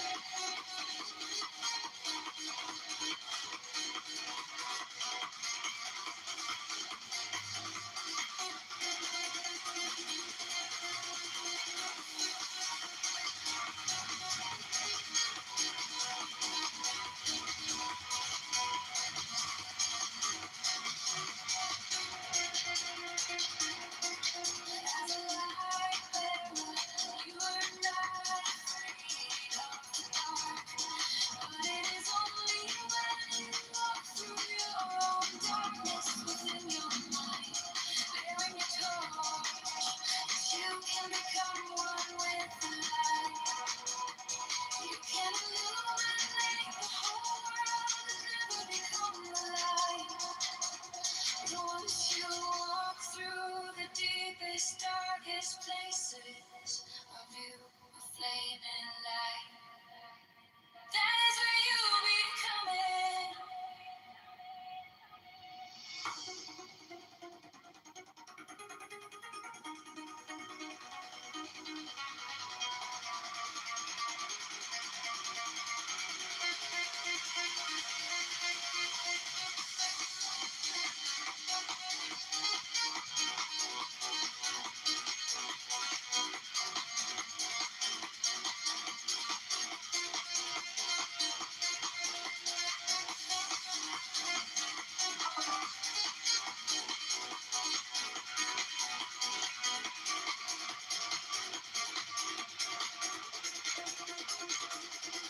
As a light bearer, you are not afraid of the dark.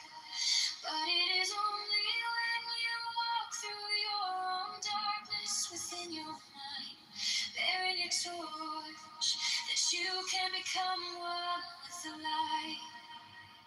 You can illuminate the whole world and never become the light. But once you walk through the deepest, darkest places of you, flaming light, that is where you become it. As a light bearer,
Once you walk through the deepest, darkest places of you, a fading light, that is where you become it.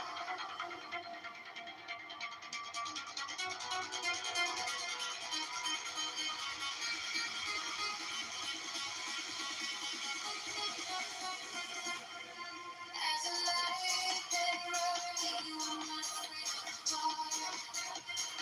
But it is only when you walk through your own darkness within your mind, bearing a torch, that you can become one with the light. You can illuminate the whole world and never become the light. Once you walk through the deepest, darkest places of you, a fading light, that is where you become it.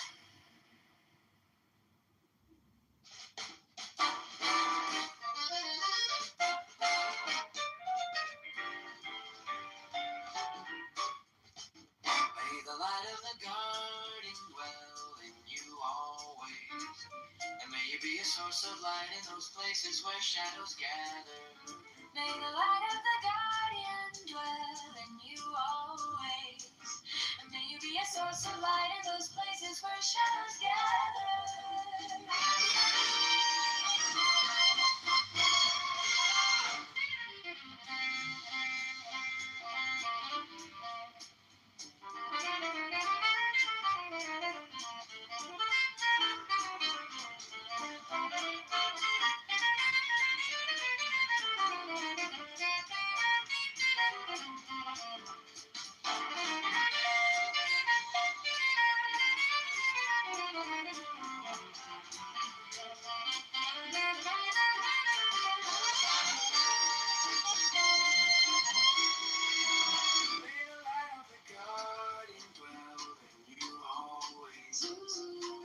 Source of light in those places where shadows gather.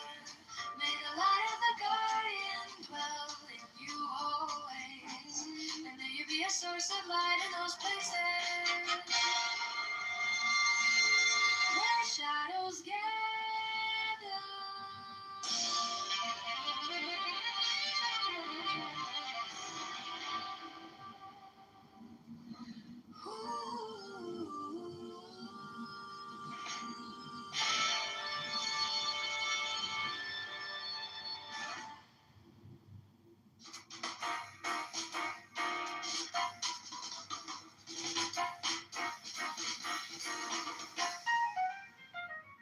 May the light of the guardian dwell in you always. May you be a source of light in those places where shadows gather. May the light of the guardian dwell in you always. And may you be a source of light in those places where shadows gather.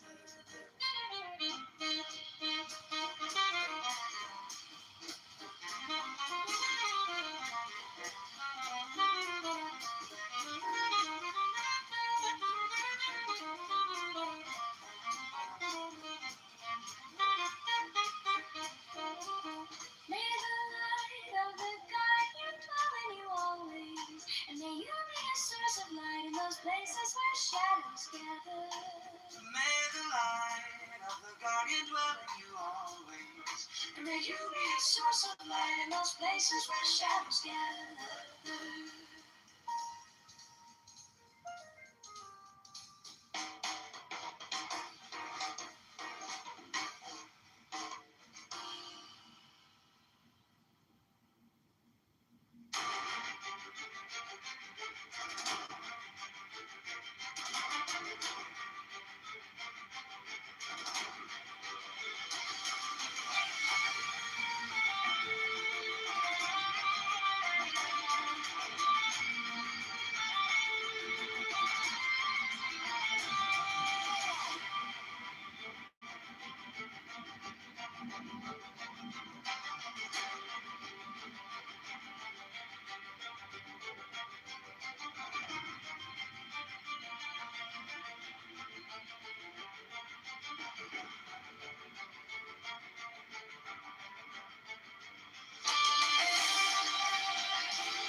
the storm, through the smoke, to the mountain of passion volcanic that woke.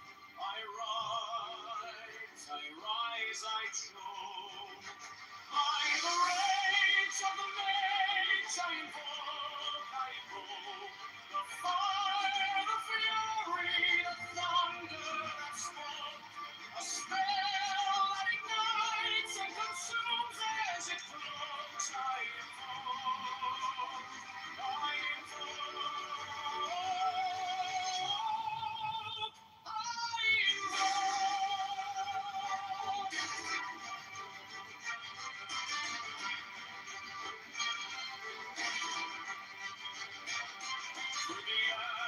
Through the ice where the shadows entwine, I have carved down a path to the edge of the line. Every heartbeat a drum, every breath an incline. I climb divine. By the rage of the mage, I invoke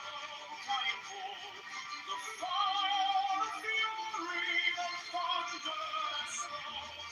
A spell that ignites and consumes as it glows. I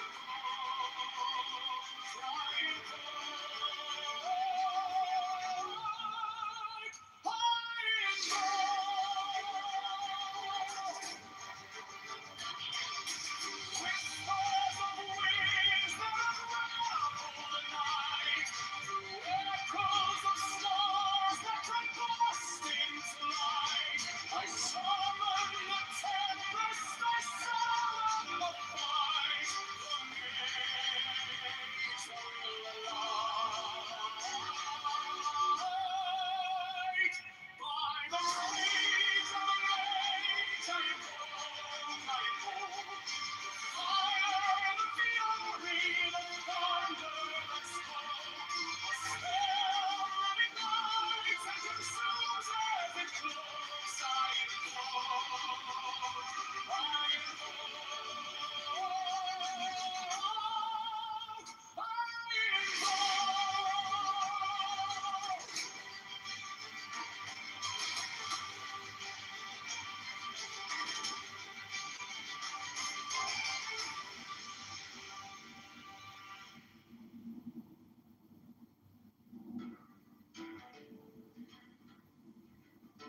Are you gonna stop there? Parsley, sage, rosemary, thyme. Remember me, the one who lives there. She once was a true love of mine. On the side of the hill, in the deep forest green, tracing sparrows, snow crested brown. And then you start Blankets doing of patterns. the child of Did you see my Instagram yet? You have to see my videos. I'm gonna put the link.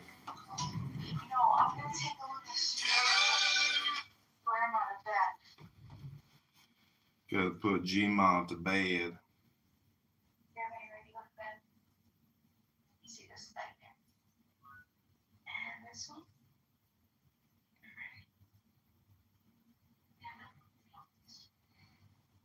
Fellas, the number that's got me shaking my head is 34 trillion. That's what.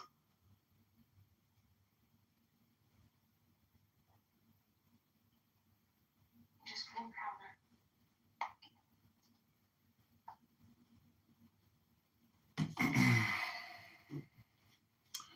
it. Okay, I'm gonna play a little music here. This is AI music, Suno.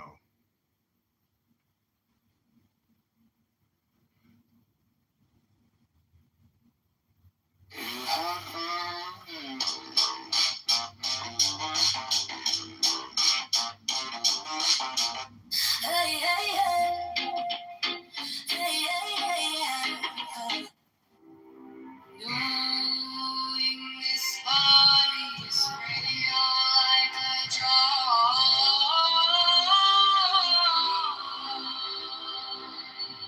Establishing the mind like a fortress. Fight harder with the weapon of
slower. Said, oh love, what kind of moon is this? Love said to me, this is not for you to question. Be silent. I said, oh love, what kind of face is this? Angelic or human? Love said to me, this is beyond anything that you know.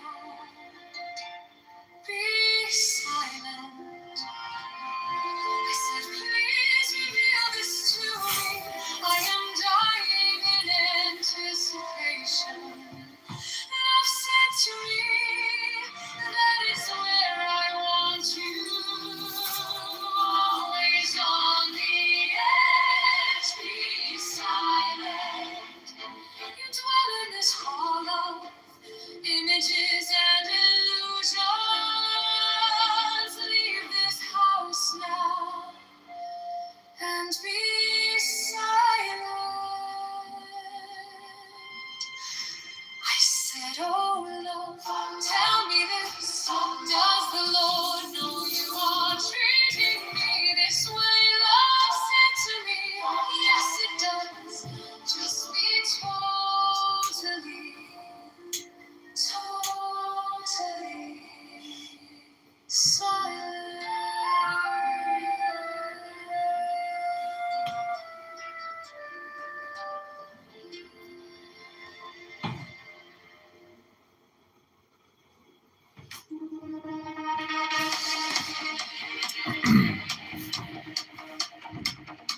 Okay, I'm gonna read a book.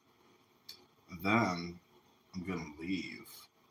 Nora, thank you for being here. Sarah, Bima, thank you for being here. Pick a number 1 through 30, Bima. I'm gonna read to you from the sayings of the Buddha. We shall say number 27 for 27 constitutional amendments. Actually, I think 26 is as high as it goes. Really? I'm wrong? Yeah, 26 is the noble one. There is no 27. You went above it. You are the Buddha, Bima. You must have a great booty. Then let's change it to 7. I switch my number to 7. You want 7? Okay. 7. 7-11. Number Arahant. There is no burning for him who has completed the journey, who is free of sorrows and all else, and who has broken off all chains. The mindful put forth great effort. They do not remain content in the household life, but leave their homes behind, just as swans leave a muddy lake. Arahants do not hoard. They take a right view of eating, focused on deliverance and void. They leave no trace, like the path of birds in the sky. He who is free from obsessions, eating simply, clear-headed, focused on liberation, like a migrating bird, leaves no trace of a track in the sky. Even the gods delight in the presence of one who has freed himself from pride and mental obsessions.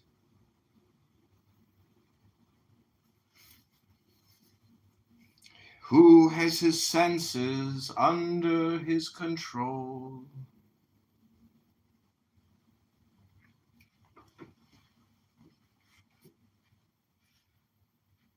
like horses trained by an expert trainer.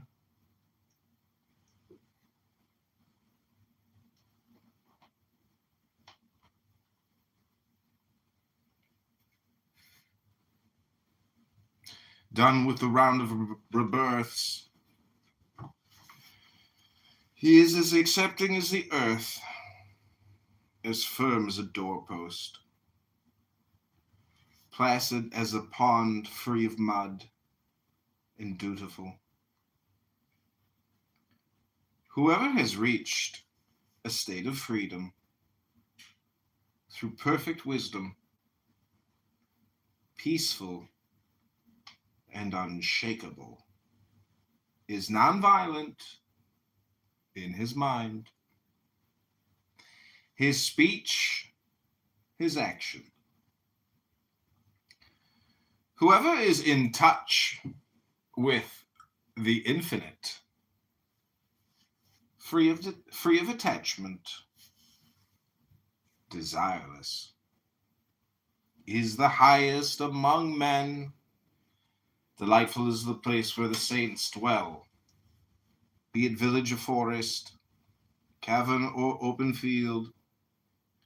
Delightful are forests, where more worldly men find no joy, being free of the pull of desire. Saints who seek no worldly pleasures find delight in such places.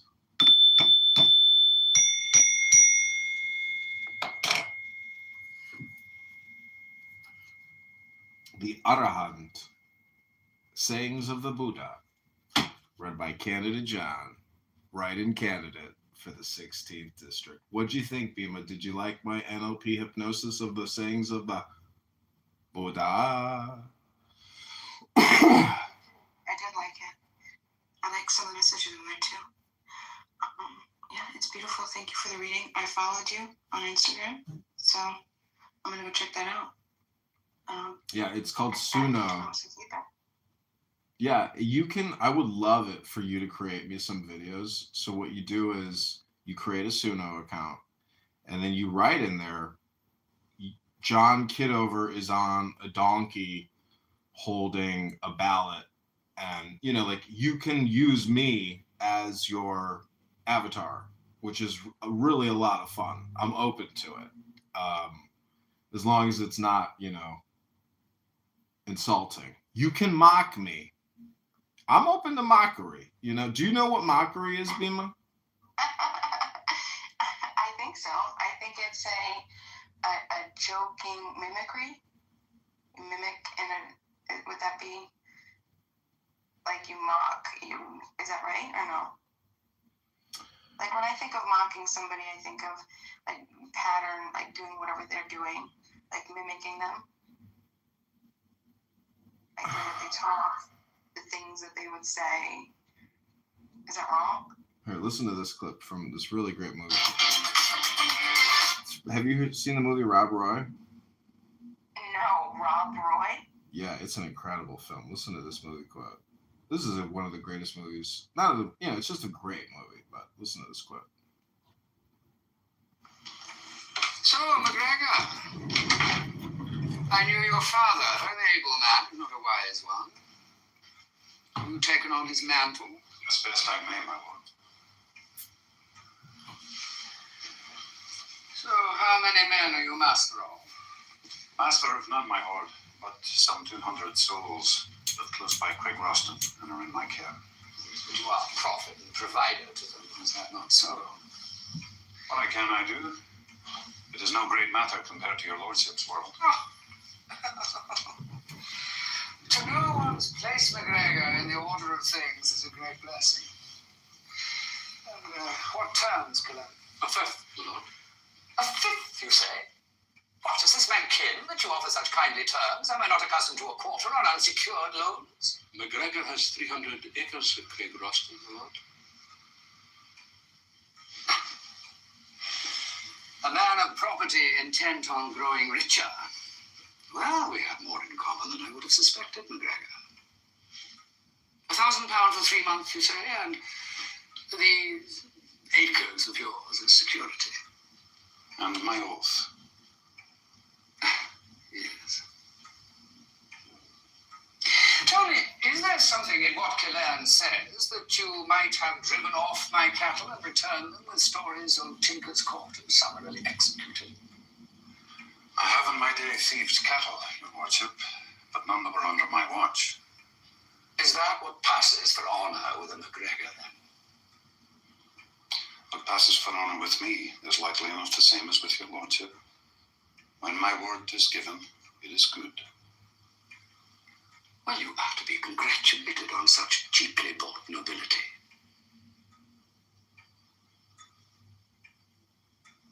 Killan will draw papers, and I will expect the terms to be met.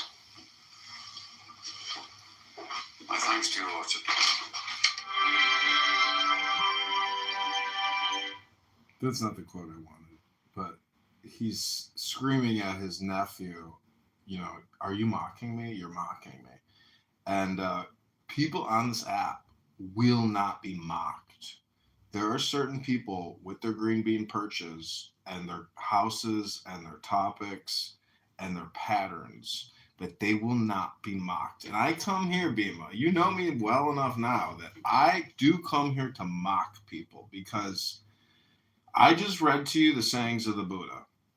And to me, it's very smart. It's so intelligent. And people on this app, you know, I guess I could be more like a Buddha or a nicer person and go into some of these perch rooms of mockery, of what I consider people worthy of mockery, and say, hey, can I get 60 seconds of your time to read? You know, so Bima, you know, take it easy.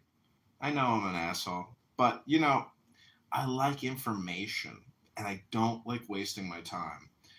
And I don't know, intelligence is intelligence. If you read to me some type of wisdom or you tell me a secret or a gossip, those are of value. To me, the wisdom is more valuable than the gossip.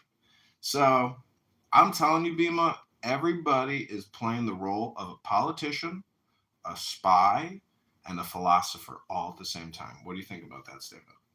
Yeah, I like it. Politician, spy, and philosopher. Yeah, sounds good to me. My sister said to me once, she's like, every philosopher wants to be a politician, every politician wants to be a philosopher. I was like, wow, that's pretty smart. I never, fucking, where did you hear that? You know, couldn't believe she said that. I was like, she must have heard it somewhere. I definitely want to be a philosopher. I definitely do not ever want to be a politician. But I did want to be a politician once, so every politician wants to be, maybe it goes one way. I was surprised when you said that you started studying philosophy and then you became an atheist. I had the exact opposite occurrence because I read Marcus Aurelius and it's very spiritual. It's all about God. And then I was like, wow, these atheists or people who talk about philosophy, if you go to ancient, you know, Roman Greek, it's all about God. I was like, so what are they talking about when they say philosophy is like not God? It's atheistic? I'm like, no, it's so spiritual. And so that's why the Roman government outlawed it. Because it's super spiritual. It's not the atheism that maybe you came out of from like Nietzsche, something like that. I don't know. How did you find atheism in your philosophy? Yeah, sure, great. So I'll try to be quick. I'll give a 2-minute quick story. So I became friends with my philosophy professor in college, and we would, because we would walk, I found out after the end of the class, we would walk the same path, which is almost like a 10-minute path. He would walk to his car. I would walk to my car. He would walk home. And I would always have to park like going down that area. So we would have extra time to discuss. Well, this is the craziest thing. He was a very interesting, do you know he did the very first day of class? The very first day of class, it was packed, you know, 30 students at least, okay? I mean, every desk was taken. It was a big room, okay? He passed out a piece of paper. He says, I want you to answer these questions. There's 3 questions on them. I don't remember what they were. He says, I want you to answer. And we're all like freaking out, like, oh my gosh, were we supposed to study? Did we have like, you know, so he goes, I want you to answer these 3 questions, and then I want you to put the piece of paper on the desk and just leave. And I'll see you next class. So we answer the questions and we leave. The next class, he passes out the pieces of paper, and before he does, he says, I've rated you on a pass or fail.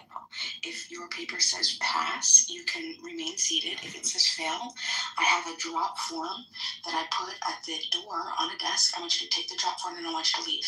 He's like, there's no discussion. And so right then we lost half the class. Okay, so half the class, boom. And we didn't know what the criteria was, a pass or fail. Like we're trying to, it was just the particular criteria he was looking for. He was really deep, you know. And so then he continued to do this to the very end of the class. There was only 3 of us left. The very last week of class, three people were left. Me, a guy who has passed away now, and another kid.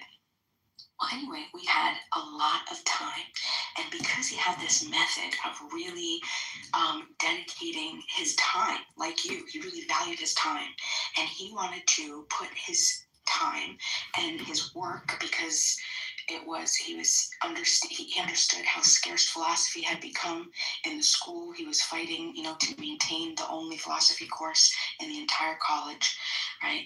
And so he wanted to basically give the people who really were truly genuinely interested in philosophy all of his time and efforts, and that's what he did. But this is like the craziest thing. So towards the end, and it was just through his questions, through, you know, the free will, the determinism. We went through that, like we did everything, and he was very interactive. He was very he was a great professor. He was so great that by the end of the class, I gave up religion. I was just like, there was so much uncertainty, so much that I don't know, so much that when we came down to the questions, and he would ask you, so he wasn't indoctrinating you. He was making you come to the conclusions yourself through questions. Okay, and so the last day it ended. One of the kids that was the other kid that was in my class, he ended up getting in a car accident and he died. And it was really sad. So I saw the professor at his funeral, and we were talking, and I was just like, yeah. And I was like, you know, I know that he like me, we were Catholics, and then we had gone atheist, and because, you know, you're an atheist. And he says, I'm not an atheist. He's like, I'm a Jew. He's like, what are you talking about? And I was just like, wait, what? And he's just like, yeah. He's like, what made you think that I'm an atheist?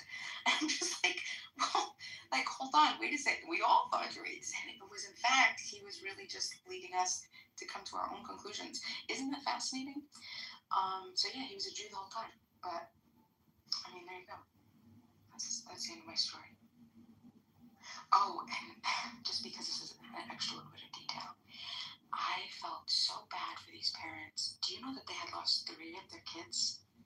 They had lost one to a speeding accident, the brother, 2 years before, the daughter to cancer, and then the one kid that I had had the class with. It was just a rainy day, and he was going around a corner, and a truck was coming the opposite way. But the pain in those parents' eyes, there was almost like a numbness. Like, you ever see like shells of people, and there wasn't something like deep inside, but it was almost like they were just. But yeah, it was incredible. So I don't know, but that's the story. So philosophy, yeah, interesting. Okay, have you ever heard the hymn to Cleanthes?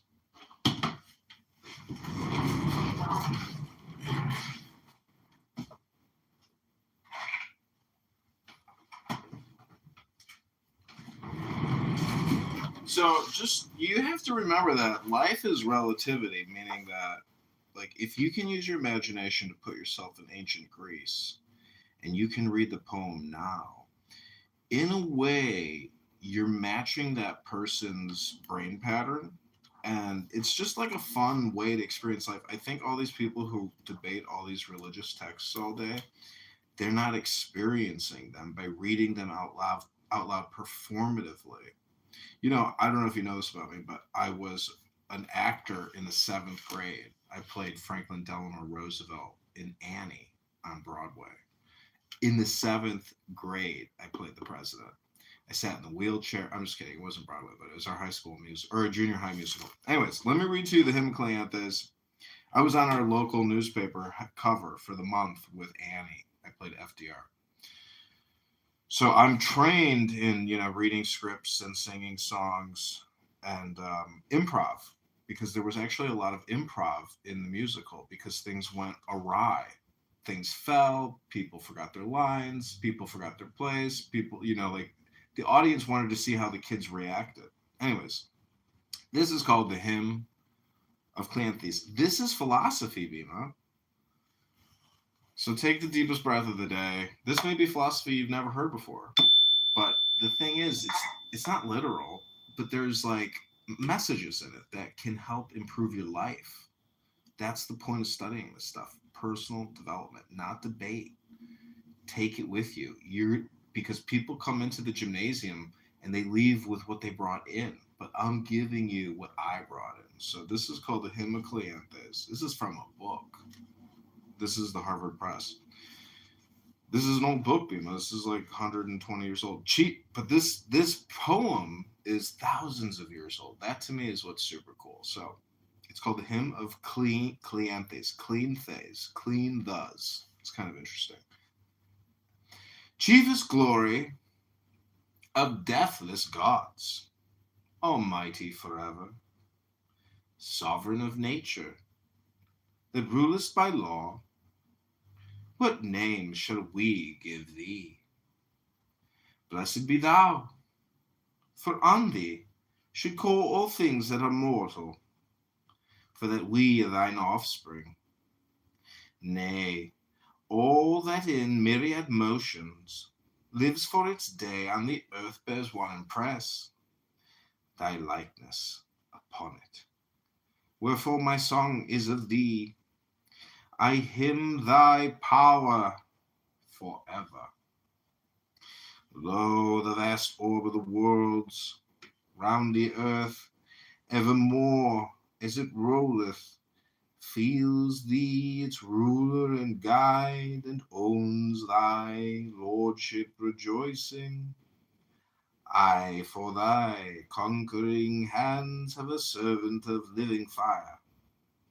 Sharp is the bolt, where it falls, nature shrinks at the shock and doth shudder. Thus thou directest the word universal that pulses through all things, mingling its life with lights that are great and lights that are lesser.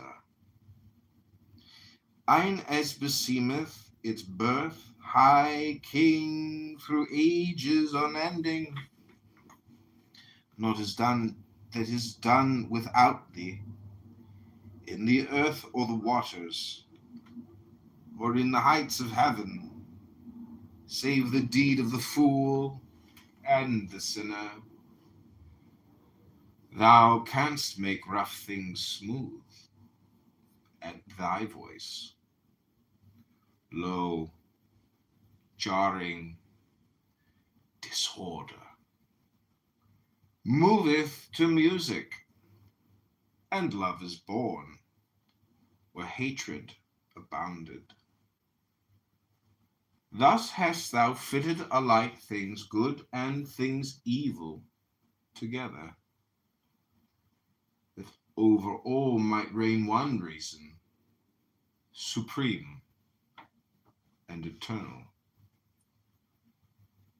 Thou, thereunto the hearts of the wicked be hardened and heedless.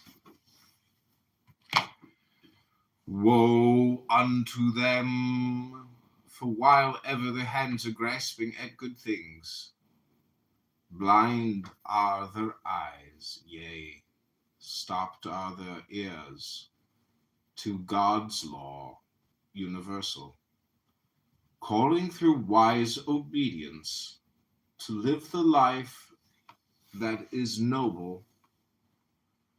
This they mark not, but heedless of right, turn each to his own way. Here, a heart fired with ambition, in strife and straining unhallowed. There, thrusting honor aside, fast set upon getting and gaining. Others again given over to lusts and dissolute softness, working never God's law, but that which warreth upon it. Nay, but, O giver of all things good, whose home is the dark cloud, thou that wieldest heaven's bolt, save men from their ignorance grievous, scatter its night from their souls, grant them to come to that wisdom wherewithal, sistered with justice, thou rulest and governest all things, that we, honored by thee, may requite thee with worship and honor, evermore praising thy works, as is meet for men that shall perish, seeing that none, be he mortal or God, hath privilege nobler than without stint, without stay, to extol thy law universal.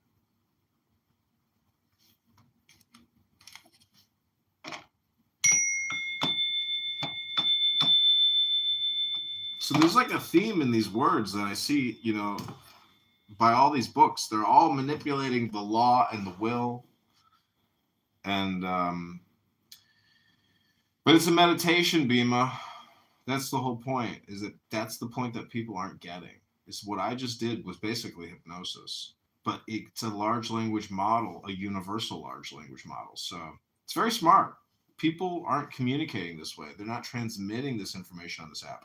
This app is a entertainment. It's a profane, vulgar hypnosis. I just gave to you a very intelligent hypnosis. Would you agree? Did you enjoy it? That was called The Hymn to Cleanthes. I think it's the hymn to clean your mind. What do you think? I appreciate it. I'd like to read it. I was trying to find it to read along with you, but I couldn't find that translation. Yeah, I got this book. It's Plato, Epictetus, and Marcus Aurelius, the Harvard Classics. And that is a short little poem in between Epictetus and Marcus Aurelius. And this, to me, is like a very valuable philosophy book. And it's so smart, Bima. I don't think women will ever read this stuff. Therefore, I don't put a lot of trust in women unless they're in my book club. That may sound ridiculous, but there are women that claim, I heard this literally by Cora, Cora on this app, who just had a breast surgery for... I do know Cora. Why are you exposing her details like that? Because I was asking her, are you going to get angry today? And she's like, can you just take it easy on me? I'm sitting here relaxing. I was like, oh yeah, sure, my bad. Okay. So anyways, she claimed that nobody needs to read Confucius. Nobody needs to read Lao Tzu. Nobody needs to read anything because eventually your brain will figure it out. And I was like, that's the dumbest thing I've ever heard, because it's there for our ingestion, just like a salad is at 7 p.m. if you want to have dinner. It's up to you to try to seek out, read these things, maybe read them regularly and see, because the theory is reality is constructed with your thoughts. So if you can use these sacred texts in your communication, it's a little bit like, manifestation or matrix. It's really just large language matrix, but I'm just saying the power of words, the power of your brain, the power of these sacred text documents is the therapy and healing that everybody's looking for. And if you heal yourself, you heal the world. So that's my theory. I like the theory. I am curious though, because I found a similar experience that women don't like not only to not read philosophy, but most aren't deeply involved in politics, economics, history, these types of things. And my question is, do you think that this could have been because there was, the typical, this is the feminist answer, which is there was this great epistemic injustice where the places that spoke and talked and discussed was all tied to things that didn't include women, right? So you'd have these conversations, these debates, these discussions at universities, and back in the cowboy days, the salons, politics, and they excluded women. Do you think that if men led us women to value philosophy more, that then there would be a shift in that? Or do you think that women inherently just don't like philosophy and politics and history? Yeah, most women are in the now, so philosophy would take them out of the now, and therefore they don't want to engage in it because they would rather, fulfill their routine or their pattern. Philosophy is de-patterning, and that's why the Roman government outlawed it, because it was dangerous to the pattern of the government. It's the same thing today. Anybody who essentially says we've already achieved, total abundance and fulfillment, they will rapidly be told, no, get back to work. You see what I'm saying? So it's like we have a philosophy problem as much as we have like an economic problem, because economics really is philosophy. And that's why I was asking, what's your economic philosophy? Because if you're a libertarian, Mises Institute, or you understand big government, big problems, small government, small problems, it's just a question of power sharing, distribution, because we already have infinite abundance, because we have infinite dollars, technically. It's just a question of will, and then fraud and fairness. And so it's like you want to apply the solution to what will give us the best yield. Like if you look at a large spreadsheet with, thousands and thousands of categories, and you're trying to like adjust to try to optimize, it always essentially always becomes a normal distribution curve. And then there's like certain outliers and opportunities for optimization, but the bell-shaped curve is the status quo. But philosophy is like the X factor that allows you to manipulate the bell-shaped curve. So you could call it a black swan event. If there are black swan events, there are black swan people. It's the same thing. See, no, hold on, wait a second, because you said, women are in the now, and you also mentioned manipulation. These are two very interesting things, because I think the complete opposite. Mm-hmm. Women are never in the now. Didn't you see that study where they took men? I think you might have even been the one who told me this. They took men and they took women and they put them in rooms and they asked them what they thought about for, the time. And the women were replaying all these conversations from the past, just in their mind. And men, they weren't thinking about anything. They were thinking about like something fun or a car or some new thing or something like that. And so I don't think women are in the now at all. I think that's the problem with relationships, because women are so deep and they get into their thoughts and they cycle. I think it's a complete opposite. And also the manipulation. Have you heard that because of the evolutionary strength, the physical strength and the capacity that men have evolved to be, right, to have faster, stronger, larger, then you have women who had to combat it through psychological manipulation. To manipulate, not manipulation in a bad way, but to help manipulate the man into either, I don't know, probably always doing something with security in the home, because this is what us women always fight for. We just want you guys to support us, to secure us. We want to feel safe. Some women, they want more. They want to be pampered, and I don't think that type of thing. I'm not talking about that type of woman. I'm talking about a woman that loves communication, loves you as a man, and respects you, and wants to be able to sort of Ayn Rand style, I hate to a woman president. It's one of my favorite essays. I'm sorry, but to admire the masculine. We like that. Us feminine women love a masculine man to feel safe and secure. And then we do all the back work, we raise the kids and have to do all the deep stuff while you guys are doing the immediate stuff. We're the ones constantly thinking, replaying, and trying to figure out the dynamics, blah, blah, blah. I think ultimately women would love philosophy if our leading men would guide us more to have it as an interest. That's my opinion. What just happened?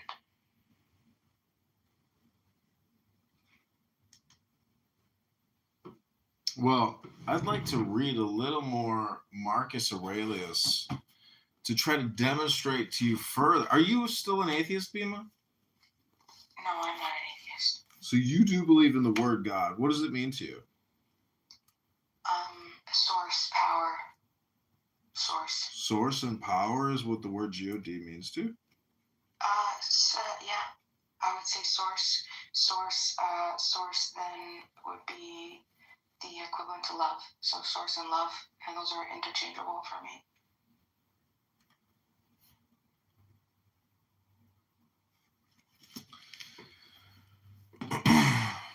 Okay, so I'm probably not going to read Marcus Aurelius right now. I'm like on a kind of a time crunch. I have a hard out. And do you know what the opposite of a hard out is?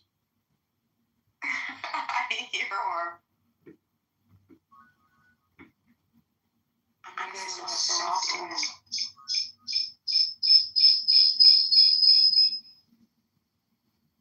Soft in, hard out. What would you say the Holy Spirit is?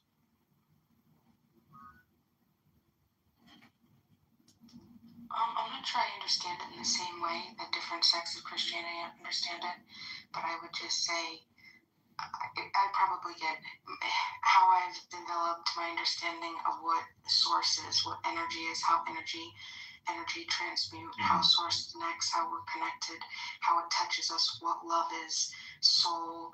It would just be the presence of love that is an all-seer being, because it is all of what is around us. Even if we can't see it, it sees us. So I don't know, something like that.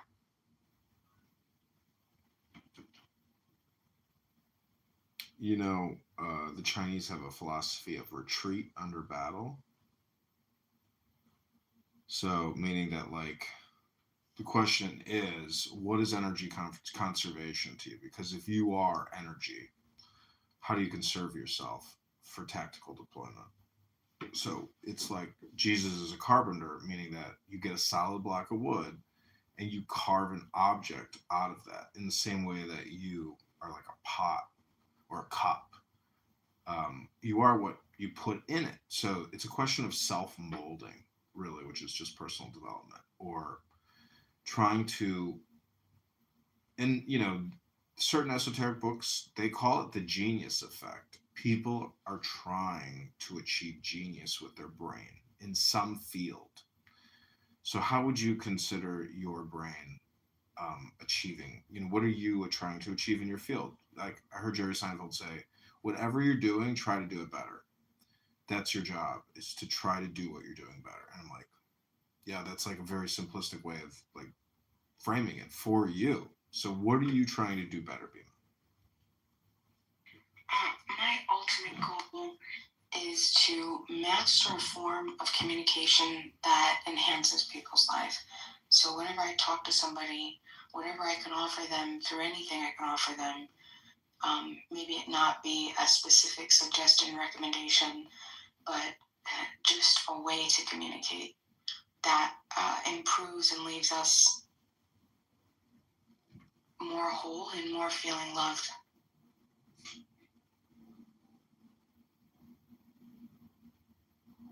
I don't want to see people in pain, and not if we can help it, right? Not if we're the cause of it, and there could be an alternative. Obviously, I know that some things have to happen because entropy, right? And I think that there's a beauty in that, and we can learn to accept that, but I don't think that we have to, I don't think that it's a good thing. I know I'm sneaking in a lot of reifications, but I don't think that it's a loving thing. And I like to love, so I'm a lover. I thought for the longest time that I wanted to know so much. And then I started to learn more, and you know the phrase, the more that I was learning, the more that I was like, I really don't know anything. And that's why I came to develop the philosophy that I have towards interactions between human beings. And I wanted to create like a universality, I guess, to apply to anybody. Because I understand I'm an American. I was born in here. That was such a small percent. I'm not in control of any of this. Nobody is. So how can I extend what I've been gifted to the world? And that's just communication. You already said it. So I want to be able to communicate masterfully. Masterful communication. And that's really difficult because you have to meet different people at different levels. Psychologically, you have to be able to tell like where they are and what they need to hear in order to break through barriers to give them different perspectives, to hold multiple perspectives on multiple things, just so they can soften, they could soften their heart out.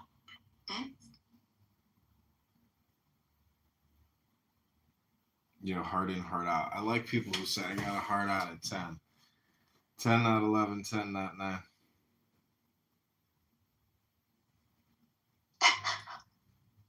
Do you know, there was this one, it was a news article, I want to say it was in the Financial Times. I could be wrong. Now, this was 20 years ago. It was one of my favorite articles that I've ever read, and I wish I could find it again. I've tried to look. If anybody is listening to this, please, if you know what this is, this article that I'm talking about, let me know. Find a way to let Bima know, okay, or John Kitover, and John Kitover will get me the message. But this is basically what happened. There was a professional violinist, or maybe he was a cellist. He played in an orchestra, and he was just brilliant at what he did. And he had said that he was playing like this song, and it was a song that he's played hundreds and hundreds of times. And it was something that everybody's heard, right? And people would ask him, like, don't you get bored, like, playing the same thing over and over and over? And he said, no. He said, because in my mind, every time and every attempt that I play, it's almost a game in my head that I play to master the playing of that piece. Like, there is so much, even if it sounds like the best that you've ever heard somebody play, in his mind, there's still more to be done and more that he can improve. And I thought that was so beautiful. Like, he's at peace and content with doing something that is just, would be so, like, I don't know if the word would be monotonous or boring to everybody else, doing something over and over and over. And that's what I want to do with communication. Because you think like, oh, you learn to communicate, and then there's it. No, there's just so much. There's so many different ways to talk to somebody. There's so many different things that you need to know about what people are thinking in order to create a communication that there can actually be an exchange. Like a true exchange. A true communication. A transaction of communication. Mm-hmm. Yeah? Instead of just like this. Like me, I'm just talking. I doubt that you're receiving anything. You're probably doing something else. No, I hear you. So I'm just like, So there's what you're saying is already true. However, there are treacherous people about. There are traitors, there are betrayers, there are backstabbers, there are liars, there are charlatans, there are thieves, there are murderers. So that always throws a pickle in the bone. But lucky for you, I've already been to the deli and I got a great pickle. I hope it's half sour. That's the only thing I'll eat. So you know Zach Ruda on this app? No. Him and I have a theory that you can within 10 minutes you can get 100 song titles just by listening to what people say on Clubhouse. So when he talks, sometimes I'll just be like, okay, I'm going to create a song based on what you just said. And I came up with a song called I Just Went to the Deli and I Got a Great Pickle. Can we hear it? Possibly.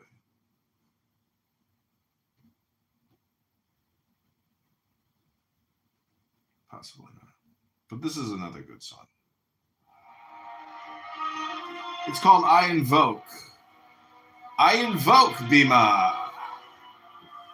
Okay, this is Hypnosis ASMR with Bima, your ASMR hostess for the night. You are mine, oh my saint, a whisper, a flame, a soft restraint by the scars we create. I call your name. I sealed our fate. Though I fall, though I faint, though I choke,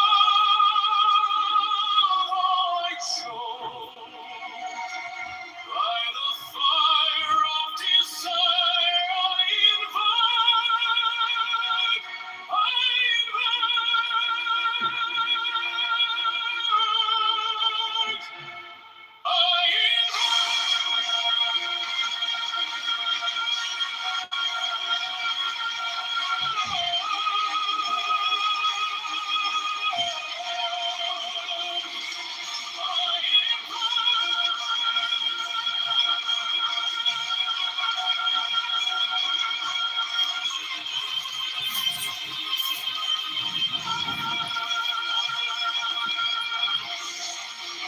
your shadow lingers, your breath still warm, a tempest rising, a breaking storm.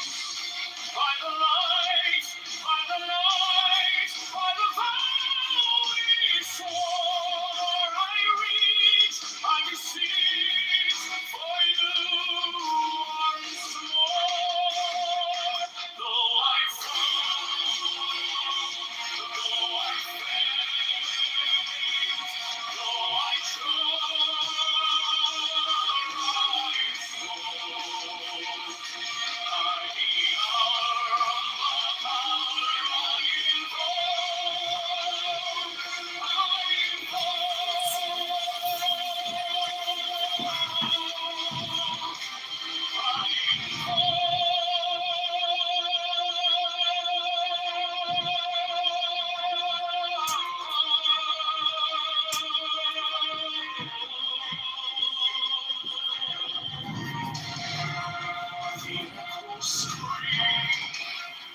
the silence weeps, the bomb we roll, eternal key.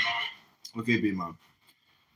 I'm gonna hard out soon, but not right now. What is your number? Pick a number 1 through 200.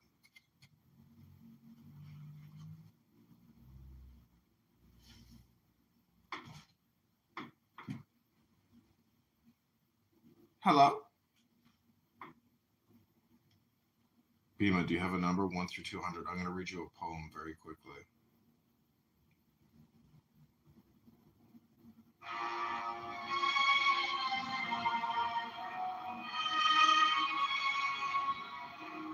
What up, McZed? McZed just came in for a second. Okay, Bima, let me know when you're ready for your poem, 1 through 200. This song is called The Secret Communion.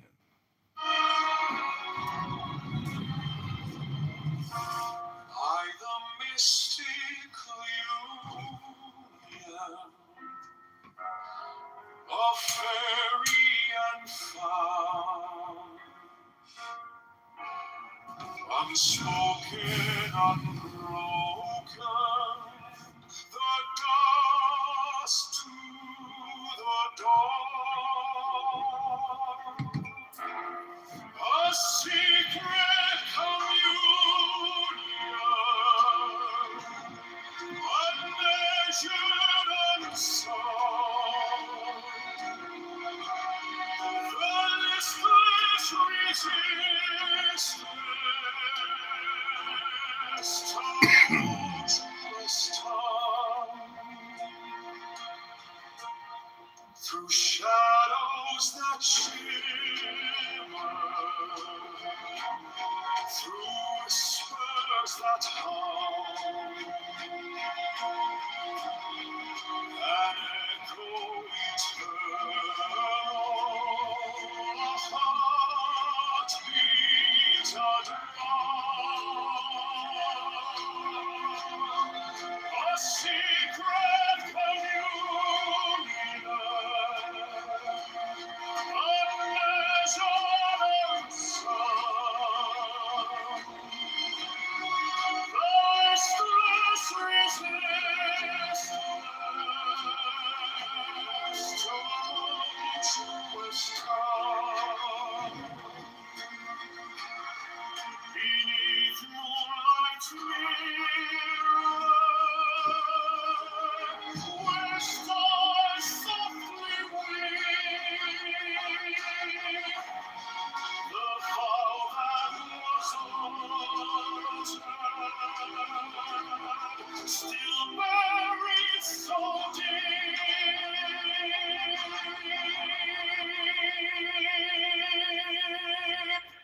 a secret communion, unmeasured, unsung, the listless resistance,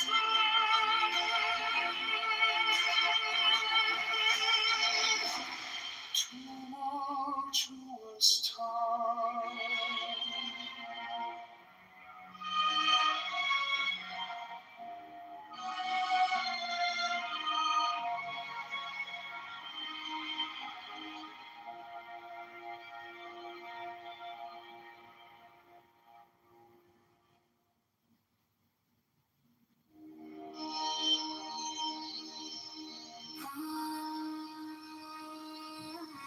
Okay, this is called Go Back to Sleep. You who have no love in your heart, you can go back to sleep. What's the name of this one? Another banger by John Kitover Music Incorporated. Bima, thanks for the hypnosis and ASMR. Let's start this Sunday night. This is your 10 o'clock, not 10, not 11, 10, not 9. Hard out. You made it. You are a survivor. You did it. You can go back to sleep. Oh, you're here, Bima. You're here. All right, well, I'm going to read a poem to you. I'm going to just go to the 10th page, 10, not 11, 10, not 9. Couldn't give me a straight answer. I'm watering my begonias. Watering begonias. Go back to sleep. You who have no love in your hearts.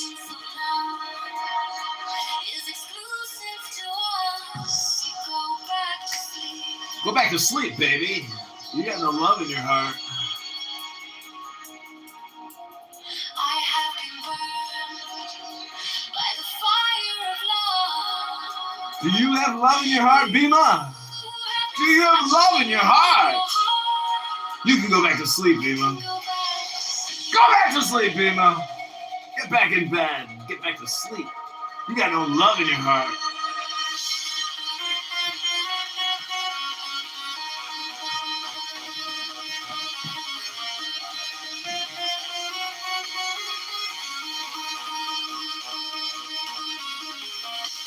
This is DJ Bane. Let the games begin. One of you lucky Clubhouse users is the Trigger Man.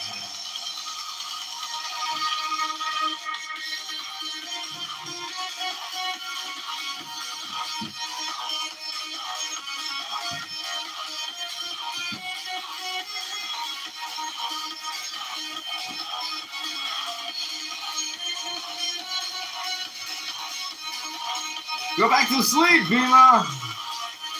You got no love in your heart. Bima, can you prove that you have love in your heart?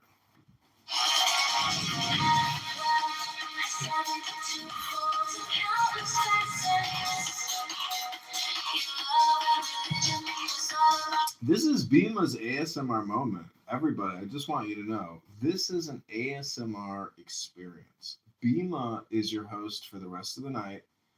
Bima, you can come in and out, heart in, heart out, totally up to you. But if you want to host this room, I mean, it's yours to do with it what you will. It will run until probably 2, 3, 4 in the morning. And I hope you have fun with this experience, Bima. It's your opportunity here to do your own hypnosis, your own ASMR, your own NLP. Read whatever you want, but I would encourage you to read a book in this room. It will run till 4 a.m. today.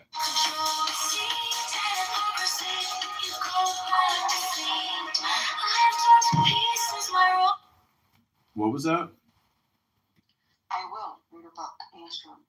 Okay, fantastic. Invite people to it as well, but don't change the title. Title's perfect. It's your hypnosis. It's the ASMR Bima experience. Make it, this is a commercial opportunity here. People make money with ASMR. It's very hard because it's so competitive. It has to be something special. And I think what you pick matters, just in the same way with who you choose to associate with matters. Pick the best, Bima. The Buddha says pick the best. And I love the best booty.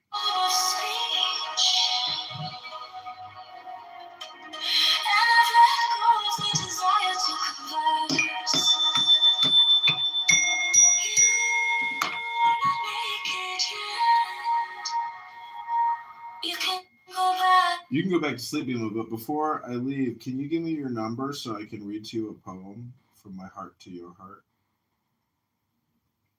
Sure, my number is, are you ready? Mm-hmm.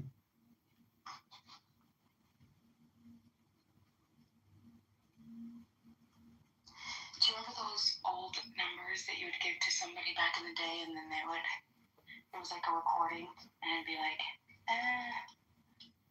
this isn't really my number. 1 through 99. What's your number, Bima? Let's do,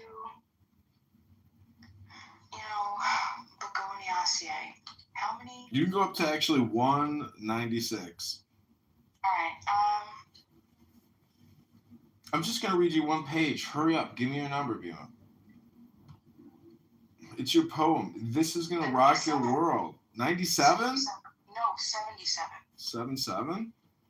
All right, good pick. Okay, here it is. Ooh, oh, what the F? This is what I wanted to read you, which is strange. Okay, so take the deepest breath of the day. This is a journey, Bima. Are you open to going on a journey? Okay, can you record this somehow, Bima?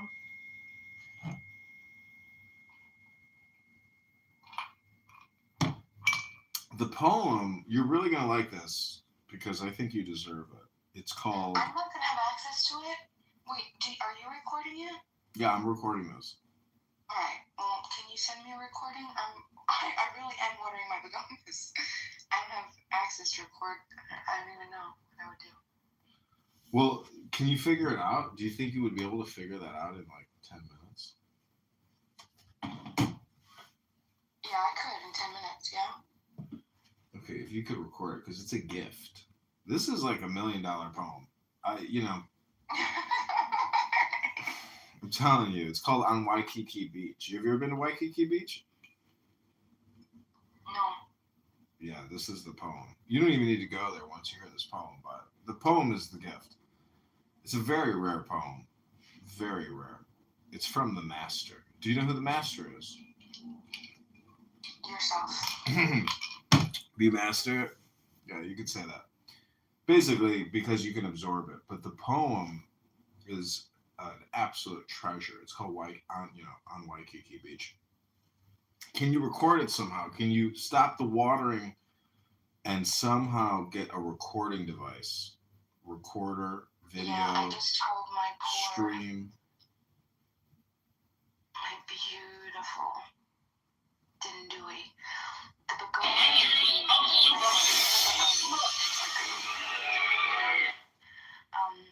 And I just told it, oh my gosh, look at that leaf. If you could, I wish you could see what I see right now through my eyes. It's beautiful. Dima, can you somehow figure out a way to record this conversation? Because I want to give you a gift. I want you to listen to it, and then I want you to play it back to me so we can listen to it. Okay, you got this.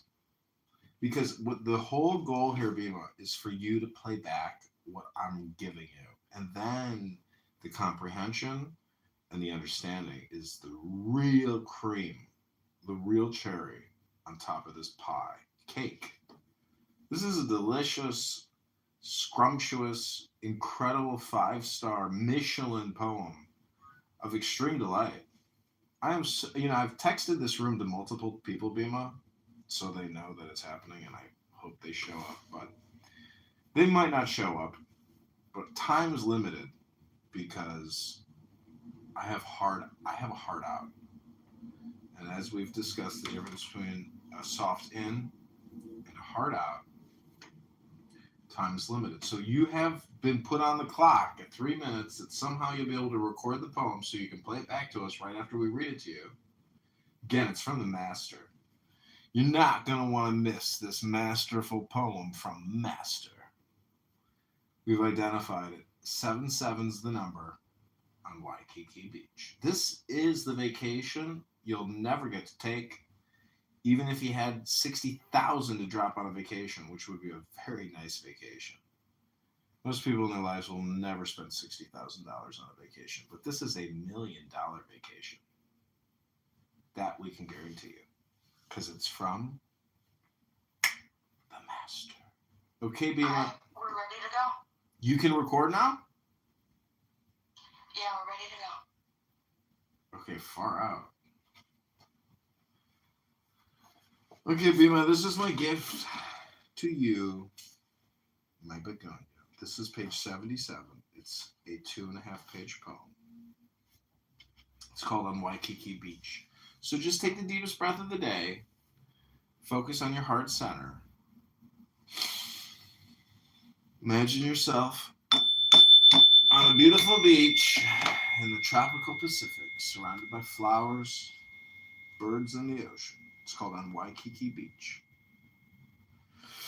Upheaved from chaos, through the dark sea hurled, through the cleft hut of the amazed sea, sprang mid deep thunderous throats of majesty.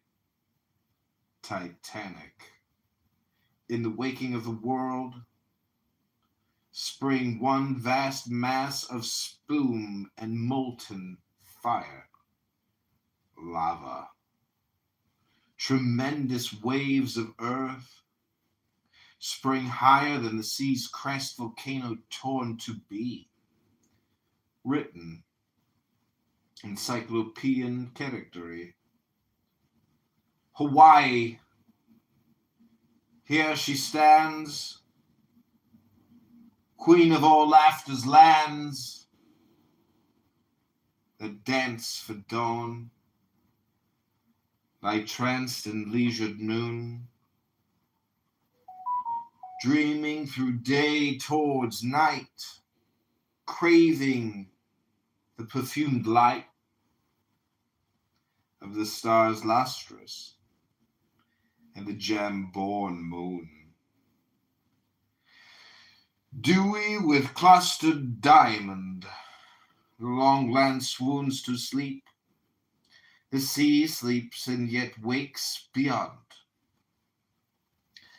Here in the crescent beach and bay, the sea, curving and carving in warm shapes of dream, answers the love song of the lilied stream, and moves to bridal music, stern and free.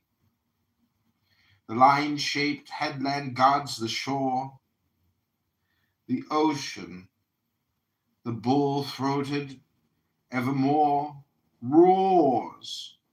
The vast wheel of heaven turns above, its rim of pain, its jeweled heart of love. Sun waved, the eagle wing of the air of feathered spring royally sweeps, and on the musical marge watches alone the man, O silvern shape and span of moonlight, reaching over the gray large breast of the surf-bound strand, life of the earth, God's child, man's bride, the light of the sweet land. Are emeralds ever a spark of this clear green, or sapphires hints of this diviner blue, or rubies shadows of this rosy hue, or light itself elsewhere so clear and clean? For all the sparkling dews of heaven fall far crystalline, fixed, forgotten as a star forgets its nebulous virginity, are set in all the sky and earth and sea, shining with solar fire, a single-eyed desire of scent and sound and sight and sense perfuses, still and lambent light of the essential night, and all the heart of me is faint and muses, as if forever doomed to dream, or pass in peace, Lethean, adown the grey Lethean stream. So deep the sense of beauty, and so keen the calm abiding holiness of love, reigns, and so fallen from the heights above, measurable, influence unseen of music and of spiritual fire, that the soul sleeps, forgotten of desire, only remembering its godlike birth, reflected in the deity of earth, becometh even as God. The pensive period of night and day beats like a waving fan. No more, no more. The years, refit of their joys and fears, pass like pale faces, leave the life of man untroubled of their destinies. Leave him forgotten of life and time, immortal, calm, and wise. only the ceaseless surf on coral towers, the changeless change of the unchanging ocean, laps the bright night. With unsubstantial motion, winnowing the starlight, plumed with feathery flowers of foam and phosphor glory, the strange glow of the day's ember fallen to indigo, lit of its own depth in some subtle wise, a pavement for the footsteps from the skies of angels walking thus, not all unseen of us, nor all unknown for unintelligible. When with souls lifted up in the Cadmean cup, as incense lifted in the thurible, we know that God is even as we, light from the sky and life on earth and love beneath the sea.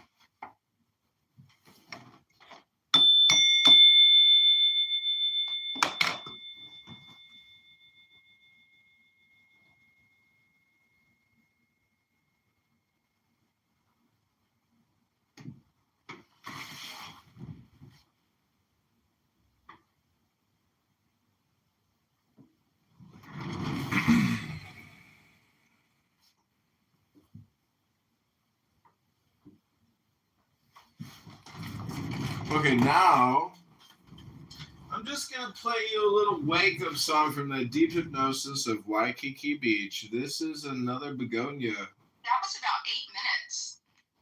Was it? Wow. Okay, I want you to play it back to us, but to just like refresh us, take a deep breath, have a little drink, and I'm going to play you a little flute song.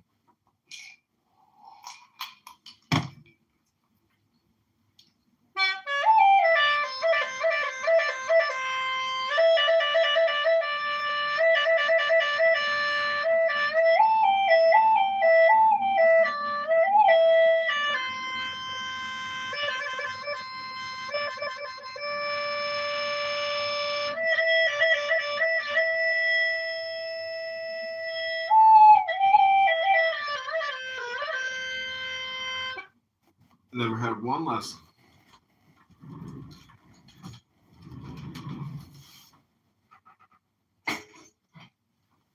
Okay, this is one more little musical instrument before my heart out.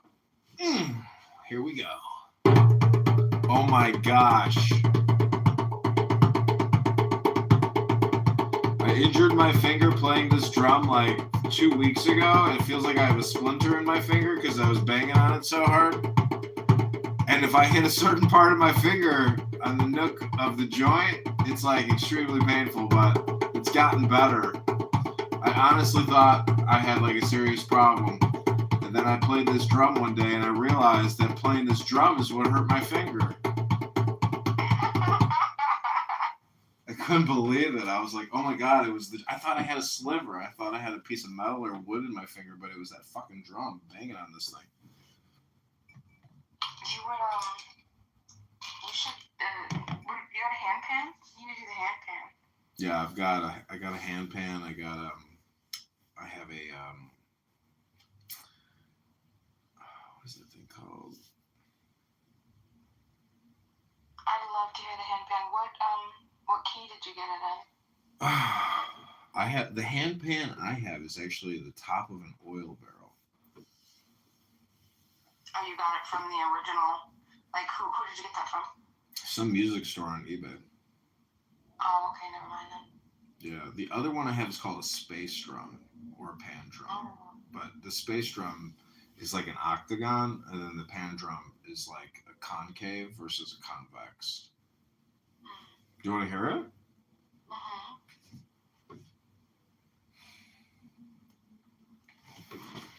Okay. For the sake of not having dead air time, gonna put on some music in this office.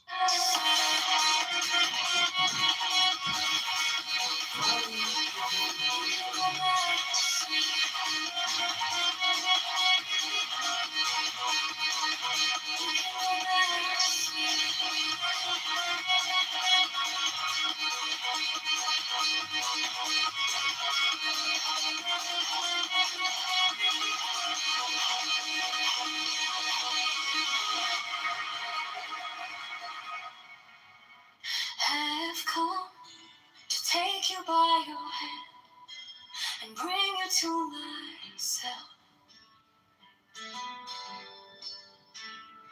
I have come to shine your way as you walk this path. I will make you guiltless, I will make you fearless, and I will place you in the brightest point in the universe. I have come like a breeze of spring to your field of flowers, so I can hold you by my side and embrace you tight.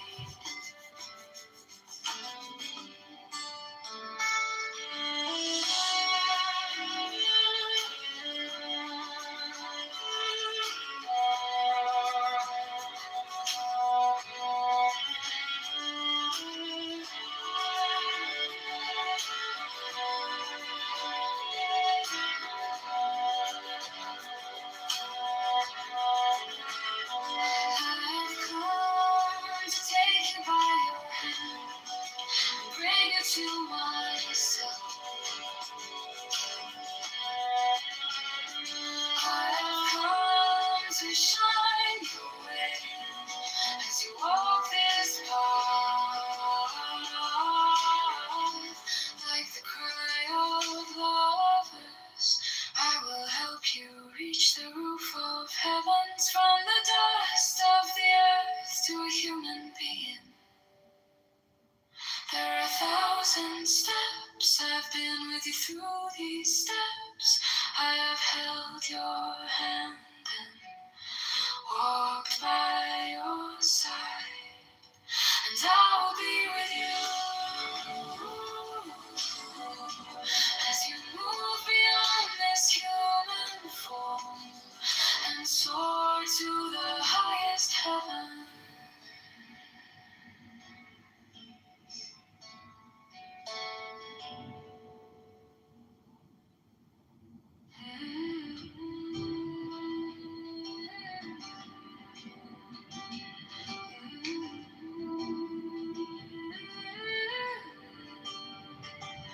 I have come to take you by your hand and bring you to myself. I have come to shine your way as you walk this path. I will make you guiltless, I will make you fearless, then I will place you in the brightest point in the universe. I have come like a breeze of spring to your field of flowers, so I can hold you by my side and embrace you tight.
A 72 phones and countless facets to run religion is all about control, deceit, and hypocrisy. You go back to sleep.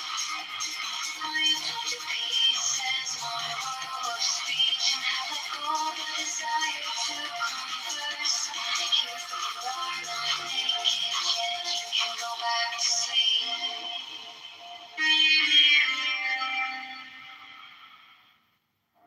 When you dance, the whole universe dances. All the realms spun around you in endless celebration. Your soul loses its grip. Your body sheds its fatigue. Hearing my hands clap and my drum beat, you begin to whirl.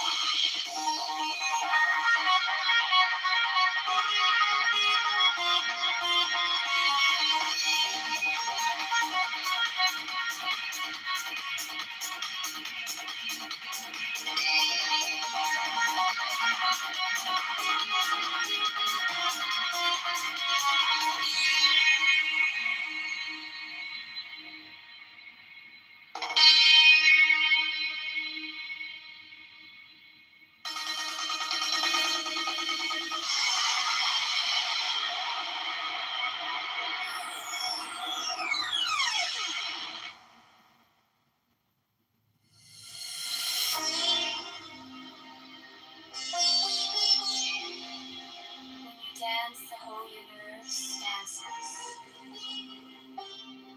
All the realms spun around you in endless celebration. Your soul loses its grip. Your body sheds its fatigue. Hearing my hands clap and my drum beat, you begin to whirl.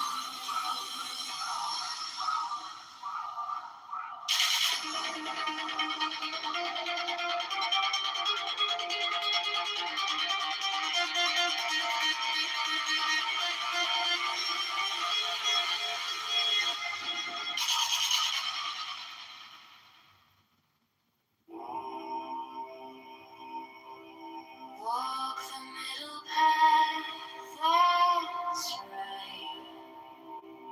Walk the middle path, embrace the part of you. Embrace the dark in your light, the pleasure in your life, the chaos in your peace, the shift in your routine.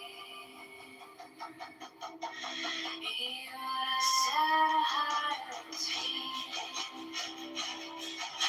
Swing higher, swing higher, swing higher. This is a master class, and there is a price of admission. Leave your old self behind. Rid your soul of shackles of convention. Dust your mind of methods of control. Soul evolution is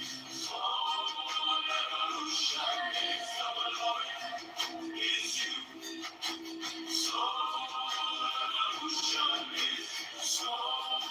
evolution is you. The beloved is you. You're the deity that you worship. You're the God that you see. Come out of yourself. Come out of yourself. We are eternal beings, currently in three-dimensional earth-based bodies. From the moment you are born, an escape hatch is placed in front of you. Escape with your mind and the desire to be free. and learn more. You are starlight, particles of matter mixed with energy. You are born of light and will return to light. Manifest like a flame. No place in time. Power on the inside. No place in time. Power on the inside. Enjoy this bounty. Eat your heart out. Now listen to heal your wounds. I get you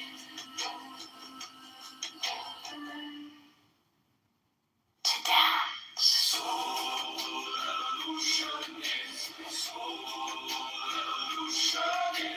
loving, is you.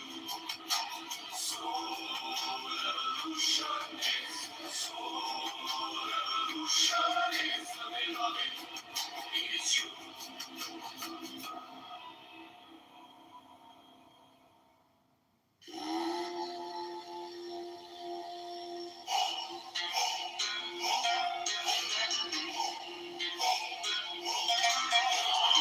You got it all figured out. You bend your body real well.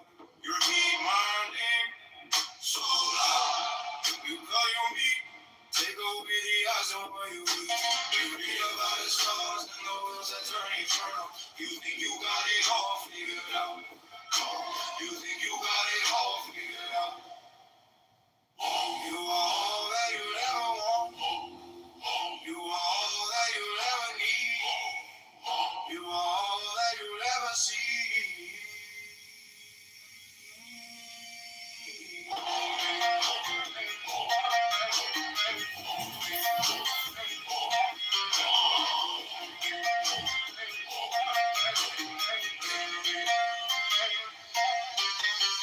You believe stories of gods who are kind and trust walks of red and white, black and blue, and yes, you turn the other cheek, and you think you got it all figured out. You think you got it all figured out. You swing from dogma to dogma, you switch from control to control. Oh friend, this is a vicious circle to buy your soul. This is a vicious circle to buy your soul. You think you got it all figured out. You think you got it all figured out. You are all that you ever want. You are all that you'll ever need. You are all that you'll ever see.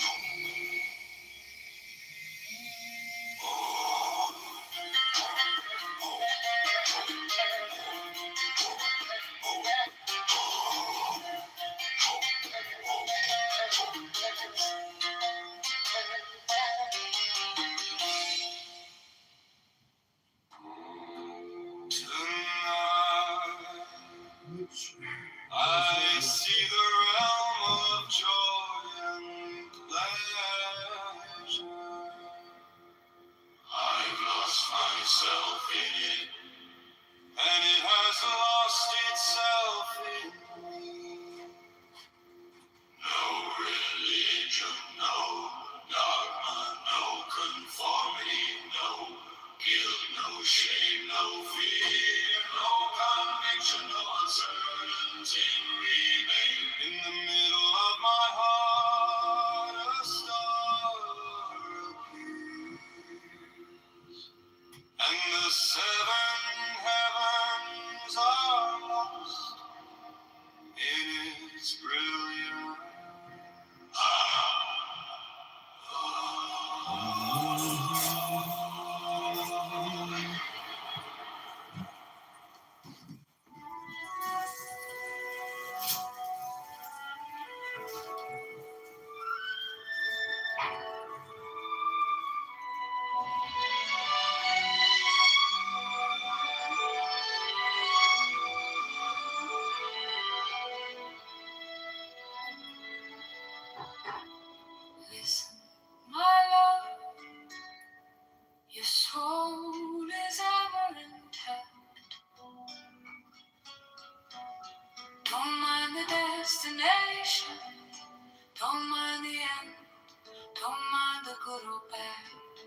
or right and wrong, grow from the past, but grab hold of now.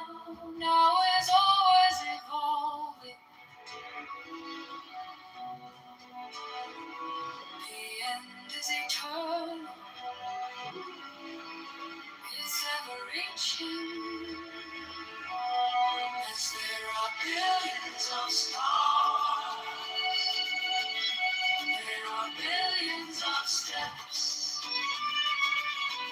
As there are billions of souls, there are billions of ways to grow. Last night, under the roof of all nations, woman in red spoke of self-realization. She said, I am fully illuminated. Listen, my love, illumination is eternal. It can never be full. Evolution is eternal. Now is always evolving. The end is eternal. It's ever reaching. As there are billions of stars, there are billions of steps. As there are billions of souls, there are billions of ways to grow.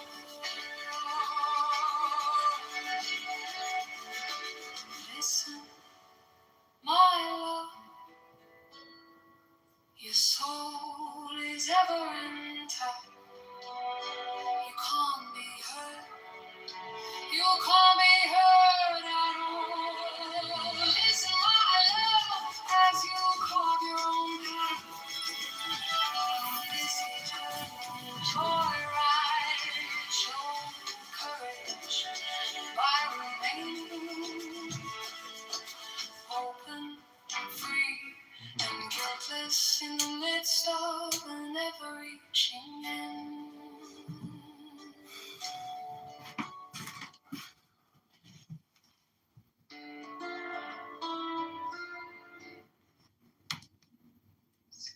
And this behavior might play an important role in why we do or do not feel attracted to friendly towards Bima, a certain person.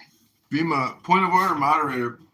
Can you play back the poem I just read to you? I'd like Beaver to hear this incredible, majestic poem that I read to you as a gift. Can you give the gift back to me now, of the gift that I just gave to you? This is horrible. My darling Bima Begonia. Okay. We're going to just end right at this last paragraph, okay? The term morals in the broadest sense. Listen, my love, your soul is ever intact. Don't mind the destination, don't mind the end. Don't mind the good or bad, or right or wrong. Grow from the past, but grab hold of it now. Now is always evolving. The end is eternal. Point of order, moderator. Point of order, moderator. I want to invite Beaver up. I like you, Beaver. You know, I don't bring up drama from previous rooms. I just like you as a person. You know, you seem like a pretty cool, chill dude, whoever you are. I can't bring him up. That's okay. Can you play the gift I gave you, Bima?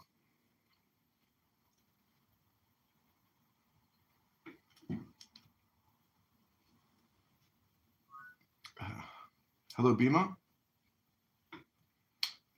Bima, can you play the gift I gave you? Yeah, we're preparing. It's an 8-minute poem, Beaver. Welcome to Hypnosis ASMR with Bima. This is a book reading room. I'm going to hard out. The opposite of a hard out is a soft in. So I hope that you just had a soft in and you have a hard out, because knowing, you know, when basically it comes down to scheduling. You're in love with I'm in love with Bima. Oh boy. Okay, so Beaver, do you have love in your heart?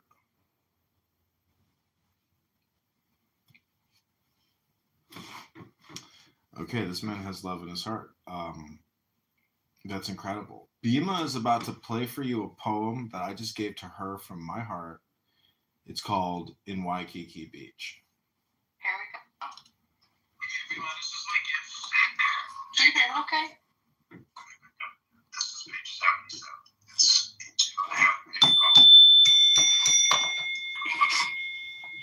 So just take the deepest breath of the day. Focus on your heart center. Imagine yourself on a beautiful beach, tropical Pacific, surrounded by flowers, birds, and the ocean. It's called Waikiki Beach. Up here from chaos, through the dark sea world, through the clutch heart of the amazed sea, spring mid-deep thunderous throats. Okay, Bima, never mind. It doesn't sound very good. It's super loud and hard to listen to. So, Beaver, I will leave you with your love, your Bima. This is Hypnosis. ASMR. Bima. In music, musician, AI Wisdom House. If you haven't joined the house, cash in your little pinky, your little dinky winky. Augustine is here of Hippo.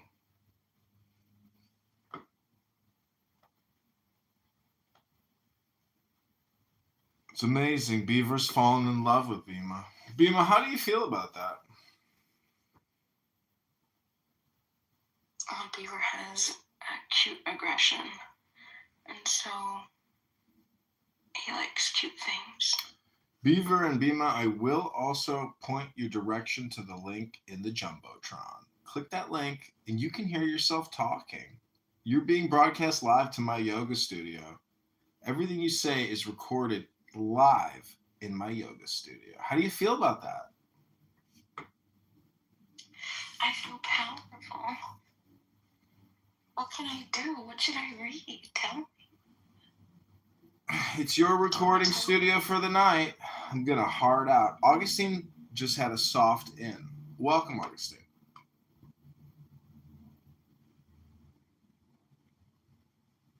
How you doing? I'm doing great. How are you doing, Augustine? Not too great since the Bears lost, but I'm good. Do you live in Chicago, Augustine? Yeah, I do. That's too bad. I hear a bunch of criminal Democrats, socialist, Marxist terrorists run that city, and it's bankrupt. What a horrible, awful, terrible city. I agree. I don't like the liberalism. Well, this is your hypnosis ASMR experience to help you relieve the pain of suffering, the loss of defeat. That ram meat wasn't as tasty as the bear meat, but what are you going to do? It's a barbecue. Augustine, how do you feel about mockery? Are you open to being mocked? Yeah, I'm fine. Like, not too many things bother me. Okay, so welcome to the Inside Joke, where we will be mocking people who come to this room. They will not be aware that we will be mocking them, but mockery will occur, I assure you, sir.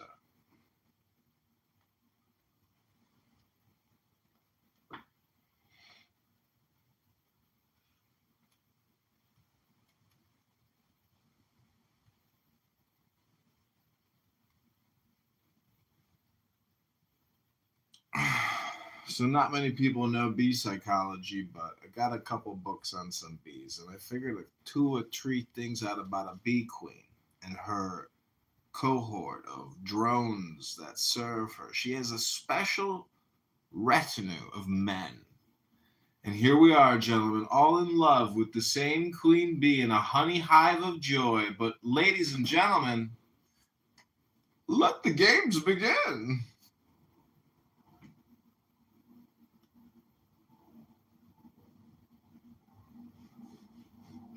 What makes you happy?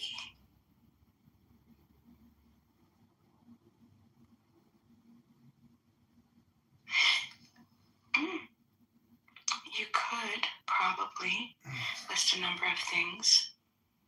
I'm reading from a book.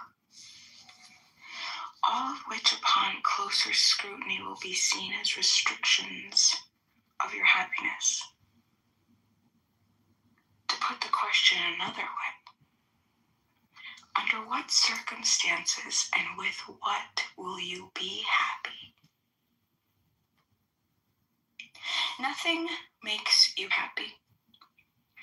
Nothing is all that can ever make you happy and all that ever will make you happy.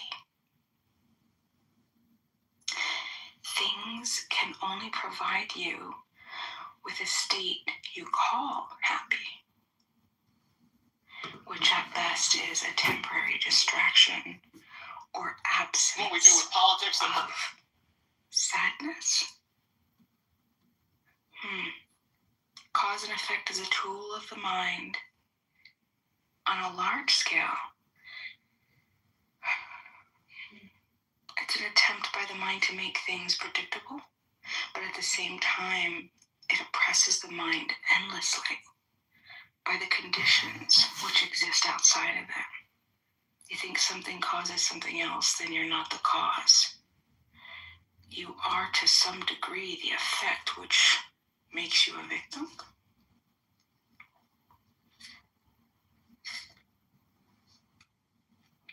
Like other elements of the mind, cause and effect on the surface seem to make sense and be useful after all.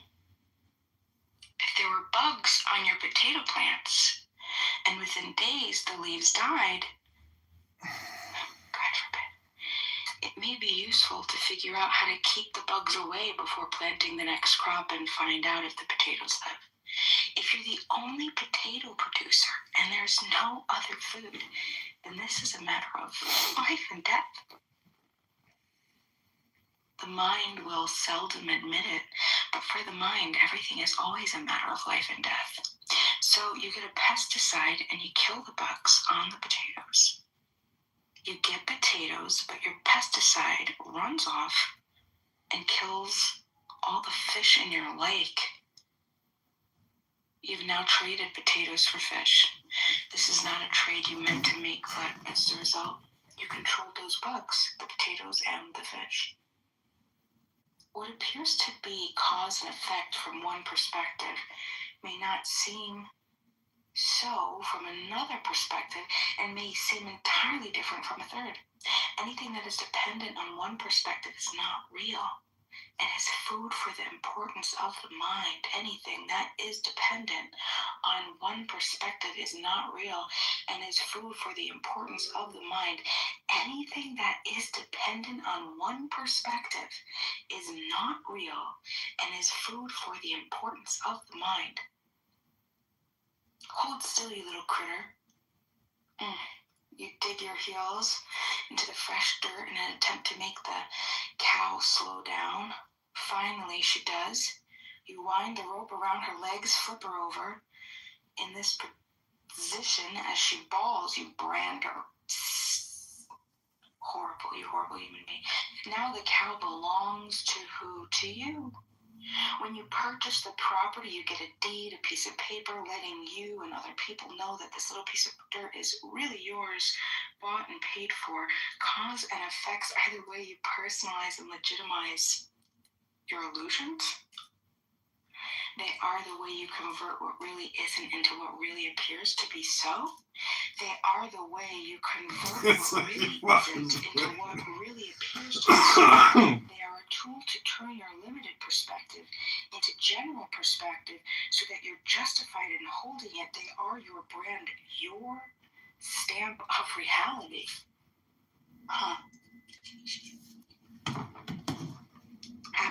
is. As a species, people are going down for the second time, drowning in their limitation of perspectives.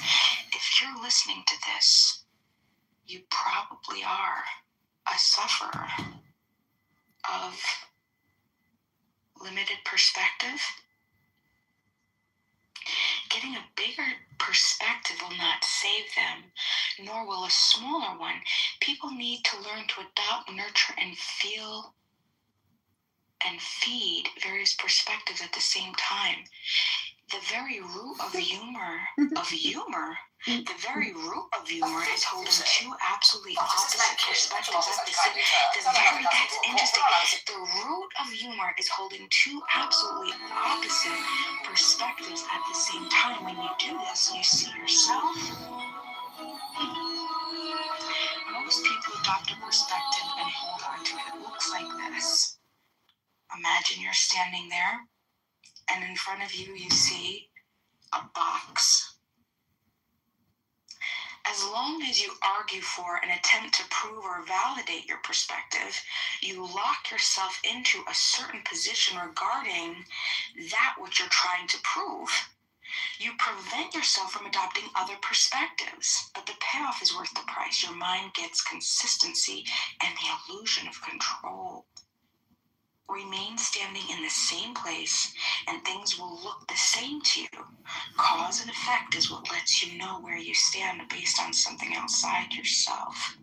If you can adopt some perspective and the opposite of your present perspective, something magical happens. What do you think that is? If you can hold and nurture your present perspective, think of something, think of a political issue. If you can hold it and make an argument, interesting. When you do, it looks something like box from the other side, and now remove the box, and you have two people, yourself, looking at yourself.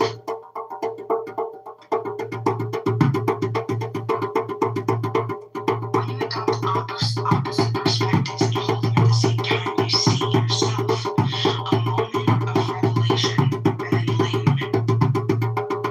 enlightenment. So point of order, Bima. Let me ask you a question. If you look at the anger response and light, the first three letters is let it go, lig. So I call it the principle of lig, let it go. So if you want to illuminate yourself with light, if you want to enlighten yourself, meaning angels fly, because they take themselves so lightly, and the Lord of Hosts, or the Blessed Holy Ancient One, is so much more foolish or comical that, he's the host of the angels. So that's the secret, is comedy. Comedy is the catharsis. Can you imagine, biologically speaking, what is the laughter response? Isn't that actually kind of a phenomenon? Like, what makes people laugh? If you could have a list of what are the top 10 things that make people laugh, it would be an interesting list. I'm just saying. That is very interesting. What do you think laughing is for, or why you developed it?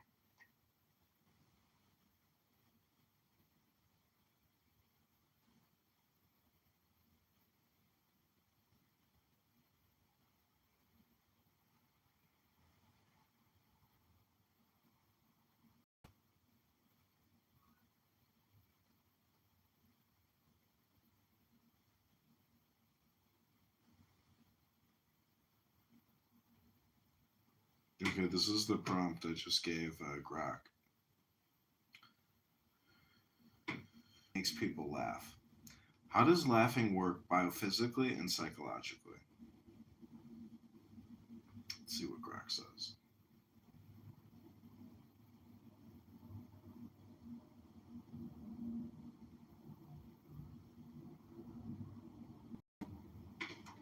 Yeah, I do. Okay, sing us your favorite song that you have memorized. Okay. Okay.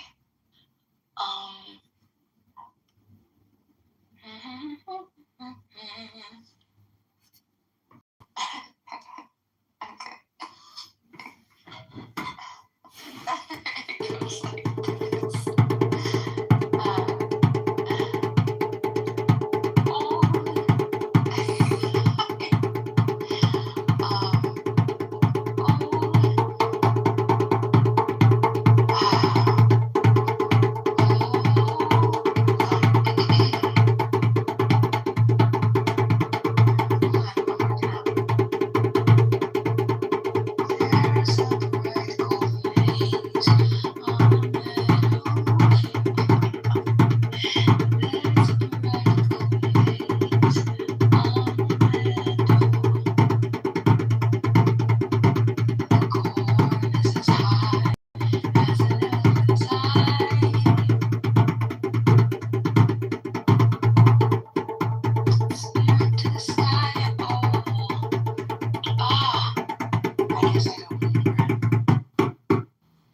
So, Bima, let me ask you a question here. Too much distraction. Here it's 12 o'clock at night. Bima, what's in your PTR? Because I'm looking at it and my eyes look blurry. Like, what does your PTR say to you? What does it mean to you? How does it make you feel?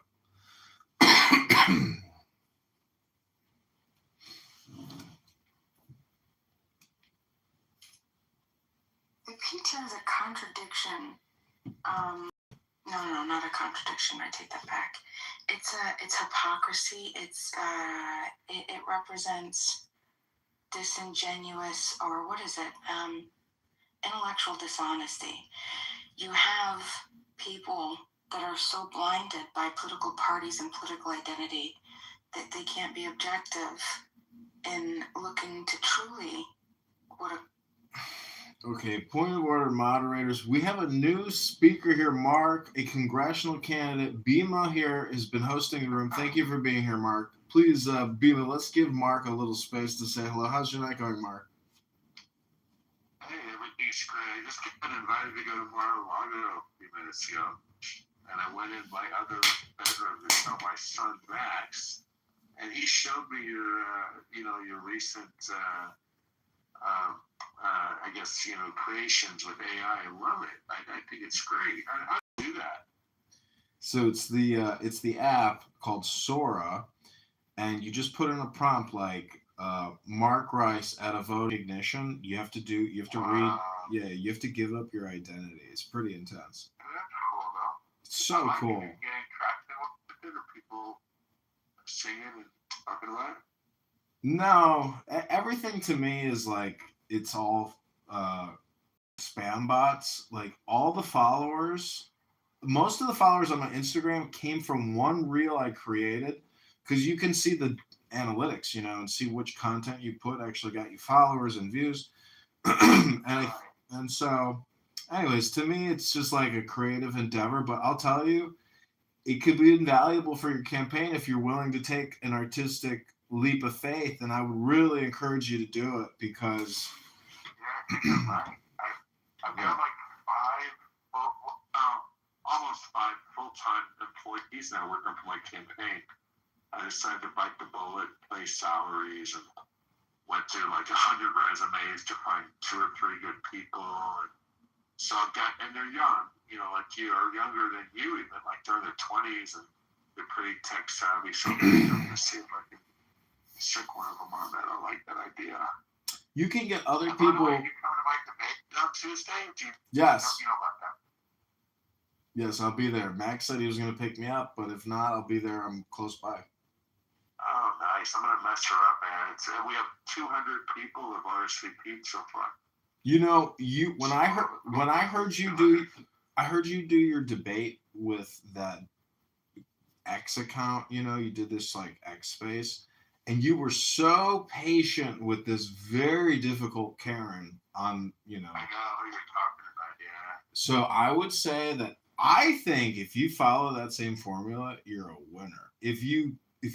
But I don't know, to me, that was your win. So like, I would say if you listen to that feedback, it would like help you with this debate. Because how aggressive are you going to be?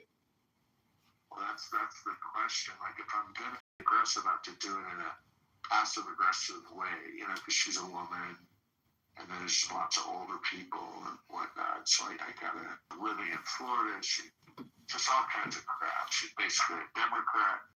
So I'm gonna accuse her of all that stuff and bring it up in like a really nice way. That's kind of my thought. What do you think? Do you think that's the way to do it? I heard Kennedy say, "Tell people what you mean without being mean." And that you will win. I lost my first election in college. I ran for junior class president, and I was kind of mean.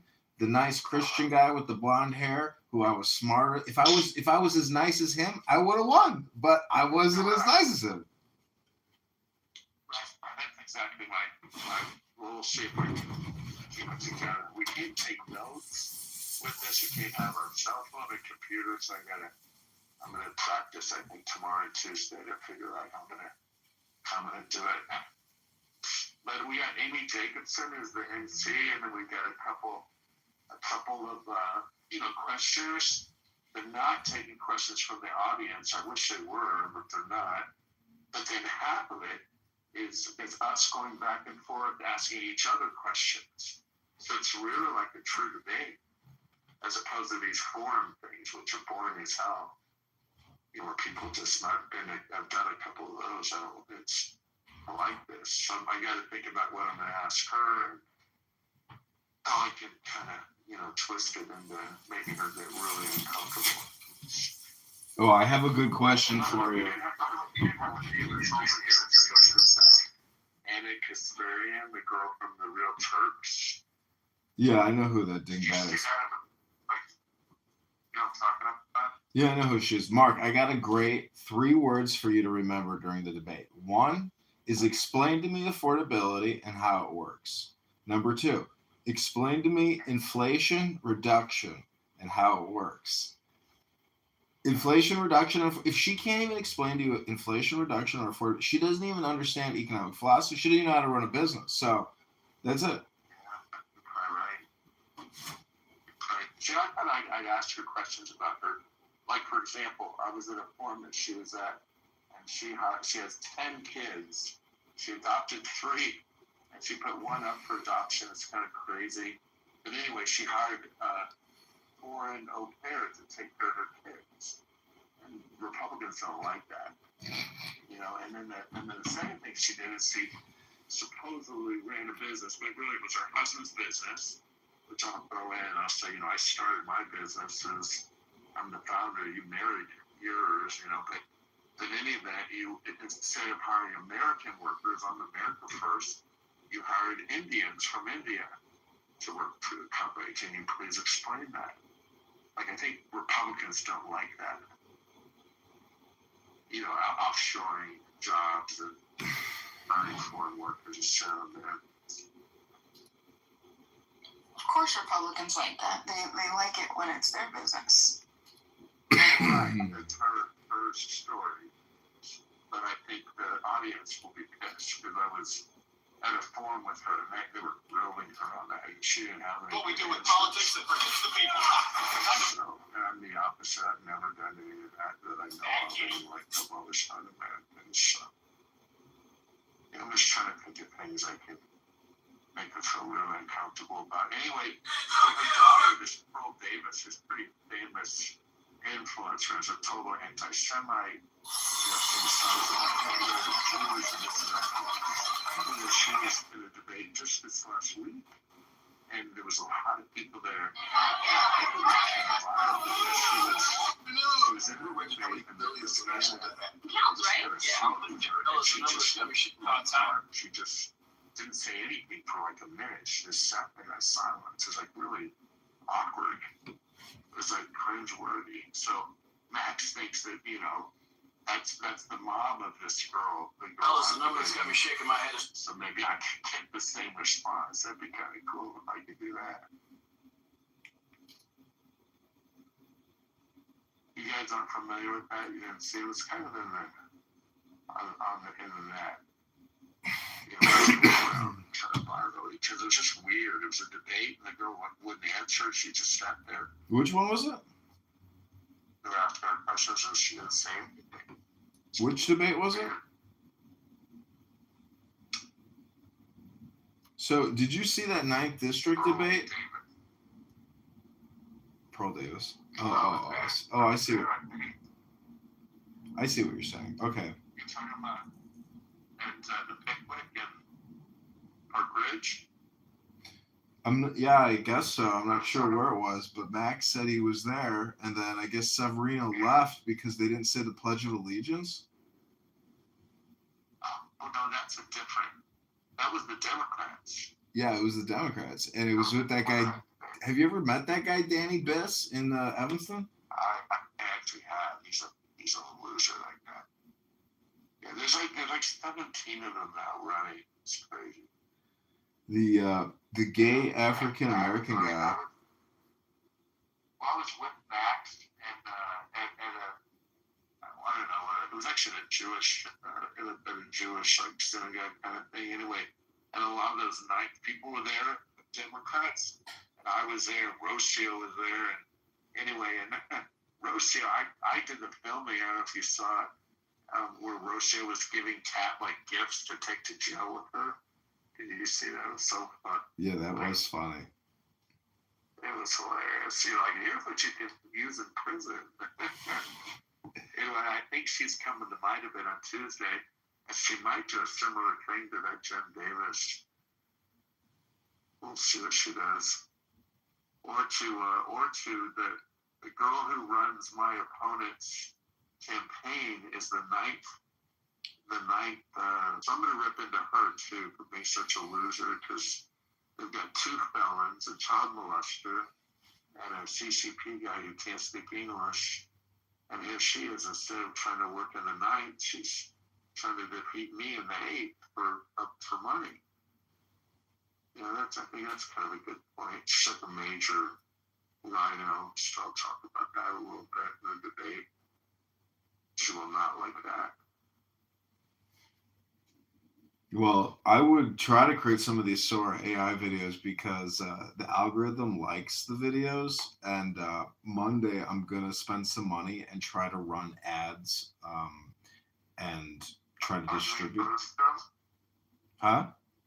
Like boost the posts. Try to do it on YouTube and Meta, and just do like small budget experiments in Peoria, because I want to like just basically spread the psyop and see on March 17th how many write-ins I can get. If I could get just 500 people to write my name in, like that would be a success. I mean, that's the goal. That's cool. You might be able to do that. Think of all the people that signed for you. You know, they might remember your name. Yeah, it's all an experiment in communication. I'm not going to spend much more money on this, but these videos are pretty amazing. And, you know, I have so many cell phones and you can only do so many videos per account. You can pay to do more videos, but I think by the end of the week, I could have 500 more videos up, and they do get views. So to me, it's like, it's worth it, because how the Sora puts it out is so crazy and so funny. And it's a little bit like I'm turning myself into a cartoon, which is kind of cool. Right, you could. You never know. If you get viral, you could be like famous with that stuff. You gotta make it funny, I guess. You have like. But by the way, with me, when I have my videos, not so much AI, but anyway, I've tried. It won't let me boost it like on Meta, because I'm a candidate. Something about politics, they won't. Maybe there's a rule against it or something. You can't promote it. You know, I get denied every time. I've tried it like 10 times. So I'm asking Grok right now, create 10 funny prompts for candidate John Kitover to defeat Darren LaHood for usage on Sora. And you know who owns Sora, right? Oh, no idea. It's Microsoft and that crazy F word, Sam Altman. Oh, you're kidding. No. Yeah. How do you spell it? Sora. S-O-R-A. Sora. Oh, Sora. Okay. Wow. It's pretty remarkable. I just saw a few, but I didn't know where it came from. What's cool is if you create, say, 10, the most you can knit together on a YouTube short is 25 clips, which is pretty cool because then you have like a 3-minute video. This is like an advertiser's dream come true. I mean, to be able to come up with this creative outside to independently do, you just can't do it. It's so expensive to do. It's unbelievable. Yeah. You would think it would be really disruptive. It's amazing. I mean, I've already arrested. I saw the one where you're like a football coach at a stadium with people chanting your names and stuff.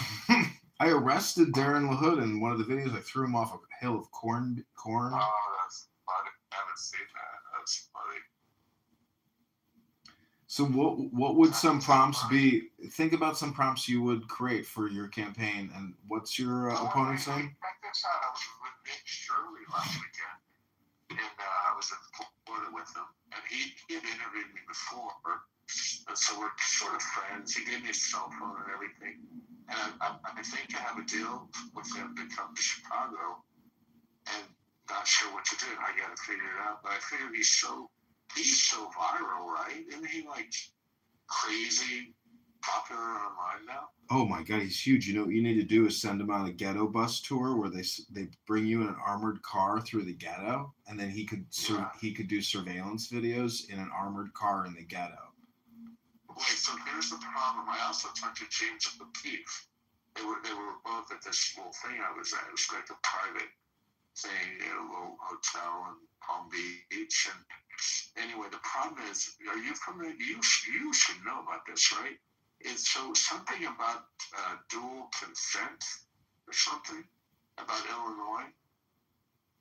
Like you can't film the way James O'Keefe or Nick, they do their things. You can't do that in Illinois. You can do it. You can do it unless somebody wants to sue you. That's the whole thing. If you have money to lose and you're going to go surreptitiously film, you open yourself up to a lawsuit.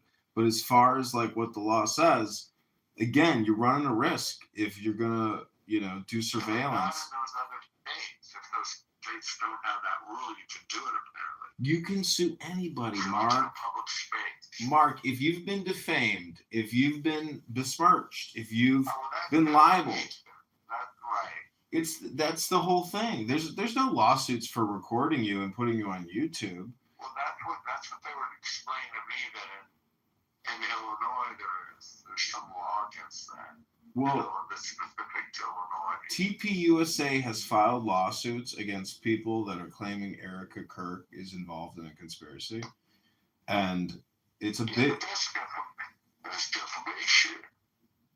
That's different, right? I mean, that you can get sued across the board anywhere But the whole point of defamation is you can show damages, and so if you just, anyways, because if you're bringing this up. I'm just telling you, they won't do it. They won't want to go in Illinois. They don't want, do you know James O'Keefe actually showed